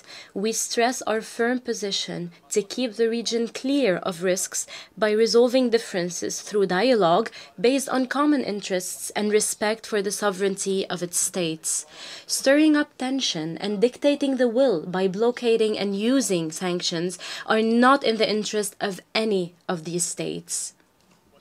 I have previously pointed out to the need of establishing a regional security system that preserves the security and stability of the Middle East in general and the Gulf region in particular. The overall events confirm the importance of this idea and the need to achieve it. The unjust, unlawful, and unjustified blockade imposed by some countries on the state of Qatar continues. The Gulf Cooperation Council was the second victim of the blockade. It was paralyzed and lost its role because of the blockade. When I stood before you here 2 years ago, 3 months after the imposition of the blockade, I was confident of the steadfastness of the Qatari people and their brothers residing in Qatar of surpassing the blockade's effects. I was even confident they would take advantage of the challenge imposed on us despite the cost we paid. I have also been confident since the first day of the campaign of incitement and distortion which preceded the blockade that the Arab, Gulf, and world public opinion will soon realize the concealed objectives of the propaganda campaign against the state of Qatar, which is driven by tendencies of domination, the imposition of tutelage and control over the potentials of other states, and the real objective of making accusations that were quickly proven wrong. This has happened as this approach had been exposed repeatedly when other states fell victim to it. In line with our firm policy of respect for international law and the peaceful resolution of differences and disputes, we, who have sustained aggression, emphasize our position that unconditional dialogue based on mutual respect and the lifting of the unjust blockade is the only means to end this crisis. We renew our deep appreciation to the sincere efforts of His Highness Sheikh Sabah Al-Ahmad Al-Jaber Al-Sabah, the Emir of the Brotherly State of Kuwait, and the endeavors of the brotherly and friendly countries to resolve this crisis. Honorable audience, the continuation of the Israeli occupation of the Palestinian territories and the Arab territories in general, and the ensuing unlawful practices, and in particular the expansion of settlements, Judaization of the city of Jerusalem, the unjust and strangling blockade of Gaza Strip, the intensifying settlement activity in the occupied Syrian Golan Heights, and changing its nature, all these practices are happening in an overt defiance to the United Nations and its resolutions, to the extent that Israel has come to regard the airspace of the countries of the region as open to it. How long will the international legitimacy remain inept and unable to find anyone who would enforce its respect when it comes to Palestine? It has been proven that settlements based on the imposition of the logic of force will only result in their violation and denial by the logic of force of occupation as well. However, permanent peace is based on justice, which means guaranteeing the rights of the Palestinian people, whose homeland has been usurped, foremost of which the establishment of the Palestinian state on the borders of 1967 with East Jerusalem as its capital, and the end of Israeli occupation of all occupied Arab lands, including the Syrian Golan and the Lebanese territories. As Qatar will not stop supporting any effort in favor of realizing just peace, it will continue to provide political and humanitarian support to the brotherly Palestinian people. Mr. President, The tragedy of the Syrian people and the continuation of their suffering for the 8th year has become a major scandal and a disgrace on our humanity. What increases the danger of this human crisis is the absence of a clear vision for its solution, with the continuation of acts of killing, destruction, displacement, and the international neglect. We are all aware that the main responsibility for the failure to impose the political solution, which we all prefer for Syria, is basically due to the inability of the Security Council to protect civilians and make necessary decisions to stem the bloodshed and the continued intransigence of the Syrian regime and its rejection of all regional and international initiatives. Everyone listening to me now knows full well that when we refer to the Security Council, we mean its major powers. It is high time the Syrian people enjoyed security, a decent life, and justice through a political solution that fulfills the aspirations of all the components of the Syrian people in line with the First Geneva Communiqué and Security Council resolutions, including Resolution 2254, in a way that will preserve the territorial integrity, sovereignty, and independence of Syria, and upholding justice by holding the perpetrators of atrocities against civilians accountable in line with the rules of international law. The State of Qatar will continue to carry out its humanitarian obligation in providing political support and humanitarian aid to the brotherly Syrian people to alleviate their suffering.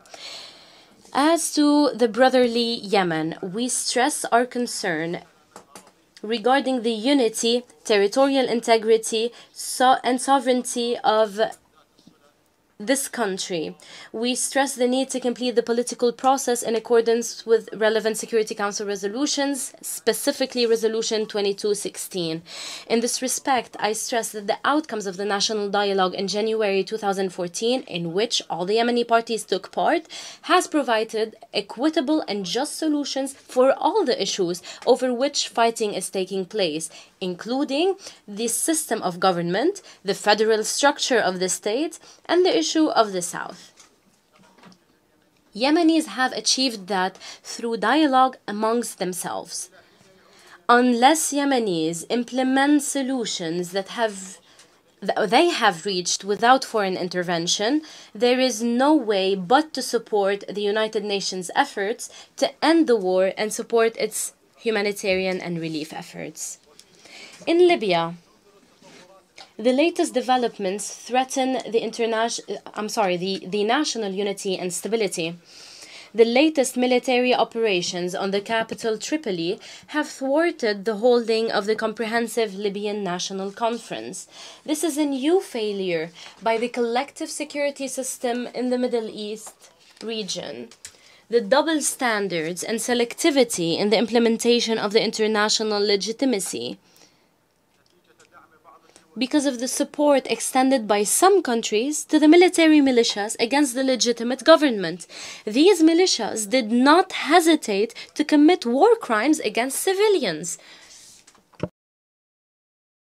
We call for holding accountable the perpetrators of such crimes and for supporting the legitimate and internationally recognized government of national accord to enable it to assume all its functions in putting an end to the suffering of the Libyan people and in restoring security and stability across Libya. The Libyan people have paid a high price for the sake of their liberty, but have not reaped the fruits of their struggle and sacrifices. Even though they grew tired of this chaos, there is an international effort and an internationally recognized settlement. Why is it not being implemented? It is because certain countries do what they don't say and say what they don't do. They formally participate in international efforts on one hand, then undermine these efforts on another hand by supporting warlords and terrorist militias for their narrow interests. We call on all actors in Libya to shoulder their responsibility and respect the will of the Libyan people towards a peaceful solution. We warn that the intervention in Libyan affairs further complicates the crisis and impedes national reconciliation and goes against Security Council resolutions. Ladies and gentlemen, with the help of God, Qatar continues to provide a space for dialogue and support for reconciliation based on rational and equitable solutions to crises and armed conflicts. We hosted negotiations between the United States and the Taliban.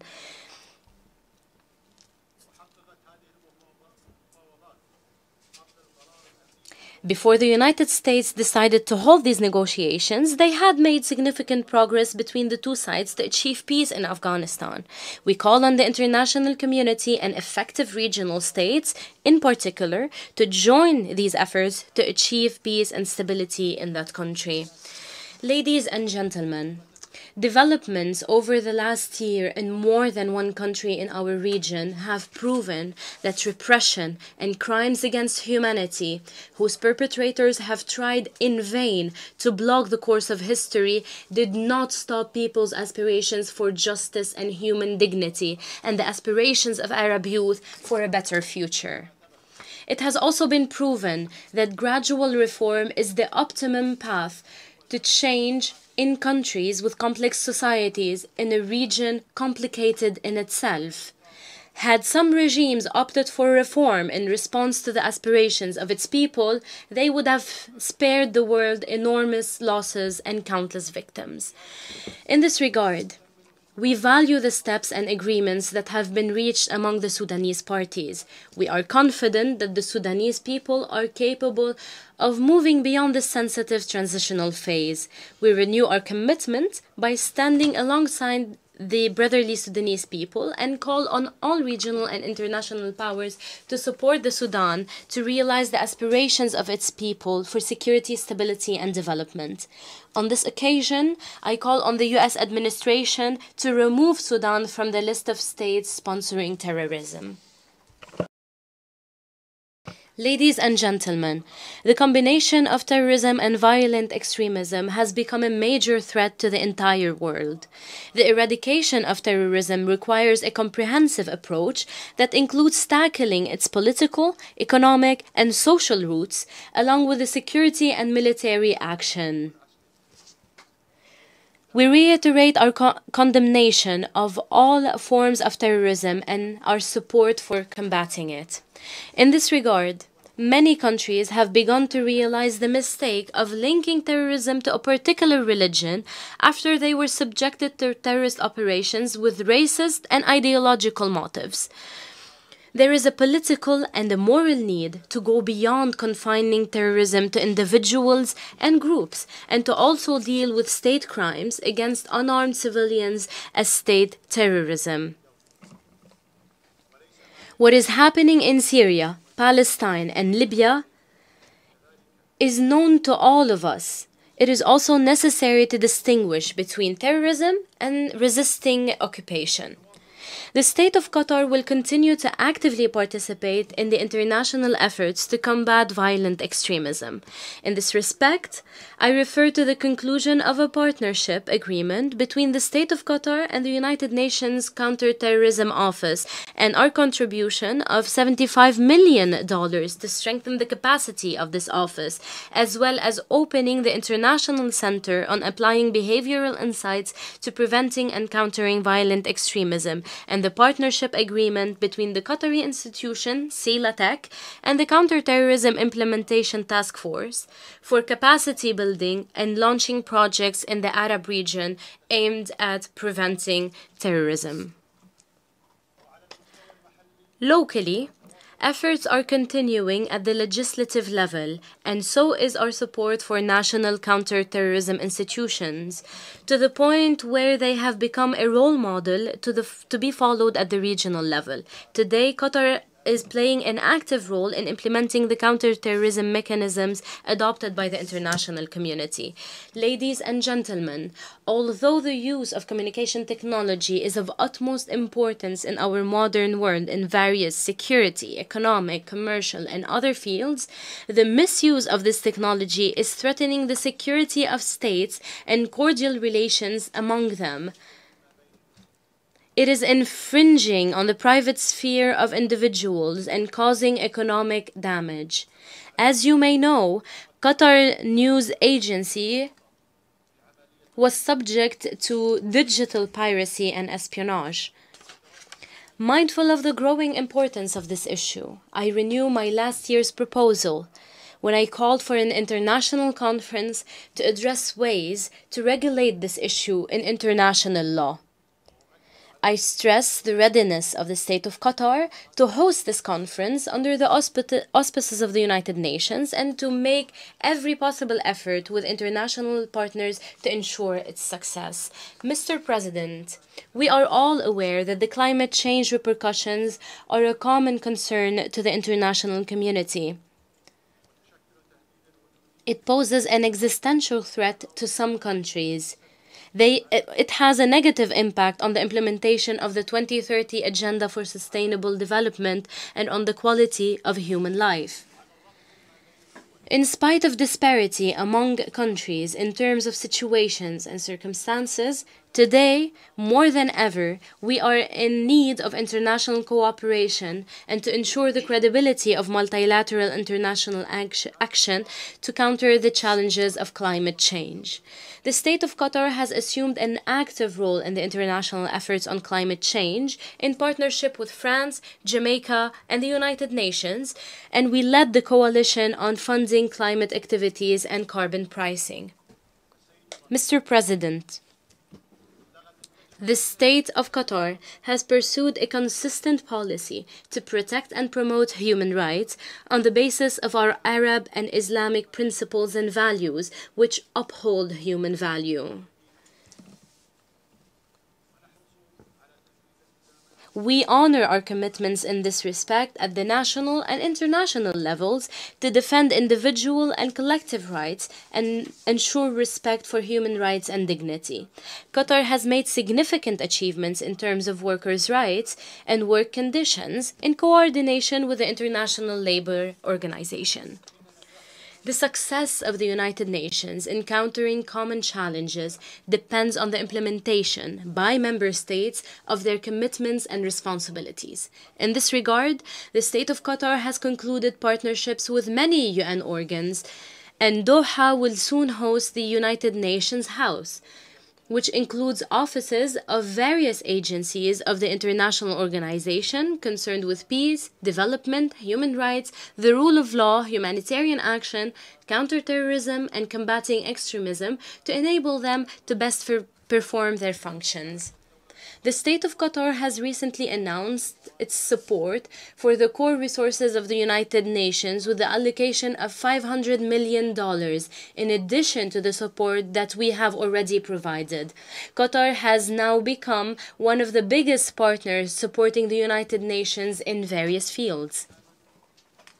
In conclusion, I renew our commitment to multilateral international action, partnership, and cooperation for the interest of our peoples and the good of humanity. Thank you. May the peace and blessings of God be upon you. On behalf of the General Assembly, I wish to thank His Highness, the Emir of the State of Qatar, Sheikh Tamim bin Hamad Al Thani, for his statement just made. May I request representatives to remain seated while we greet His Highness.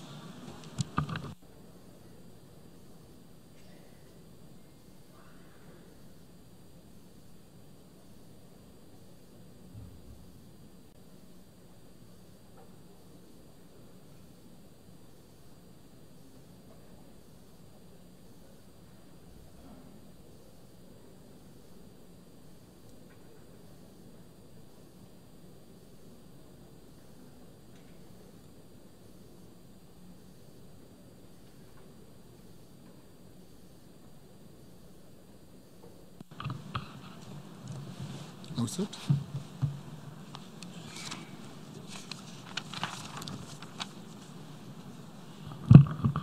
Set. The Assembly will hear an address by His Excellency Oele Mora, President of the Swiss Confederation. I request protocol to escort His Excellency.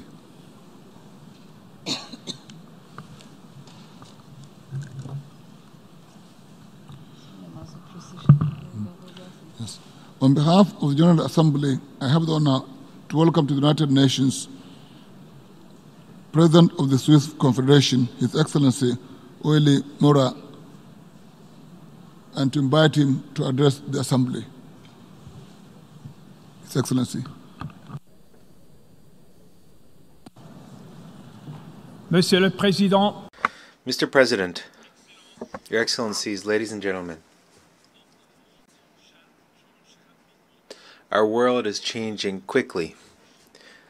The values that for a long time served as our reference are being challenged, and this has led to a situation where no one knows what to trust. Can we trust politics, economics, international organizations? Lots of questions, and these are questions to which we need to find answers in the framework of our General Assembly. Let's begin with our values. The United Nations Charter represents for us a compass. In its preambular part, it states fundamental rights of all individuals to equality. It also speaks about the rights of nations. It states that relations between states should be guided by shared norms. And allow me, as a representative of a small state, to dwell a little bit on this point. Indeed, there are several countries of small size who note that this principle of equality is often violated, and this is a trend that worries us. Often, the strength of the larger states prevails over the rights of the smaller ones. But I'm not here to complain.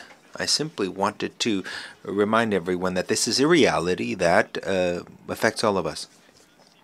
Indeed, the smooth functioning of the international community depends on the respect for principles.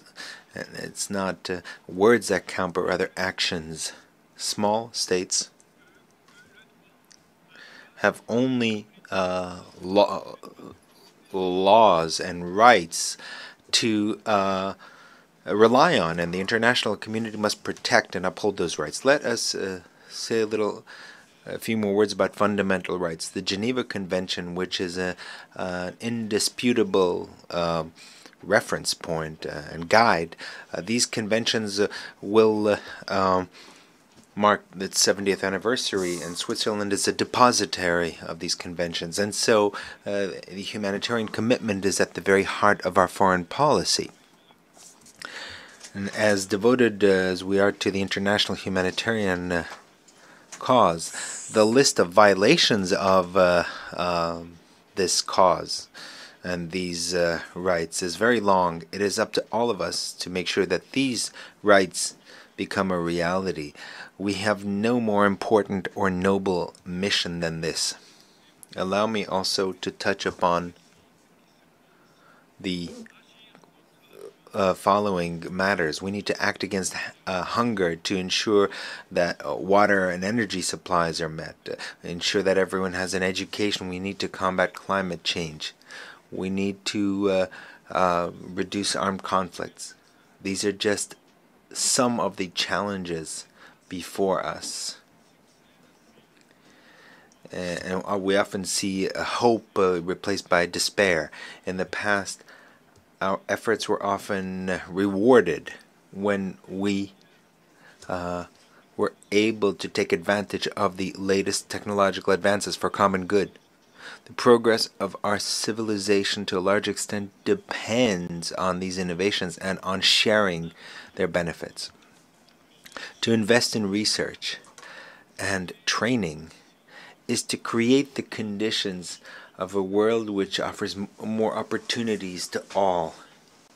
If we want in the future to have enough food, enough drinking water, and energy for everyone, If we want to be successful in combating climate change, what we need are not simply statements of principles and intentions, but we need technical innovation. We need to invest in training and research. And sharing of knowledge should not be limited by borders. Technological progress must be encouraged rather than countered. The development of digital technologies can quickly offer significant benefits. Digital technology allows us to simplify procedures and processes and allows greater transparency. Digital technology will transform our world. It will transform our way of living, our way of working. This technology could help us accelerate the development of a model of sustainable development. And the international community has set for itself very ambitious goals in this area with the 2030 Agenda. New technologies and innovation will give us the tools that will allow us to implement that agenda. As you know, Switzerland is one of the main financial markets in the world. We are committed to making sure that our financial market is sound. Financing makes it possible to make the right choices in terms of sustainable development. With a wise development and use of and financing of digital technologies, this could help us ensure development. We need to embrace innovation. Of course, digital technologies also imply certain risks. There are certain illicit practices, and cyber attacks are something that we see on a daily basis today.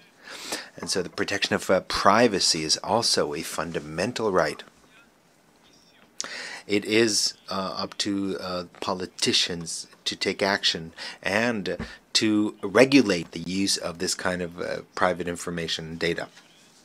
3 weeks ago in Geneva, we launched the Digital Initiative Swiss Foundation. It brings together the main international providers of IT and software, and many of the largest companies of the industry, but also the United Nations, the International Committee of the Red Cross, Facebook, Google, and many others have joined. What is this initiative? We want the new digital society to have common rules and ethical principles. New technologies must be based on our trust. We need to have trust in them. You're all invited to join this initiative and thus demonstrate your engagement in progress and in strong ethical principles and values. Ladies and gentlemen, as you can see, Switzerland very much has embraced digital technology, and we are seeing this as a great opportunity. And I think this is something that needs to be based on very clear rules that reflect our common values. We are open to all of you. We are ready to invite all of you to share with our experience and cooperate with you. And lastly, let's speak a little bit about ourselves, about this organization, the United Nations. We want a UN that is strong, because it is the only global platform for change that can help us together take up the challenges that stand before us. Certainly, the organization needs to be reformed, and we know that we have assured the Secretary General of our support in his efforts to make sure that the organization is more effective and focused on its primary missions. The United Nations depends on the trust and confidence that it enjoys, and this trust, this confidence is essential. It depends on it. Switzerland is ready to contribute to the smooth functioning of the United Nations, and Geneva is a very important platform for this. For decades, it is one of the capitals of humankind. It is the headquarters of the International Movement of the Red Cross and the Red Crescent. It is the seat of some 400 non-governmental organizations, and it is now the seat of an international initiative now focused on the ethical challenges related to digital technologies. Ladies and gentlemen, the world is constantly changing, and this change sometimes leads to disarray, but we have values that help guide us. So we want to make sure that equal rights for individuals and states are upheld. Rights should prevail over the use of force. That is our motto. Furthermore, thanks to new technologies, we have here an instrument that will help us to meet the challenges of tomorrow. We are committed to be actively involved in the future in resolving these challenges. Switzerland and Geneva stand ready to take up this challenge. Thank you for your attention. On behalf of the General Assembly, I wish to thank His Excellency President of the Swiss Confederation, Uli Mora, for his statement just read. May I request the President to remain seated while we greet Mr. President.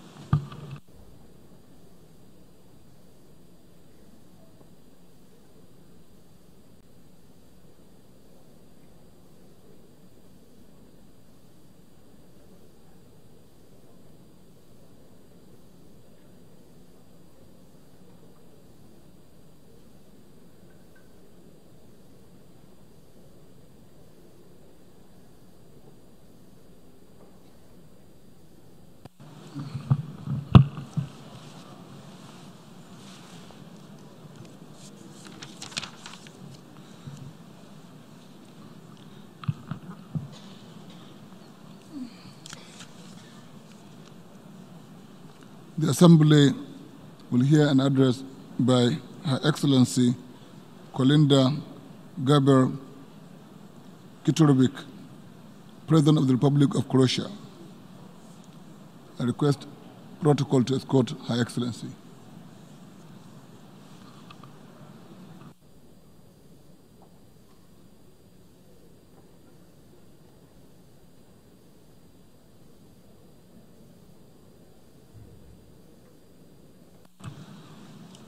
On behalf of the General Assembly, I have the honor to welcome to the United Nations Her Excellency Kolinda Gaber Kitorovic, President of the Republic of Croatia, and to invite her to address the Assembly.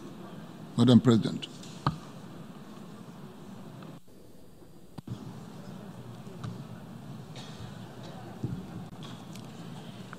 Mr. President, Your Excellencies, distinguished ladies and gentlemen, we're gathered here on the eve of the 75th anniversary of the United Nations. Gatherings and anniversaries are usually a time of reflection and introspection. One such global occasion is the United Nations General Assembly. Here, the world meets, reflects, exchanges ideas, and sets its goals for the future. It is a forum unique in our human history. I believe that we must use the coming months and the 75th birthday of our organization in the year 2020, not only to emphasize its accomplishments in global relevance in peace and security, development, climate action, human rights, or humanitarian assistance, but also to take a bold leap forward and reiterate our commitments. However, time is of the essence.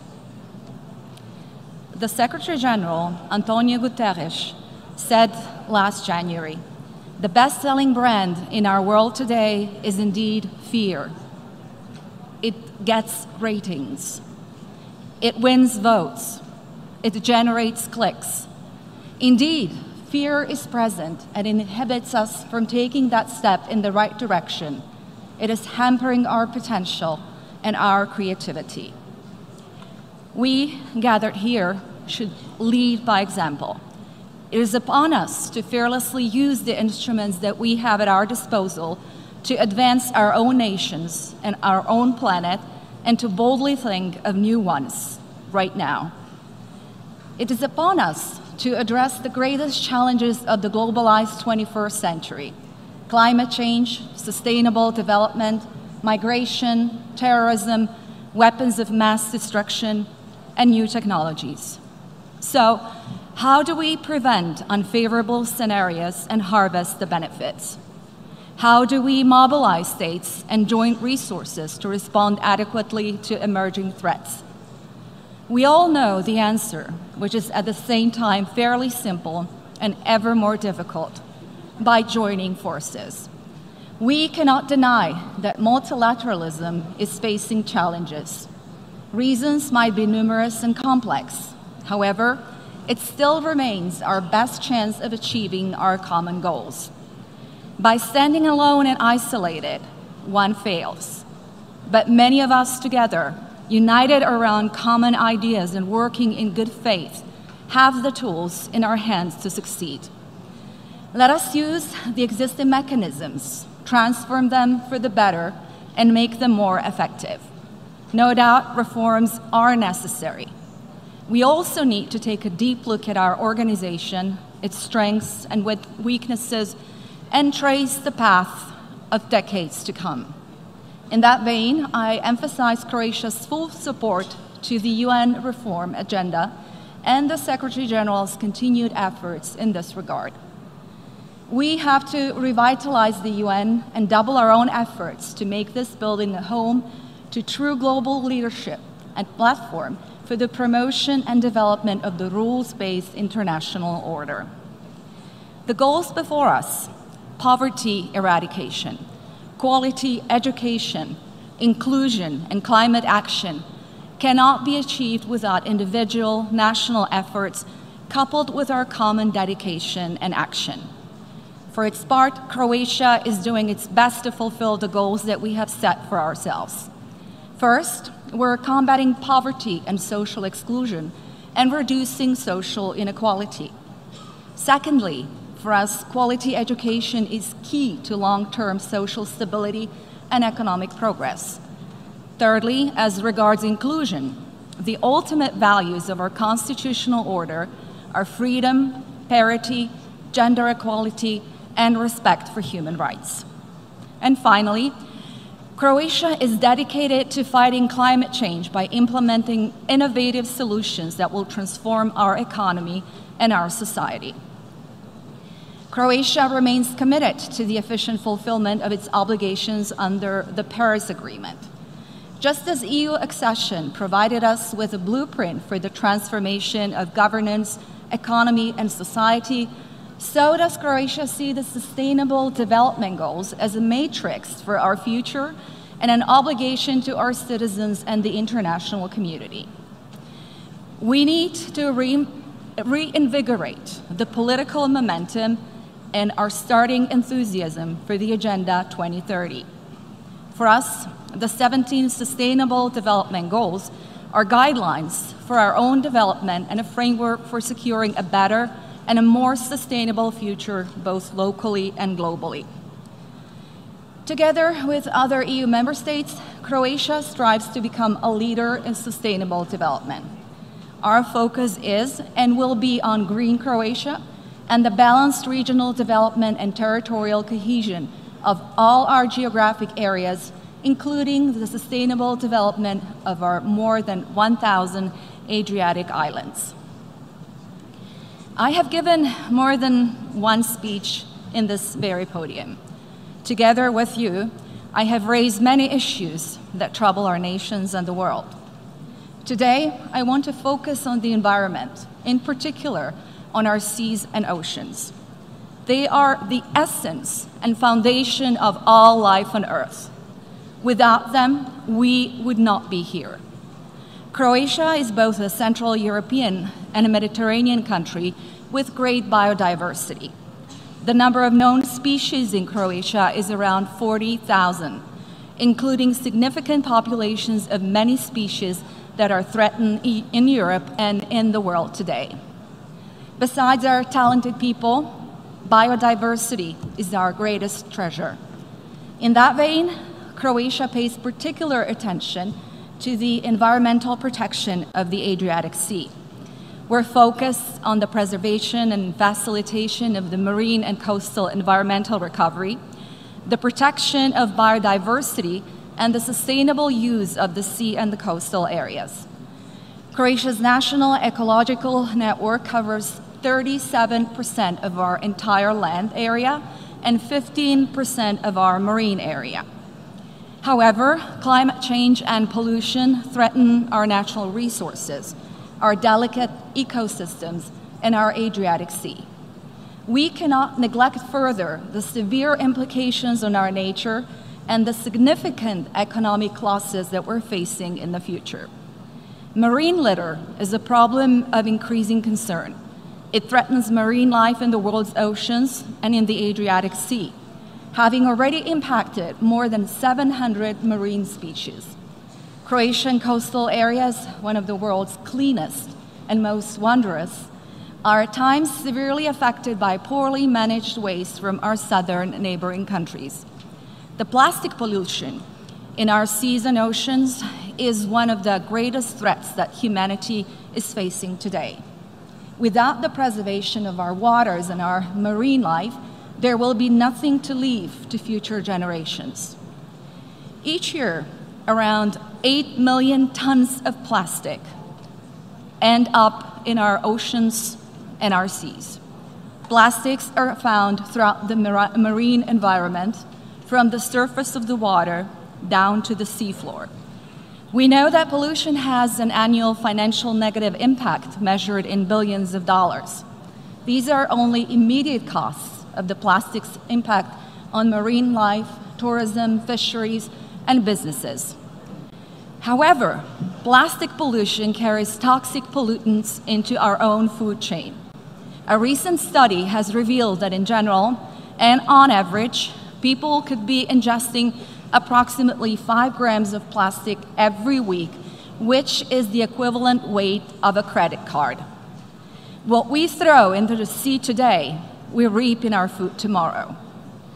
The renowned Institute of Oceanography and Fisheries in Split has been monitoring the Adriatic Sea since 1930, and its scientific activity encompasses very complex research in the fields of biological, chemical, and physical oceanography, sedimentology, fisheries biology, and aquaculture. Over 100 scientists and experts are diligently working on the preservation of the sea as one of our greatest assets. One of their main projects involves the cooperation with fishermen. Plastics and litter from the seafloor found in their fishing nets is collected and disposed of. A number of fishing ships are involved in the project and have so far collected over 50 tons of waste. In the Croatian part of the Adriatic Sea, 97% of the waters on the beaches are of exceptional quality. This we do not take for granted, nor can we allow ourselves to do so. That is why more and more local communities organize beach cleaning actions. The local communities and volunteers encourage tourists to take part in those activities as well. From this spot, I encourage all, please do stop throwing waste into our oceans and rivers. Our own future is at stake. Last year, I spoke about the ocean cleanup, the first feasible method to rid the world's oceans of plastic and remove 50% of the Great Pacific Garbage Patch in just 5 years. The media has named it Pac-Man, referring to a popular video game. I spoke about the inventor of this method, the brilliant young Croatian scientist living in the Netherlands, Bojan Šlat. But what we need is deeds, more deeds like that, and not just words. The clock is ticking. So today, instead of a lengthy speech, I want to use the remaining time to give real people a voice and emphasize, again, real actions which inspires further action. This is why I will tell you about Zlatin, one of the 1,246 Croatian islands. It is a small island inhabited by about 300 people. People with hearts and minds dedicated to the preservation of their environment and their home. Last year, young environmental enthusiasts gathered the entire local community to start an action called Take a Break from Plastic. The goal was to make Zlatin the first Adriatic island free of single-use plastic and plastic waste within a year. Their action was local, but their efforts are indeed global. Since I could not project any videos in this room, I kindly ask you to watch their short video and message on the web links provided in the written version of my speech. The video is, by the way, a subtitle in English, so you will be able to understand it. The people of Zlatin and supporters that you will see in the video had the vision and courage to transform their island community. Within just 1 year, the island has transformed. By signing a symbolic declaration, all residents, caterers, and merchants have disposed of disposable plastic from everyday use. Today, children of Zlatin educate hundreds of visiting tourists that plastics is not welcome on their island. And these children, they are our future, and they really deserve recognition for what they have been doing. In this chamber here, we're running out of excuses for not following the example of the people of Zlatin and not going and doing the same globally. Let us make all of our communities just as responsible as the people of Zlatin. Let us not hesitate and be discouraged by past or present failures, but rather provide strong leadership for our common success in the future. Fear is a time thief, and time is scarce. In the words of St. John Paul II, be not afraid. Thank you.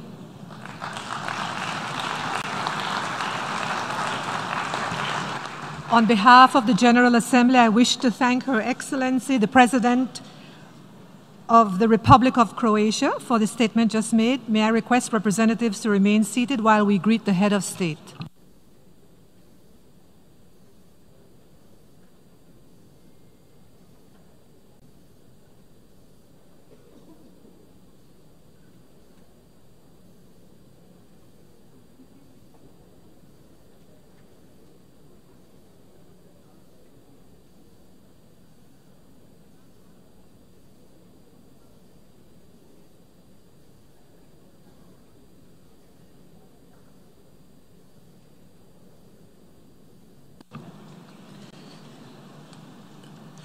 The Assembly will now hear an address by His Excellency Evo Morales Jaime, Constitutional President of the Plurinational State of Bolivia. I request protocol to escort His Excellency.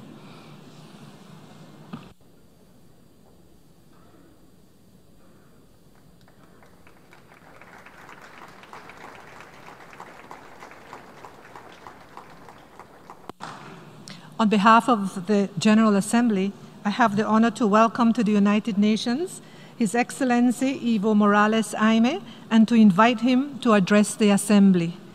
Excellency.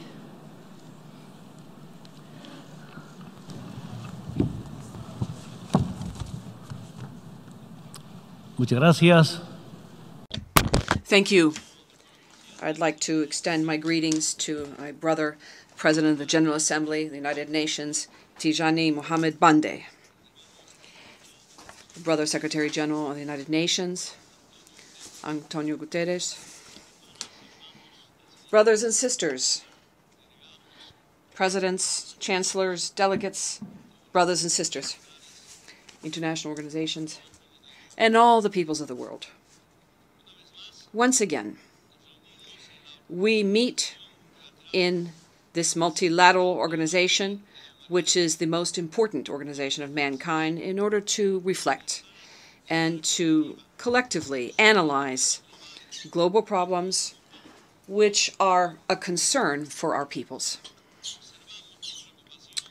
We observe with concern that the multilateral system is deteriorating as a result of unilateral measures taken by some states. States that have decided to ignore commitments, good faith, and global structures that were built in order for states to live healthily with each other in the context of international law and based on the basic principles of the United Nations Charter. We meet in this forum to debate and to seek solutions to the great and serious threats to mankind and life on this planet. Our house, Mother Earth, is our only home, and it is irreplaceable. Increasingly, it is suffering from more fires, more floods, hurricanes, earthquakes, droughts, and other disasters. Every year is hotter than the one before. More ice is melting. Sea level is increasing, and every day we see the disappearance of species suffer from land erosion, desertification, and deforestation. Brothers and sisters, we stand warned that if we continue on this path, by the year 2100, we will have reached a point where there is a 3-degree centigrade increase in temperature, which will lead to devastating and massive changes. The consequences of climate change will, according to data of this very organization, condemn millions of people to poverty, to hunger, to no access to drinking water. They will lose their homes. Forced displacements will take place. More refugee crises and more armed conflicts will take place. Brothers and sisters, in recent weeks, we have been surprised by forest fires that have broken out in various places around the planet. These fires have been unleashed in the Amazon and Oceania and Africa, and they impact the flora, the fauna, and biodiversity as a whole. In recent weeks in Bolivia, we have also seen focal points for heat, and we are fighting these fires using our financial, technical, and human resources. To date, our country has spent more than $15 million in order to put out the fires. We thank the international community for its timely cooperation in helping us to struggle against the fire, and we thank the international community for its commitment to participate in post-fire action.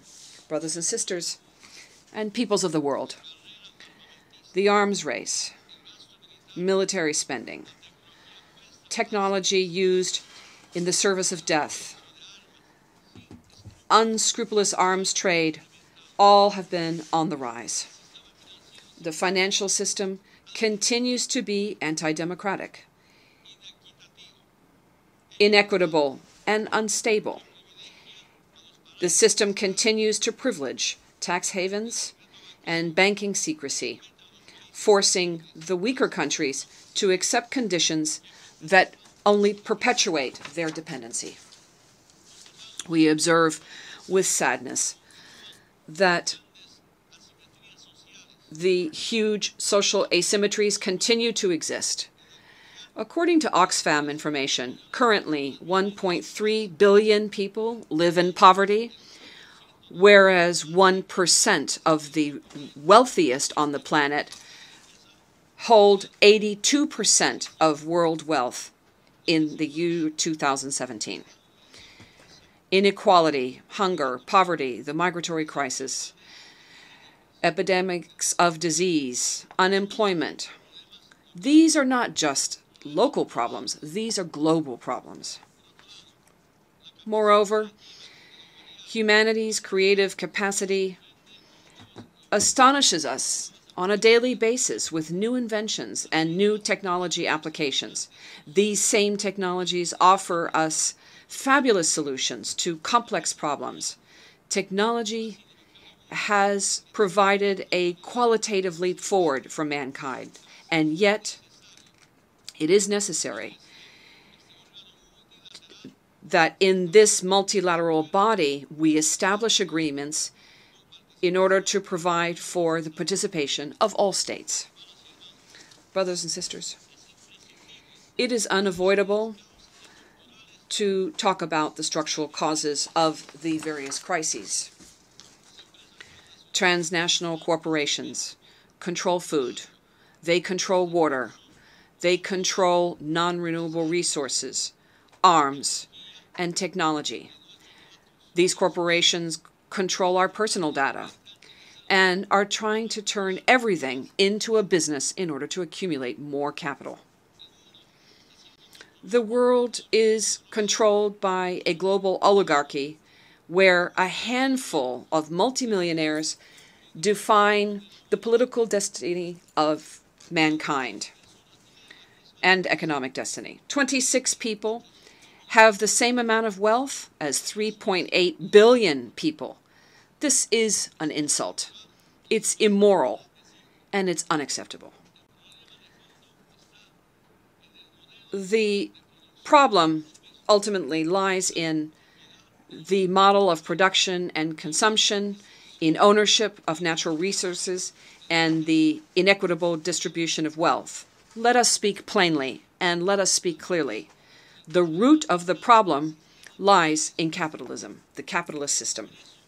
And this is why the United Nations are more relevant and important than ever, despite individual efforts to undermine it, which these efforts have been insufficient. And it's only through joint action that we will be able to have an opportunity to overcome those efforts. As we said before, our responsibility to the next generation is to deliver to the following generation a world which is more fair and more human. And this can only be achieved if we work together to consolidate a multipolar world based on common rules, and by defending multilateralism, by defending the principles and purposes enshrined in the United Nations Charter, and by defending international law. Hermanos. Brothers, sisters, in Bolivia we have taken very important steps. We are the country with the highest economic growth in South America, with an average growth of 4.9% over the past 6 years.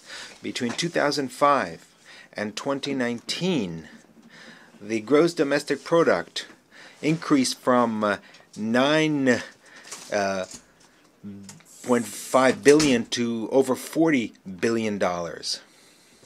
We have the lowest unemployment of the region. Unemployment fell from 8.1% in 2005 to 4.2% in 2018. Extreme poverty fell from 38.2% to 15.2% in 13 years. Life expectancy has increased over the past 9 years. Minimum wages increased from $60 to $310. The gender gap has been reduced, as well as land ownership by women has increased. 138,788 women received lands from 2005. Well, in 2005, it was 138,000. By 2018, it was over 1 million. Bolivia is the third country in the world with the largest participation of women in its parliament. Over 50%.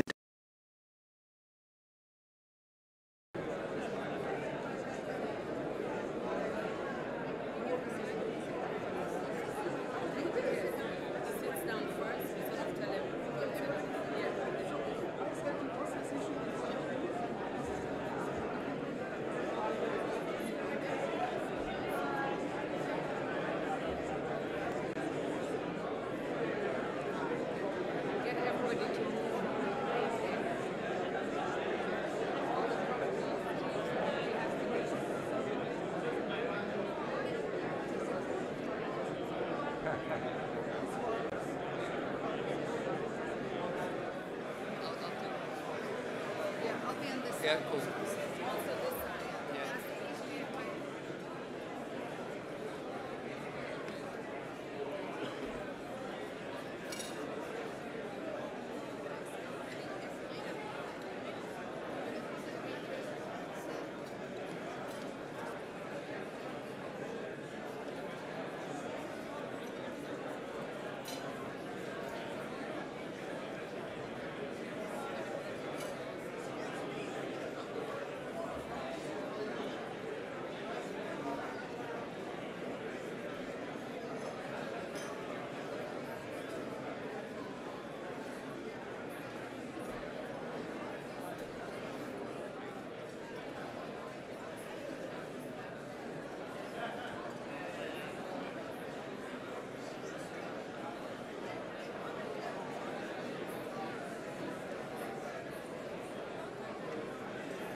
President Donald Trump, distinguished heads of state and government, excellencies, ladies and gentlemen. It is wonderful to be again together in New York. This city is a wonderful city, a wonderful inspiration for us all, and I think if there is a privilege to be Secretary General of the United Nations is to be able to work in New York. I know, Mr. President, New York is your city. You are a New Yorker. And indeed, that inspiration is vital for the success of our work. On the other hand, we have many other sources of inspiration coming from your country, the United States of America. The Charter of the United Nations starts with the sentence, "We the peoples." That's exactly the sentence with which your Constitution starts. And on the other hand, if we are going to celebrate tomorrow, next year, the 75th anniversary of the UN, I would like to remind us all that we are celebrating this year the 50th anniversary of the moon landing. I'm sure one of the most remarkable achievements of humankind in the world. Now, after the moon landing, immediately after, the astronauts came to the United Nations. And the crowd was so big that they had to go to the North Lounge. And there, Neil Armstrong, that was a man that wouldn't speak very much, but usually very wise in what he would say, said the following sentence that I dare to read to all of you. And I'm quoting, "I can tell that you share with us the hope that we, citizens of the Earth, who can solve the problems of living Earth, can also solve the problems of living on it.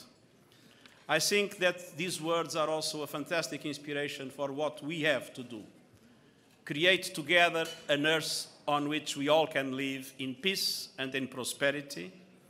And I would like to raise my glass to the hospitality, warm hospitality of our host city and host country, New York and the United States, and to the well-being and prosperity of we, the peoples of the world.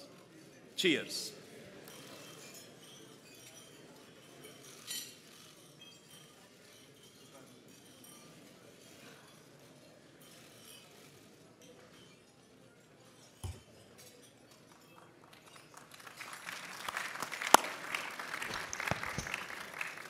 Well, Mr. Secretary General, you've become my friend, and we have had a lot of time together, hours and hours, talking about world problems, world events, and a lot of progress has been made. You know, I've long said that I think the United Nations is an institution with more potential than virtually any institution I can think of. It's called the potential of war, which is bad, and peace, which is great. And I think we've been doing a great job on the peace aspect of it. But we've had many great meetings with Angela, and thank you very much. The Polish people are very happy. I've heard that today. They were very happy with your performance yesterday. Great job. But I just want to thank everybody for being here. It's an honor to have you in the United States, an honor to have you in New York City. And the United Nations is very, very special. And most importantly, I want to congratulate you on the incredible job you're doing. Thank you very much, Mr. Secretary General. Thank you. Thank you, everybody. Thank you.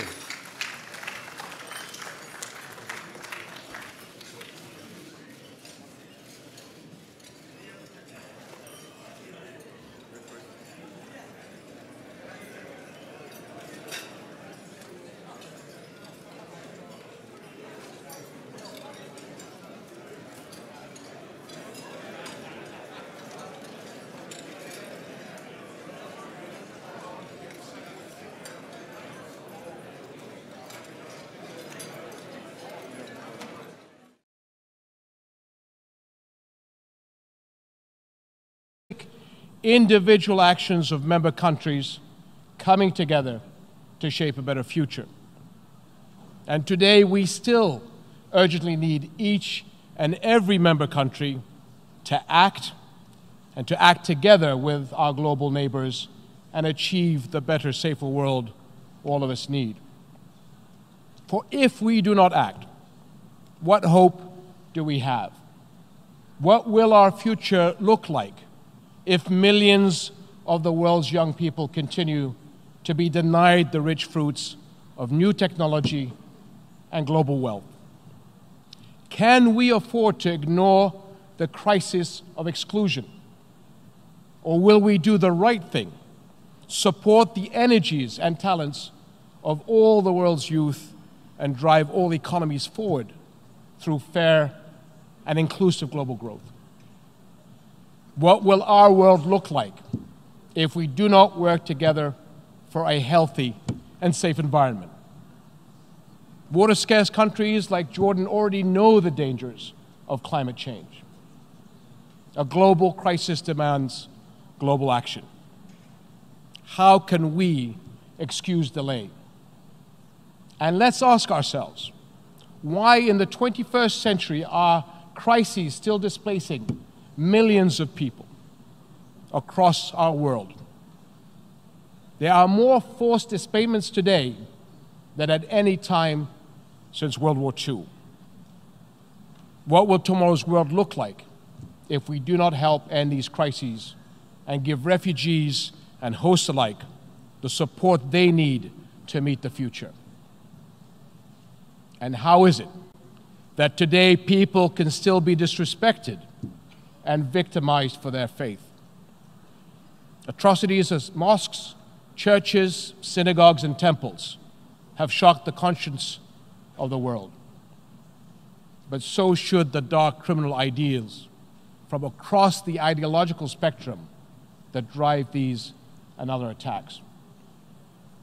Hard work by all of us is needed to defeat these groups and their message of hate and mistrust. But no effort stands a chance unless young men and women everywhere have a stake in a positive future. The forces of violence seek out the vulnerable and excluded. Can we afford to abandon the world's young people to extremism and despair? My friends, collective action is also vital for ending bitter crises and conflicts. And no crisis has done more global damage than the core conflict in my region, the Palestinian-Israeli conflict. Neither side has achieved the durable peace that a secure future depends on. And regional and world stability has continued to pay the price. It is a terrible irony that the land holy to three faiths, faiths which share the great commandment to love one's neighbor, should ever be a place of conflict. This is the land where prophets walked, the land where generations of Muslims, Christians, and Jews have sought to live in obedience to God, teaching their children compassion, mercy, and respect for others.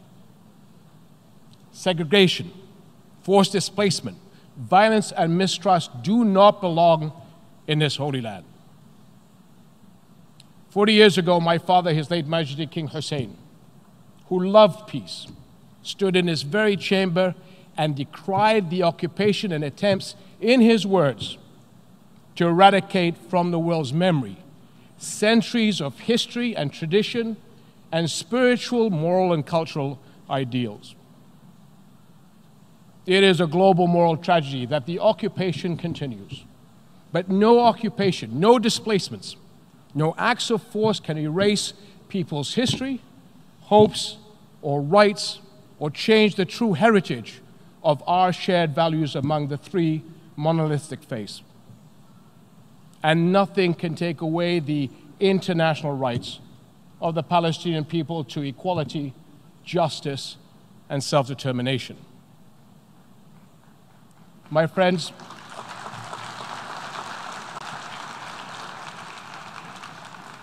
young people ask me, why does not the world stand up for Palestinian rights? Isn't it time to answer them by showing that global justice and human rights belong to them too? And it begins with respect for the holy sites and rejecting all attempts to alter the legal status of East Jerusalem and the authentic historic character of the holy city, Jerusalem. What lessons do we teach young people when armed personnel enter Al-Aqsa Mosque, Al-Haram al-Sharif, even as Muslim worshippers gather to pray? As a Hashemite custodian, I am bound by a special duty to protect Jerusalem's Islamic and Christian holy sites. But all of us have a stake and a moral obligation to uphold religious freedom and human rights. So let us safeguard the holy city for all humanity as a unifying city of peace. And we must also press forward towards an end to the conflict and a just, lasting, and durable peace through realization of the two-state solution, a solution that is in accord with international law and UN resolutions, which provides an end to the conflict and creates a viable, independent, sovereign Palestinian state on the June 4th, 1967 lines, with East Jerusalem as its capital, living side by side with Israel in mutual peace and security. The two-state solution is the only genuine solution, because what is the alternative? One state, segregated, with unequal laws, dependent on force, betraying the deepest values of the good people on both sides? That is a formula for enduring conflict, not a path to stability, security, and peace. My friends, tolerance, compassion, and the equality of all human beings, these are the values that make global harmony and collective action possible. And these are the values that permeate the UN Charter, to live together in peace as good neighbors, to honor the rights and equality of all, to combine our efforts and unite our strengths, not only to maintain peace and security, but improve human life through justice, prosperity, and greater hope for humanity. These are the moral obligations that the UN founders set forth. Now they are our responsibility, and we must not fail. Wassalamu alaikum wa rahmatullahi wa barakatuh. May peace and God's blessings and mercy be upon you. On behalf of the General Assembly, I wish to thank the King of the Hashemite Kingdom of Jordan, His Majesty King Abdullah II Ibn Hussein. May I request the representatives to remain seated while we greet the head of state.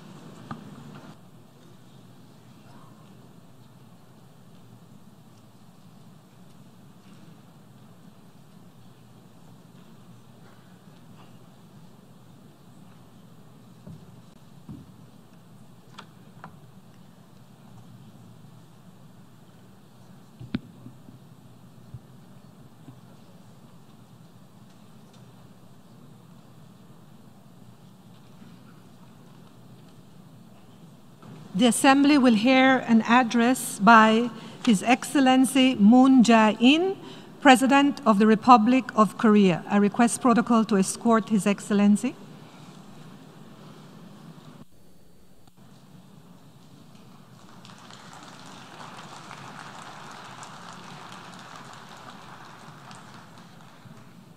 On behalf of the General Assembly, I have the honor to welcome to the United Nations His Excellency Moon Jae-in, President of the Republic of Korea, and invite him to make an address to the Assembly. You have the floor, Your Excellency.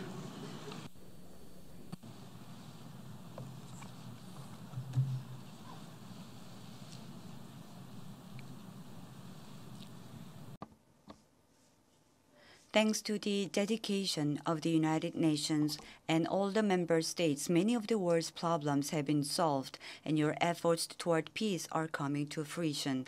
I would like to convey my deepest respect and appreciation. Let me offer my congratulations to Ambassador Tazani Mohammad Bande on assuming the presidency of General Assembly. I am confident that under his outstanding leadership, the UNGA will become a catalyst for promoting multilateral cooperation. The UN and the Korean Peninsula share the same goal of sustaining peace. I'd like to pay tribute to the endeavors of Secretary General Guterres to sustain peace through a virtuous cycle of peace and development. Distinguished President, Secretary General, and representatives from member states, the commitment of the UN to the peace of all people and SDGs will certainly bear fruit.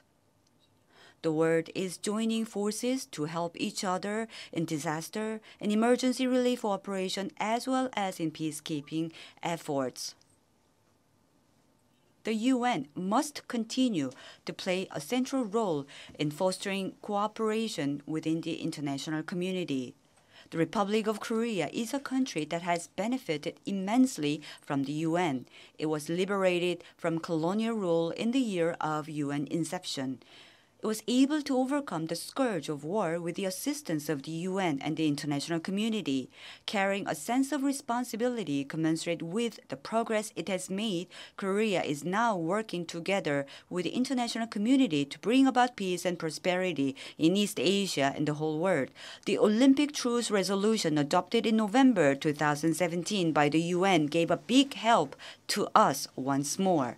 In accordance with the resolution, the joint military exercise between Republic of Korea and the U.S. planned for the spring of 2018 was suspended, thus creating an environment for the North Korean Olympic delegation to come to Pyeongchang. Pyeongchang Olympic Winter Games, in spite of initial concerns over security, was transformed into a peace Olympics, serving as an invaluable opportunity to resume dialogue between the two Koreas. Inter-Korean talks subsequently led to dialogue between the U.S. and North Korea. Decisions made by President Trump and Chairman Kim provided the momentum behind the dramatic change in the situation on the Korean Peninsula. Compared to the past, in which it took only a few rounds of gunfire to instigate major political unrest, the Korean Peninsula has undergone a distinct change. The negotiating table for peace on the Korean Peninsula still remains accessible. The two Koreas and the U.S. are setting their sights not only on denuclearizations and peace, but also in the economic cooperation that will follow thereafter.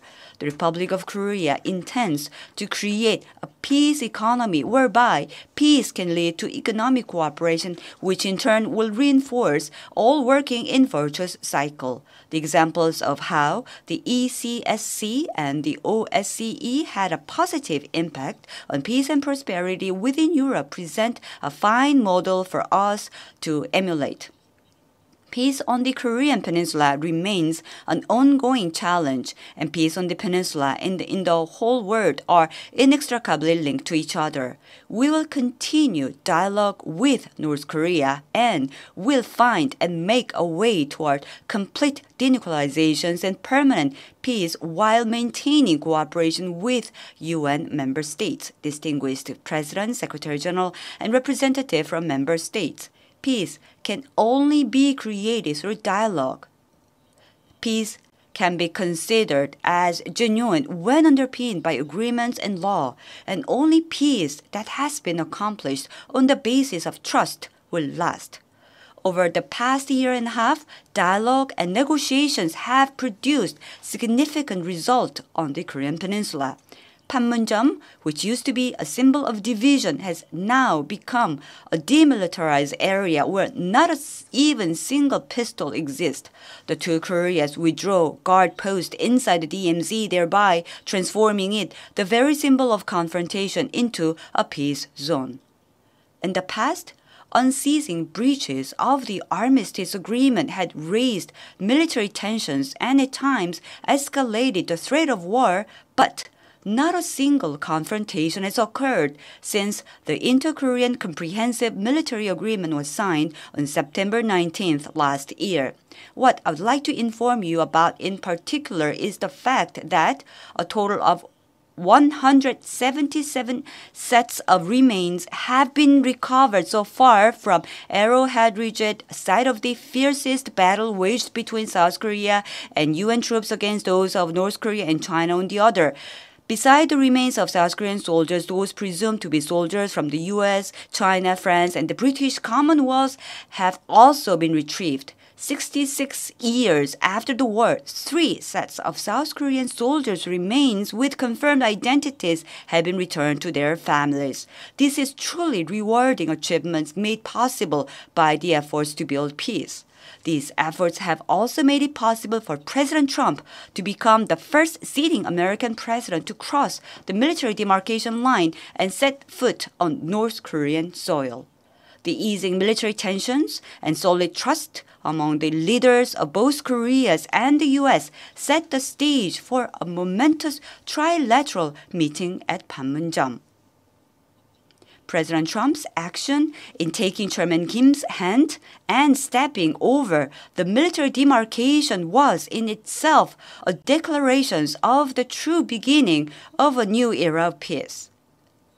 It was a remarkable step that will go down in the history of peace on the Korean Peninsula and in Northeast Asia. I hope both leaders will take yet another huge step from there.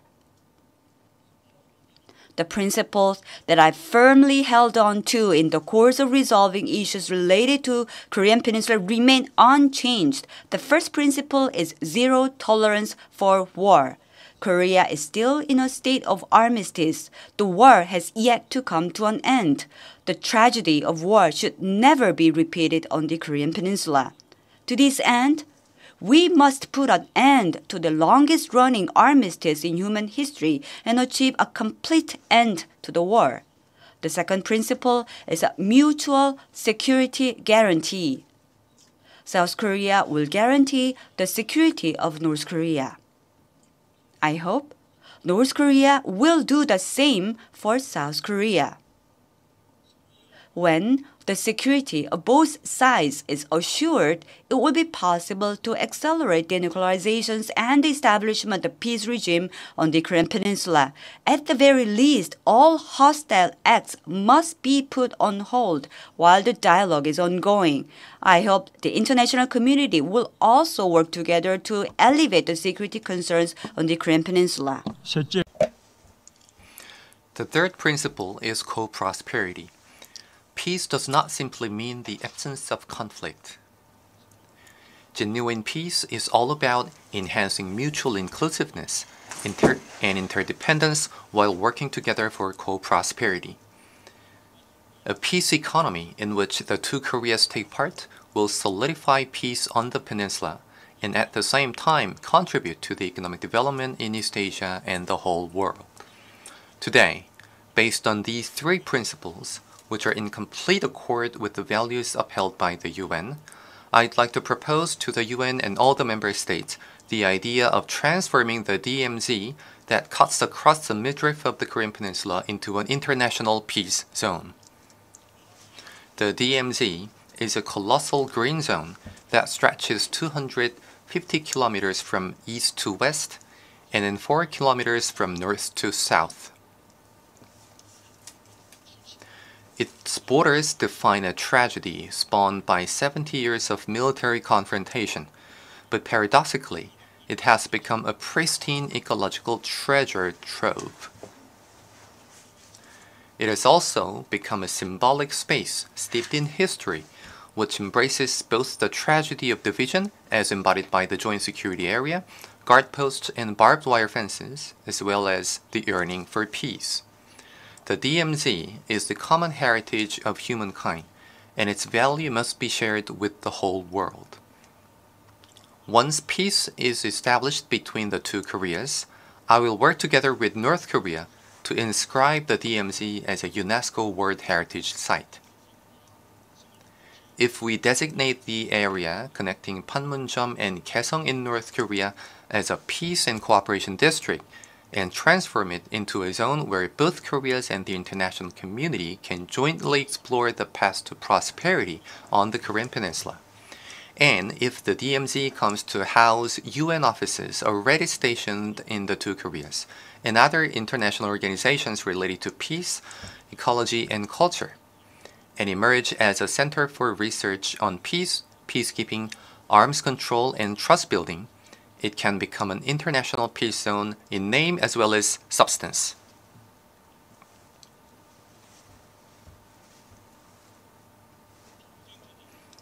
Approximately 380,000 anti-personnel mines are laid in the DMZ, and it is expected to take 15 years for South Korean troops to remove them on their own. However, cooperation with the international community, including the UN Mine Action Service, will not only guarantee the transparency and stability of demining operations, but also instantly turn the DMZ into an area of international cooperation. If North Korea makes sincere efforts to implement denuclearization, the international community should also reciprocate. The establishment of an international peace zone will provide an institutional and realistic guarantee to North Korea's security. At the same time, South Korea will also be able to gain permanent peace.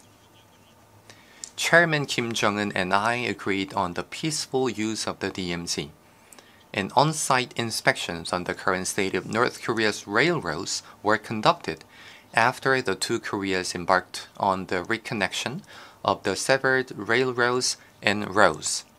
In addition, the groundbreaking ceremony for their reconnection and modernization has already taken place. All of these efforts constitute a process that will help solidify the foundation for peace on the Korean Peninsula and also contribute to peace and stability in Northeast Asia.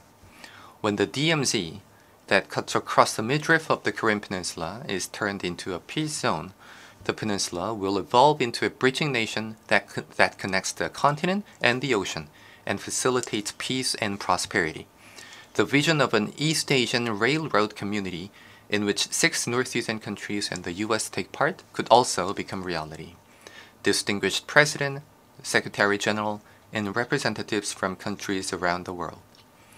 In the aftermath of the Second World War, East Asia has made historically unprecedented progress through close mutual exchanges, division of labor, and economic cooperation by overcoming the pain of invasion and colonial rule. The free trade order, marked by fair competition, has served as its very foundation.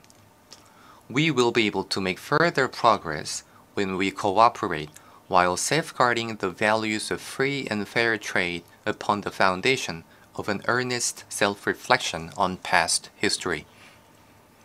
The Republic of Korea intends to expand a people-centered community of mutual prosperity throughout the Korean Peninsula, East Asia, and the whole world by working in partnership with our neighbors.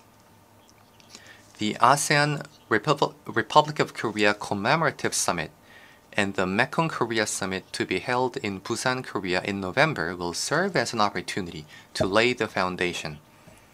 The SDGs of the UN and the Paris Agreement on Climate Change are major tasks that we must achieve through multilateral cooperation. After formulating our own mechanism for the implementation of SDGs, we are channeling considerable efforts into their implementation as we had pledged to the international community. We enacted related laws such as the Sustainable Development Act, the Framework Act on Low Carbon Green Growth, and the Framework Act on International Development Cooperation, and established the Presidential Commission on Sustainable Development to ensure institutional implementation. Korea has dispatched 17,000 military personnel for UN peacekeeping operations to date, and has stood together with people around the world who suffer from diseases and natural disasters. Korea supports the Action for Peacekeeping initiative and the Declaration of Shared Commitments led by Secretary General Antonio Guterres, and we will assist the virtuous cycle of peace and development by increasing the volume of our official development assistance.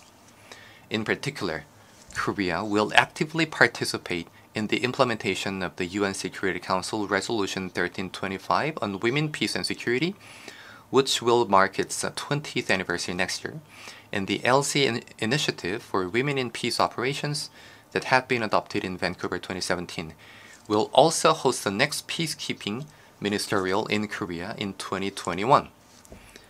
Korea will host the second round of the P4G Summit, partnering for green growth and the Global Goals 2030 next year.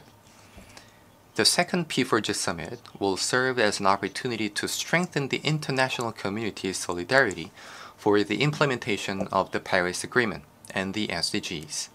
I hope that many stakeholders from governments, international organizations, businesses, and civil society will take interest and participate. This year is very special for Korea. 100 years ago, the Korean people launched the March 1st independence movement against Japan's colonial rule and established the provisional government of the Republic of Korea. After 100 years, Korea is now leading the efforts to achieve peaceful coexistence and equality based on love for humanity. Korea will continue to fulfill its responsibility and role in realizing the UN's goals of peace, human rights, and sustainable development, while standing together with the international community. We'll also work together to ensure that the UN's ultimate goals of international peace and security are realized on the Korean Peninsula. I hope that the international community's support and cooperation will enable the miracle of swords being turned into plowshares to take place on the Korean Peninsula. Thank you very much. On behalf of the General Assembly, I wish to thank the President of the Republic of Korea for the statement just made. May I request representatives to remain seated while we greet the head of state.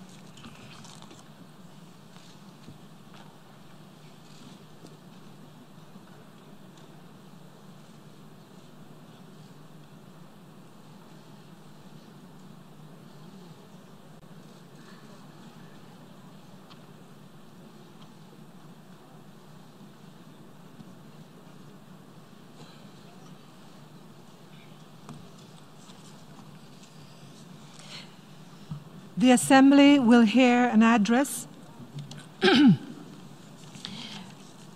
by His Excellency Roch Marc Christian Kabore, President of the FASO and President of the Council of Ministers of Burkina Faso. I request protocol to escort His Excellency.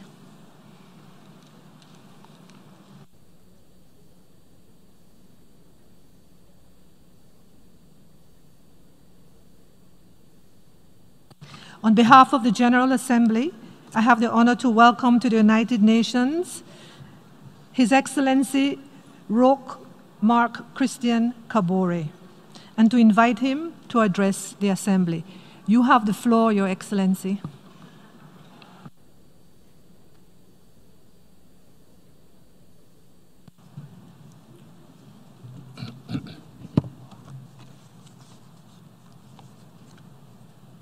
Monsieur le Président, Mr. President, Mr. Secretary General of the United Nations, ladies and gentlemen, heads of delegations, distinguished delegates, ladies and gentlemen.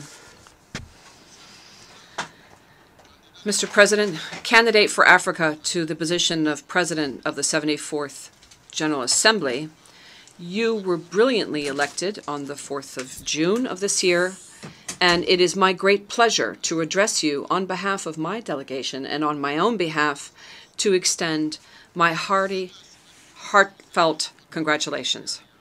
You have assumed this function in both in service of your country, Nigeria, and you have a perfect knowledge of the United Nations, and we wish you every success on behalf of Burkina Faso.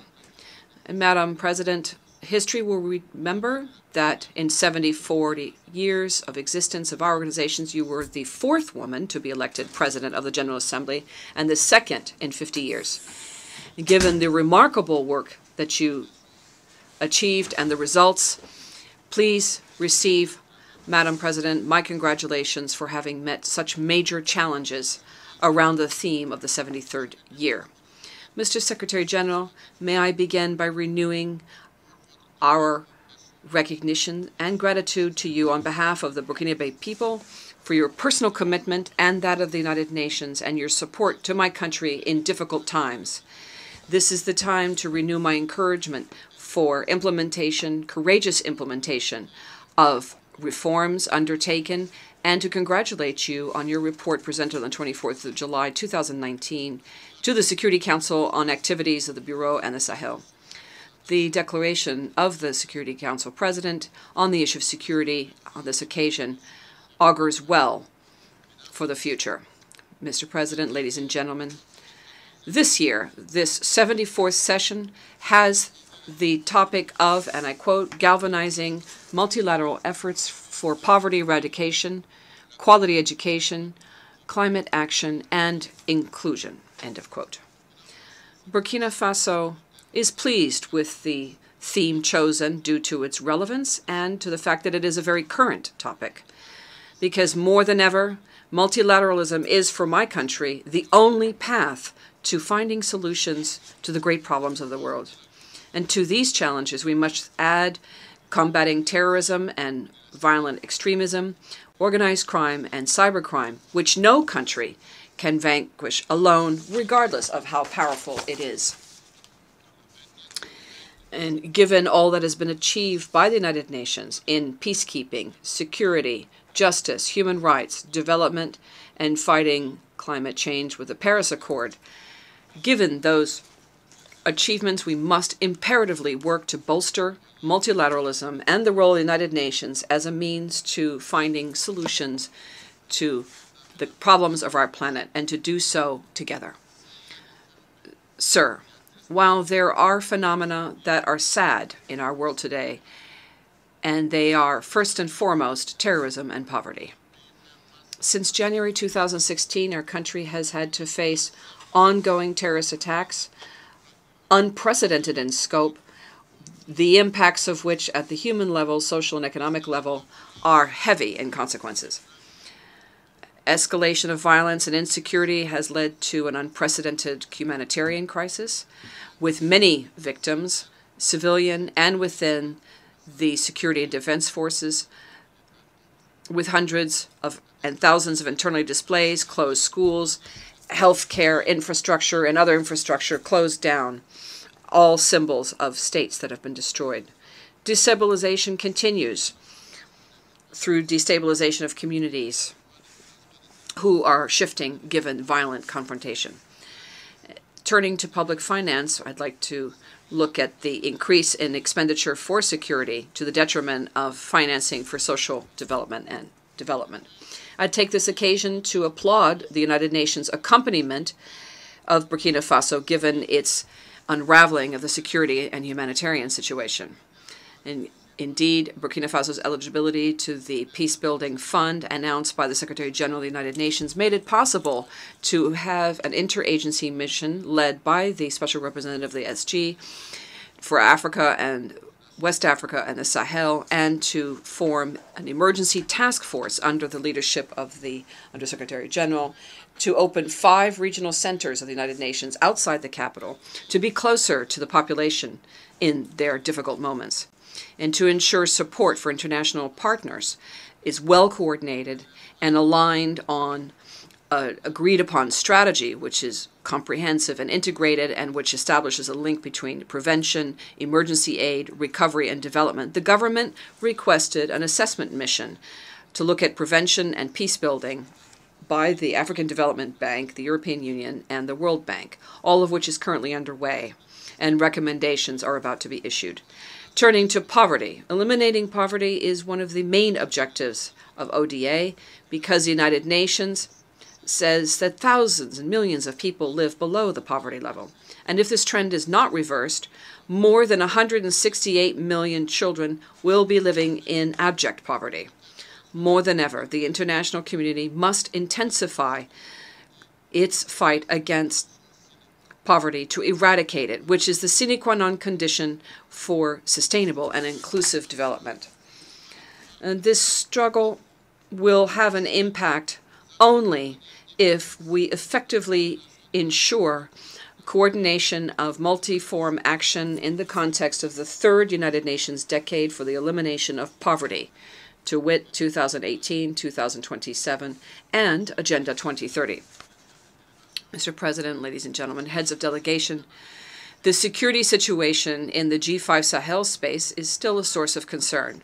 Above and beyond Burkina Faso, and in my capacity as the chair of the G5 Sahel, I'd like to recall here to the international community how important it is to sustain the G5 Sahel countries in their determined fight against terrorism and in order to promote development.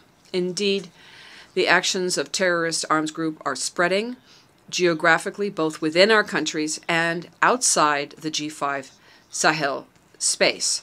And this is clear evidence that it is important to take initiatives and measures urgently. In this regard, the Accra Initiative and the ECOWAS Summit, which was held on 14 September last to look at the issue of security in West Africa, are commendable. These initiatives indicate that the struggle against terrorism needs to be at the regional level. And at this stage, I'm very pleased that the G5 Sahel, well supported by the Secretary General before the Security Council, their requests to the Security Council were favorably looked upon through the adoption of Resolution 2480 and renewal of the MINUSMA mandate. Through this resolution, MINUSMA will bring support to all battalions operating in the joint force of the G5 Sahel and in that theater, with the condition that they be working with other partners who would assume responsibility for and provide assistance to operation zones above and beyond the Malian territory. During the extraordinary summit of ECOWAS in Ouagadougou to discuss terrorism, heads of state noted the inoperative nature of MINUSMA in dealing with the terrorist threat in Mali due to the limits of its mandate conferred upon it by the Security Council. It would seem inconceivable that with 12,000 men and substantial means available to it, that this force is not able to effectively contribute to the fight against terrorism in Mali. That is why, with the urging of my peers in ECOWAS and in my capacity as president of the G5 Sahel, I appeal for a more robust and more offensive mandate to be conferred upon MINUSMA. Such a mandate would make it possible to secure and further stabilize Mali and all the other countries in the G5 Sahel region. Also, we call upon the Security Council to grant a mandate under Chapter 7 of the United Nations Charter to the joint forces of the G5 Sahel in order to ensure that it has ongoing resources. With Germany and France, we proposed during the Biarritz summit of the G7 countries the establishment of an international partnership to promote stability and security in the Sahel, which would include fighting terrorism and action to promote development. Here, I'd like to call upon all partners to adhere to this without reservation, because peace and stability in the Sahel are also peace and stability for Africa and for the rest of the world. Mr. President, I'd like to take this opportunity to reiterate the acknowledgement of the peoples and governments of my country and those of the G5 Sahel countries to the entire United Nations system and all of our partners for their support and accompaniment of which we have benefited since the beginning of the security and humanitarian crises. And I renew my appeal to bilateral and international solidarity in order to provide the G5 Sahel joint forces with the equipment and financial resources necessary to proper functioning in order to favor our national development programs and regional development programs through priority investment programs. The two pillars are security and development, and they are necessary to ensure stability of the region. Along these same lines, the G5 Sahel country adopted on the 13th of September the Exert Power. This is geared to exploiting solar energy to provide energy to some 60 million people between now and 2030, create jobs, provide access to water, education, agriculture, and healthcare. Mr. President, ladies and gentlemen, heads of delegation, despite the difficult situation in my country, my government is continuing implementation of its program in order to meet the basic needs of our people, to strengthen democracy, and to consolidate the rule of law. Indeed, consolidating economic recovery, fighting unemployment, empowerment of young people and women, and initiatives to promote vulnerable people and good governance are all at the heart of our action. Also, in the context of fighting social inequality, and also to promote harmonious development of all of our country, two instruments to reduce regional disparity and to galvanize local economies have been put in place through the urgent program of the Sahel and Burkina Faso, which has been expanded to the 5 regions affected by violent extremism, and the support program for the development of local economies. Turning to democratic governance, I have confided this to a political dialogue in order to have a dialogue with the opposition last June. The dialogue was positive. We did so by instituting legislative regulatory texts that relate to this matter. Sir, turning to fighting climate change, I'd like to first applaud yesterday the Climate Action Summit, the format of which made it possible to formulate specific and concrete proposals. I'd also like to commend the success of the States of Parties Conference on against desertification that was held in India recently, and to point out the clear link between desertification and climate change. The countries of the Sahel understood quite well, they who created, as of 1973, the Interstate Committee for Fighting Drought in the Sahel.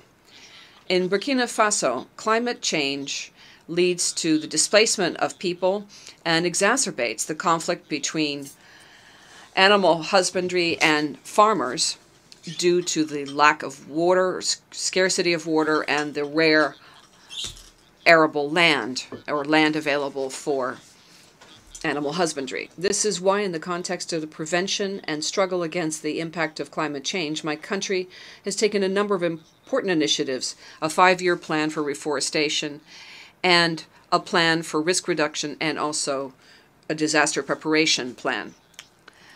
Mr. President, ladies and gentlemen, heads of delegation, despite the difficult security context, Burkina Faso continues to assume its international obligations by providing support to the United Nations to help other brother and sister nations to find peace.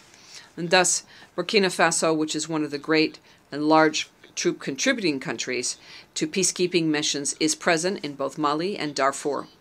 In Guinea-Bissau, our troops are participating in the context of the ECOMIB force put in place by ECOWAS, which made it possible to provide a certain amount of stability to this sister nation, making it possible for the first time that the President of a republic finish his term. Moreover, efforts have been undertaken to increase women's contribution, to take into account gender in peacekeeping missions of the United Nations. Mr. President, ladies and gentlemen, heads of delegation, at this time that when we are meeting, international news has been marked by tension and threats to international peace and security. While we are all present here at each session of the General Assembly, and that is because we believe in the United Nations capacity, a symbol par excellence of multilateralism and diplomacy, a symbol of being able to find lasting solutions to major challenges and also to the various crises that affect us in different parts of the world. The security crisis in the Sahel space is a direct result of the destructuring of and breakdown of the Libyan state. And thus I call upon the international community to mobilize and find a solution for lasting peace in that country, because it's only through settling the security crisis in Libya that we will find peace in my own country. And on this topic, Burkina Faso commends the United Nations mediation and strongly recommends involvement of the African Union in the hopes of their joint efforts leading to a solution of the Libyan crisis. With regard to Western Sahara, Burkina Faso reiterates its support to the political process, and we call upon the United Nations to appoint a joint representative who well understands the situation in Libya to help find a solution to the problem. Turning to Western Sahara, Burkina Faso reiterates its support to the political process underway under the exclusive auspices of the Secretary-General of the United Nations, with a view to finding a mutually acceptable and negotiated solution politically to the dispute, as recommended by the Security Council since 2007 and through its resolution 2468 adopted in April of 2019.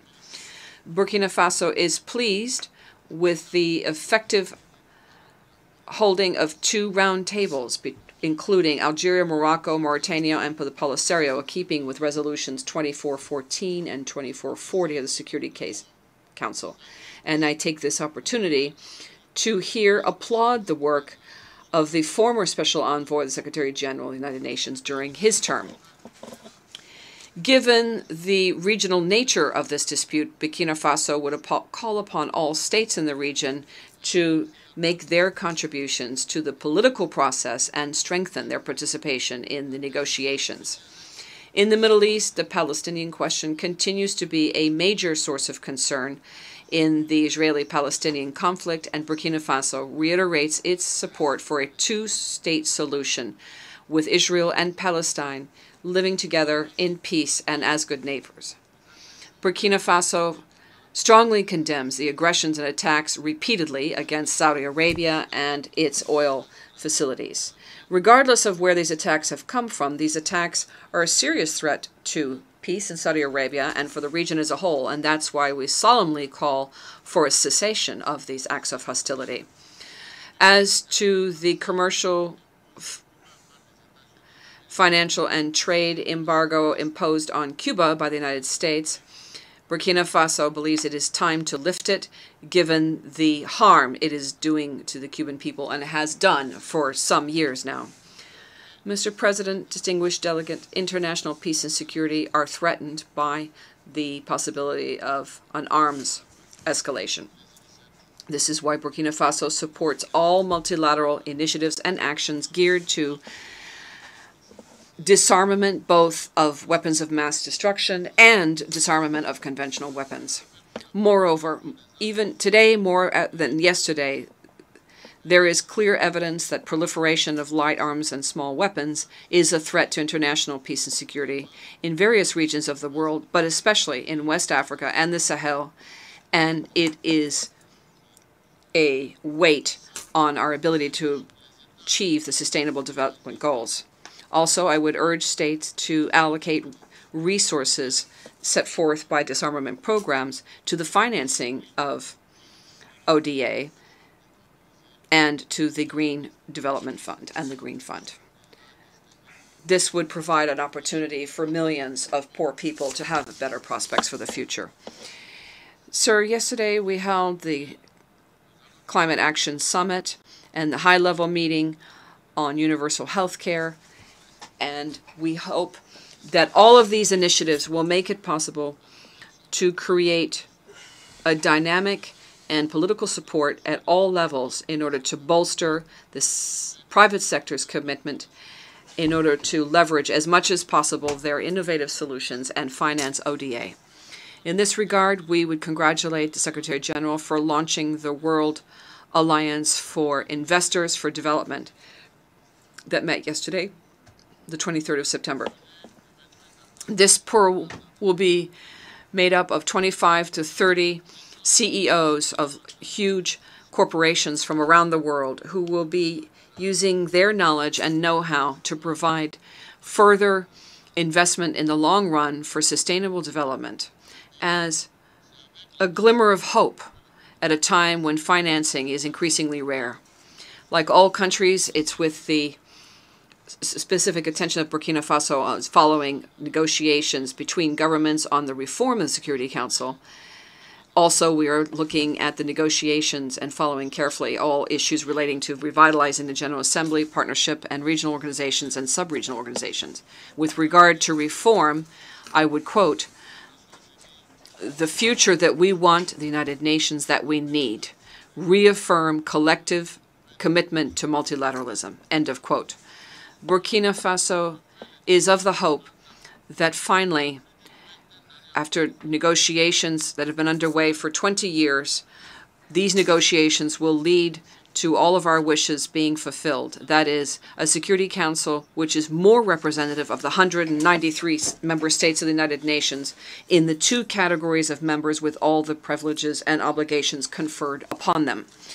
This is the time to renew Burkina Faso's complete adherence to the common position, the position of Africa, as reflected in the Eswatini Consensus and the CERT Declaration. In commemorating the 24th of April 2019 as the first International Day of Multilateralism and Diplomacy in the Service of Peace, in doing so, the United Nations reaffirm the importance of multilateralism and one where, in our world of today, global challenges and can only be met together. On behalf of the General Assembly, I wish to thank the President of the FASO and President of the Council of Ministers of Burkina Faso for the statement just made. May I request representatives to remain seated while we greet the head of state.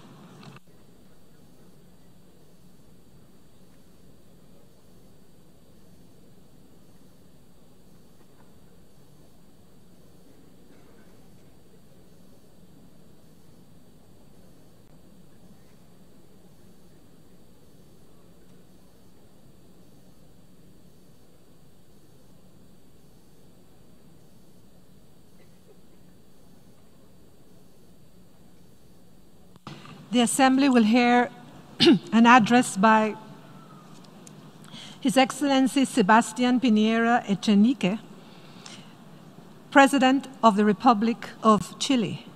I request protocol to escort His Excellency.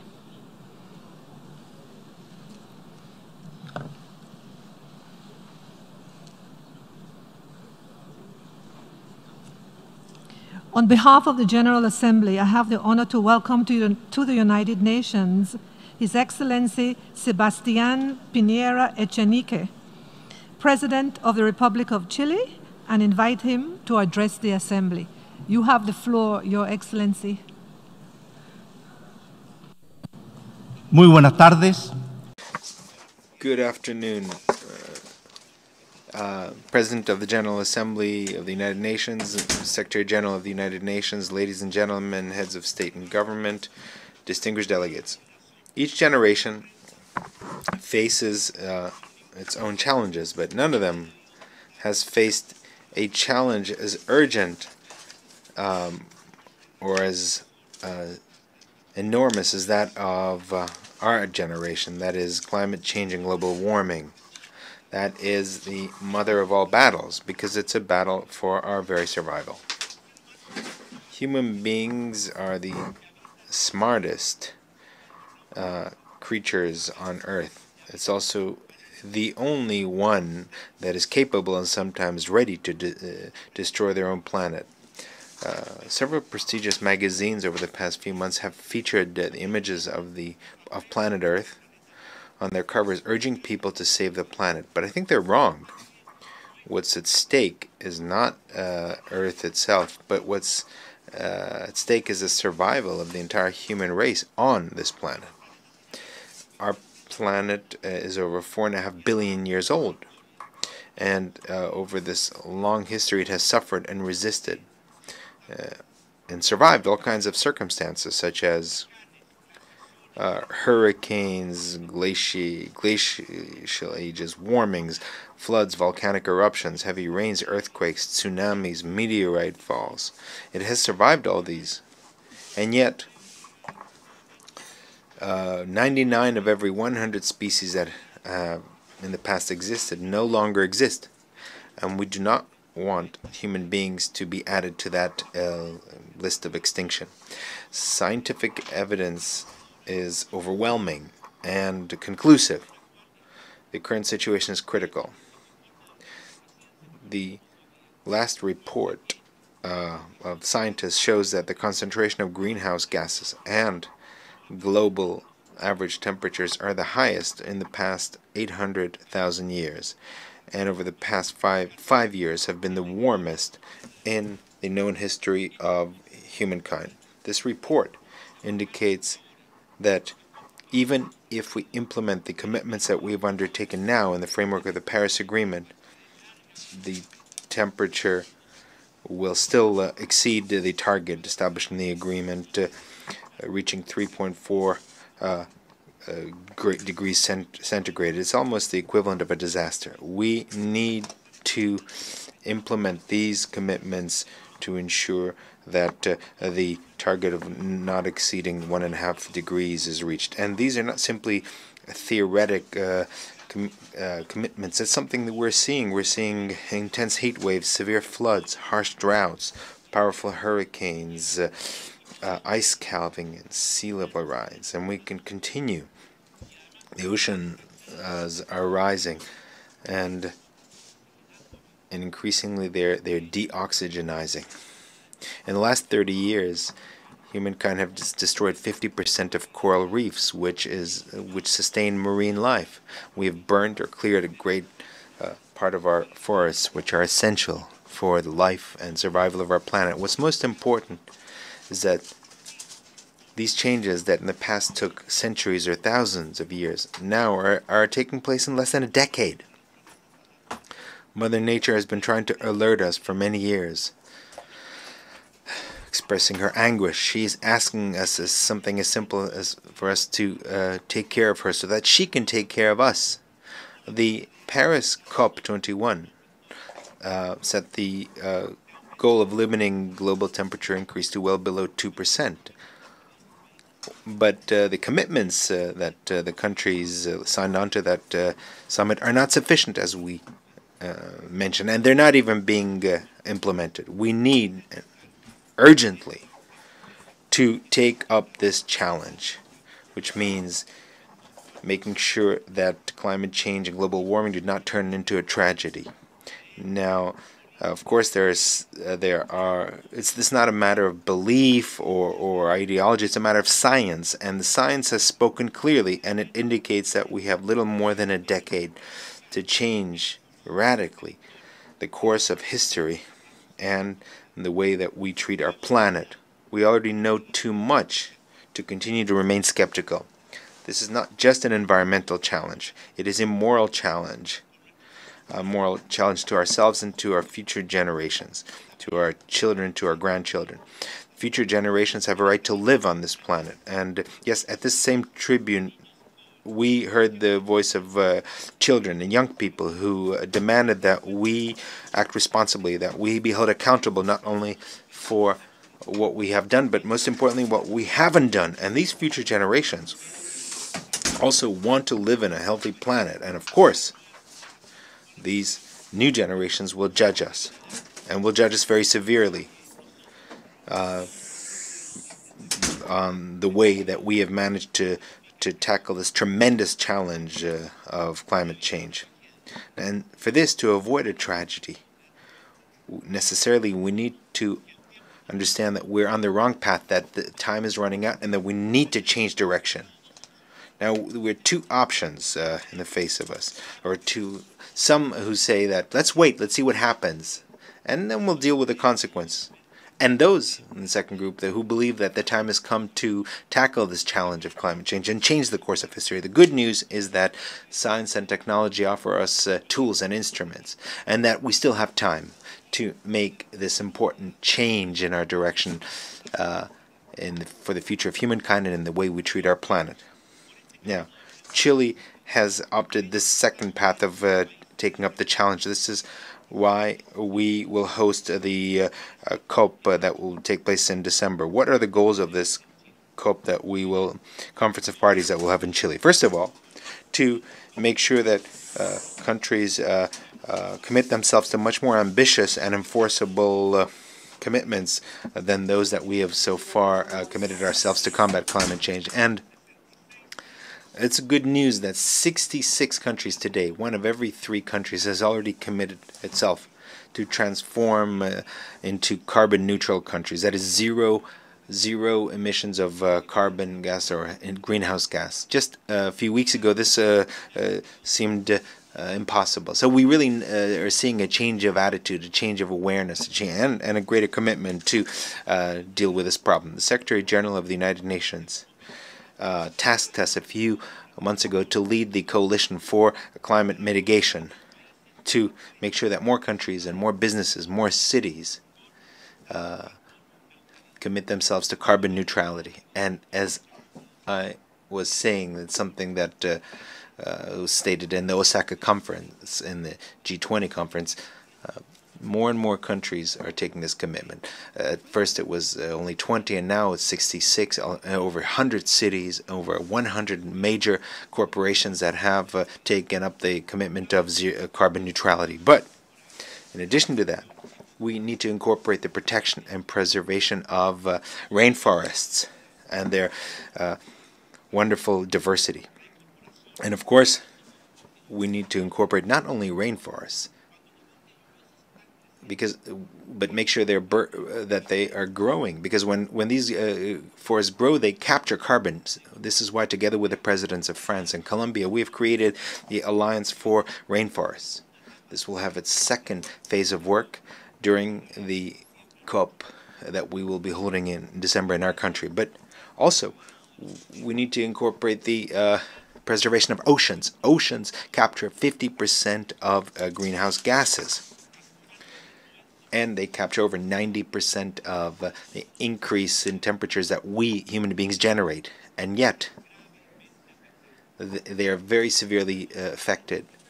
The United Fund for Science has shown the degree of acidification and oxygenation that is affecting our oceans is killing marine life. This is why the COP in Chile will be a blue COP, because unless we have blue, there won't be green, and unless we have green, there won't be life. Third, we need to fully incorporate regional governments, communities, cities, NGOs, private companies, civil society, and the citizens of the whole world in this noble cause to combat climate change.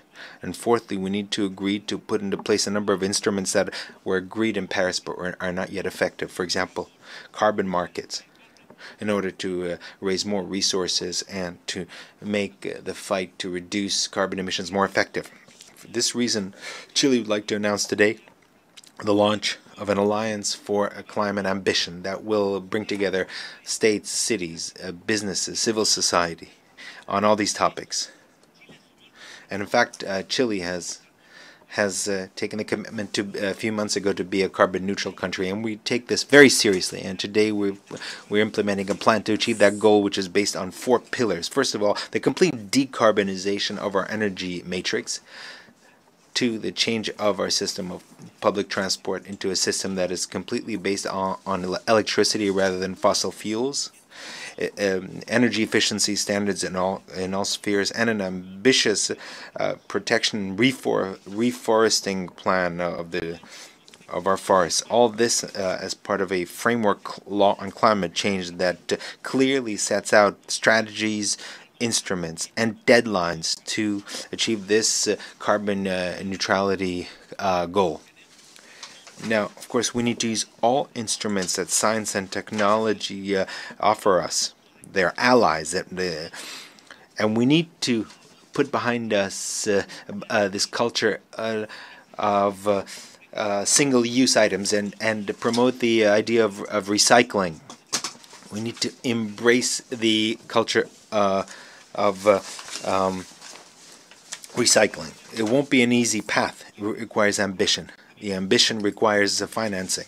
However, it's also true that financing always follows ambition.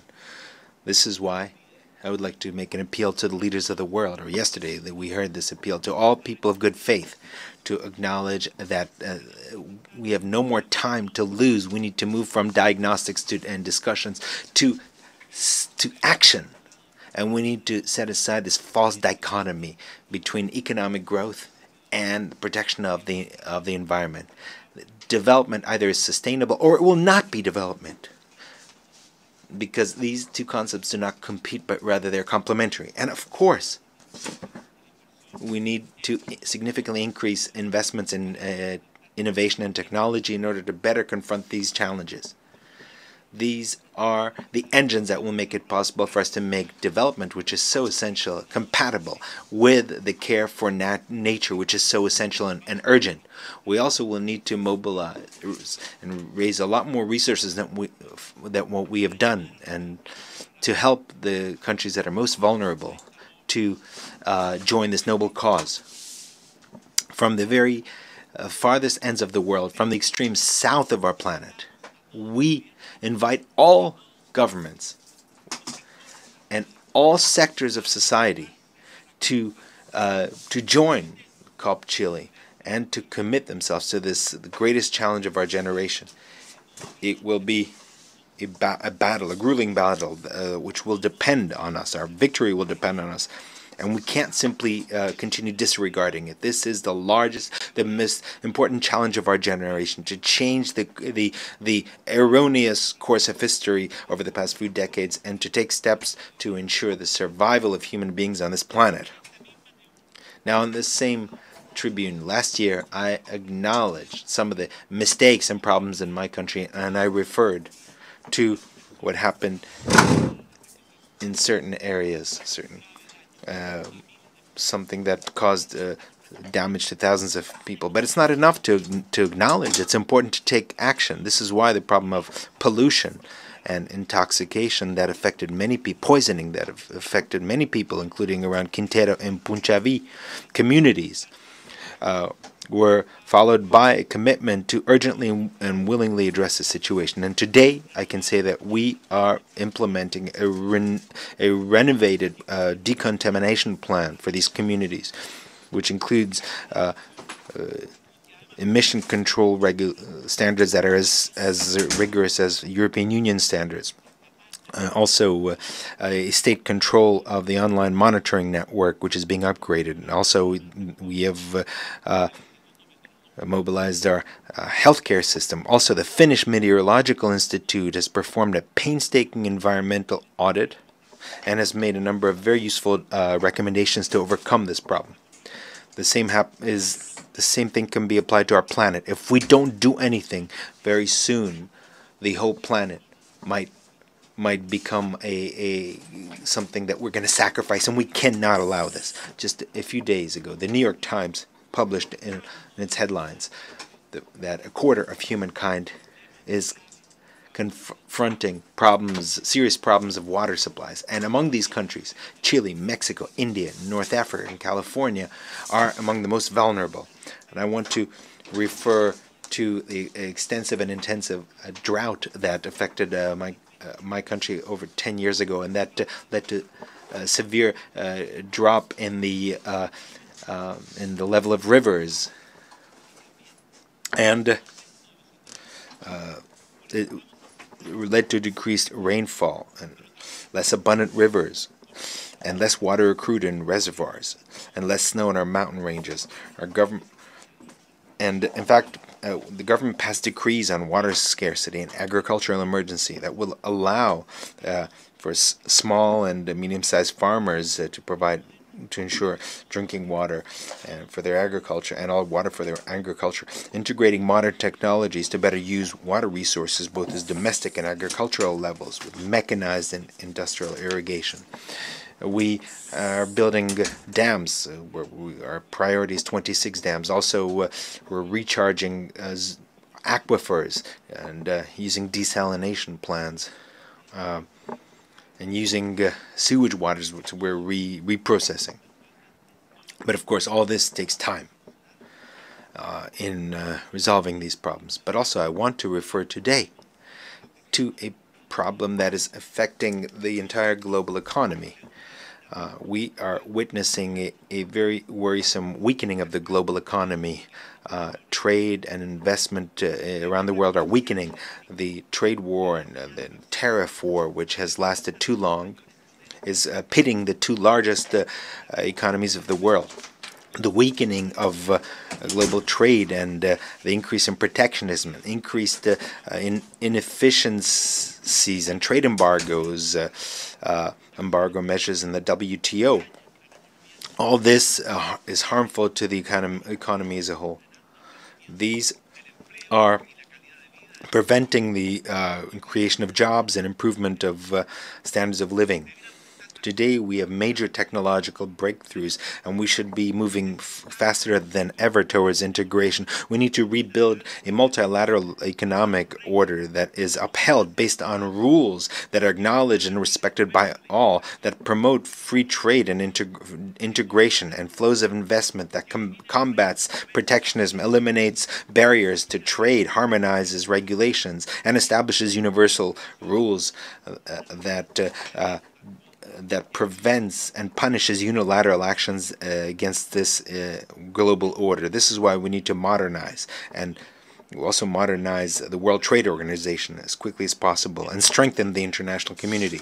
In November of this year, Chile will be hosting the APEC Summit, which brings together economies representing over 2/3 of the world's GDP, and we hope to achieve significant progress in free trade and combat and in the fight against protectionism. However, just a thought, today when the world is in dire need of leadership and guidance on climate change, on global warming, on free trade and integration, it is not reasonable that the two greatest powers in the world, instead of unifying to demonstrate leadership and effectively confront these problems, are confronting each other, leaving a very worrying and serious leadership void. Lastly, I want to share some thoughts on the fact that there's no incompatibility or conflict between thinking of a more global world and at the same time being patriotic. These are not opposites. They're two sides of the same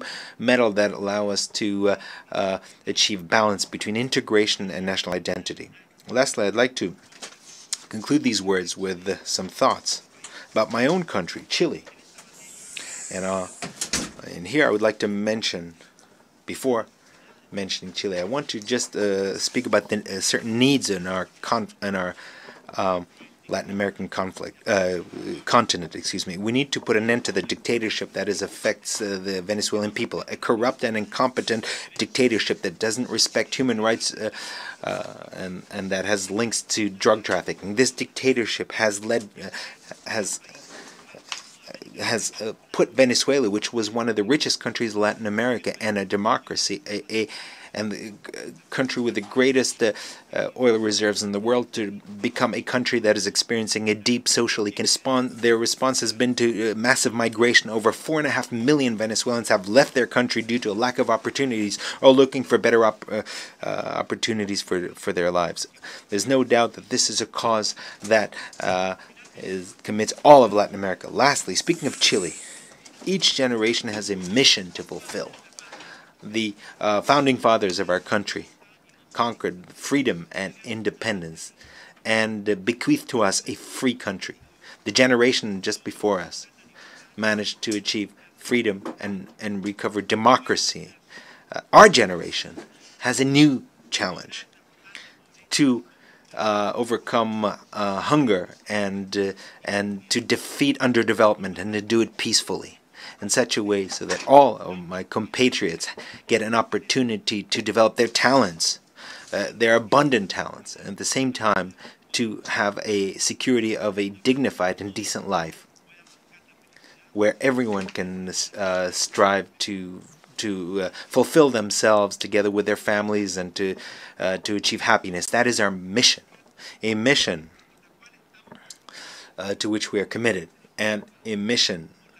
I pray to God that He illuminates our path, that He blesses the Chileans and all the people, all the nations of the world. Thank you very much. On behalf of the General Assembly, I wish to thank the President of the Republic of Chile for the statement just made. May I request representatives to remain seated while we greet the head of state.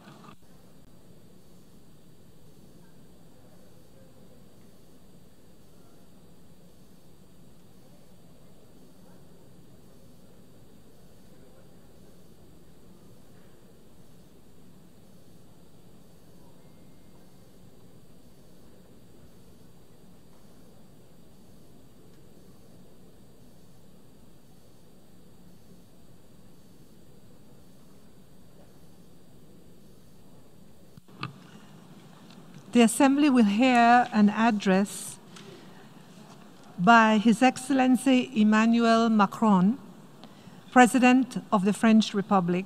I request the protocol to escort His Excellency.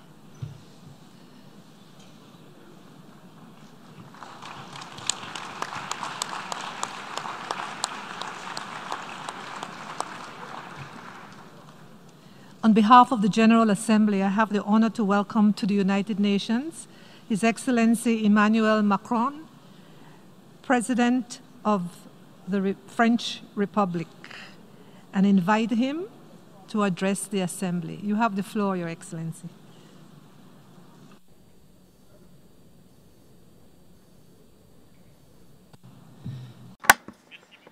Thank you very much, Madam President. Ladies and gentlemen, heads of state and government, ministers, ladies and gentlemen, ambassadors, friends.